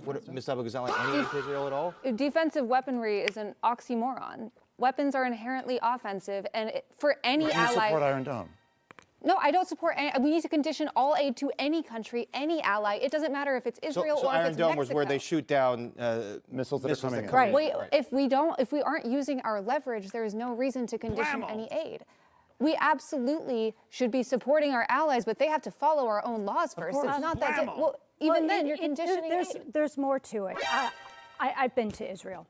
I've been in the bomb shelters. I've been to the borders. They are being attacked constantly at every angle. If you do not fund something like the Iron Dome, the amount of death and destruction would be incredible, not just to the Israelis in Israel, but also to the Palestinians in Gaza. I haven't been to Israel because my dad was scared I would get detained if I went. Because that is the reality, even as an American citizen. We actively need to be using our leverage against any ally that is not following our own laws. And we have seen a genocide happening in Gaza. We have been seeing lack of freedom of movement. I'm almost People are 10 years trapped older there. than they this have nowhere to go. candidate, They can't by the even way. swim away from the border because they will be killed in the water. This is not that difficult. And if we're supposed to be a good ally, then we need to make sure that our allies are following basic human dignity. All right, Mr. Biss, I want to bring up a quote that the Chicago Tribune Ed Board made about you. They said they weren't comfortable with your aggressive confrontations with agents. And we should mention, I mean, there have been viral videos of you and Ms. Abu-Ghazala. Ms. Abu-Ghazala is under indictment right now for that very thing. But will you continue that type of aggressive, in-your-face kind of activism if you're elected to Congress? Of course. Of course. The fuck? I'll do it if I'm elected to Congress. I'll do it if I'm not elected to Congress. I'll do it if I'm the mayor. I'll do it if I'm out of politics. It's critical. It's essential. We cannot win this battle against authoritarianism just inside of government buildings. It requires a movement of people out in the streets. And as mayor of Evanston, with a responsibility to represent my community and protect residents of Evanston, of course, I'm in the streets every day, and I'm going to continue doing that. That is how we beat this back. And Ms. Abu-Ghazala, we mentioned many videos that we've seen you at Broadview. I've been out to Broadview many, many times. Lots of protesters out there, and obviously the scenes of tear gas and rubber bullets, those were horrific. But you are facing federal conspiracy charge for obstructing. How does physically blocking a law enforcement vehicle qualify as free speech? Vehicle was trying to get out and you were physically blocking it. I can't get into any specifics on my case because that's kind of how legal cases work. But what I will say is that we've pled not guilty because this is a free speech issue. And right now, the Trump administration, which camera am I supposed to look at right now? Because I want to make sure I'm speaking to the audience. I would say look at the moderator. Well, the Trump administration is trying to make it illegal for you, Paris, to be able to protest, for you to be able to be in a room with other people and hold you accountable for any actions that might happen around you. They are trying to criminalize freedom of speech. They are trying to criminalize free association, and it's going to etching come the word for you. pig into the side of a vehicle, isn't that property damage? I didn't do that, and it doesn't even allege that in the indictment. But honestly, that's just kind of falling for the exact same lies that ICE and the Trump administration continue to repeat. We know that ICE lies, and we know that they are trying to find any excuse to invoke the Insurrection Act, to abuse protesters, and to make sure that they scare us into silence. And once again, it's not going to work. And if we don't stand up for it, people with power and platform and privilege, and frankly, the first time I went out to Broadview, the second time and the third time, there wasn't a single elected official out there, then we are just going to get run over. And Mr. Biss, you were out in Broadview as well, and there are videos about Ms. Fine. I just want to say I really agree with that. First of all, these people are liars, so don't take them at their word when they make all kinds of allegations, because you know what they said about the murder of Alex Preddy. You know Daniel what they Biss said more about like the murder Daniel of Renee Riz, Good. dude. You shouldn't take them any more seriously when they're talking about Kat or He anybody is here so in aggressively Illinois. trying And to second of all, lean we are in an into emergency, Kat's. and we have to do as He is so much aggressively as trying to humanly fucking lean possible. We into have to pull Kat's every shine. It's single crazy. lever to put a stop to the nightmare and keep people. And so Daniel again, we've Piss. seen the two of you, many videos out there. Ms. Fine, we haven't seen that with you. Are you meeting the moment if you're not out there sharing this frustration with protesters? I feel I am. I've been at local protests, but what's more important is I've been doing the work to get it done, to protect the people here in Illinois from what's going on with. All right, I have to get to the gaming portion of the broadcast. Unfortunately, I'm cutting this debate short because there is a man waiting for me out there. Former FaZe Adapt. Damn, this guy's good.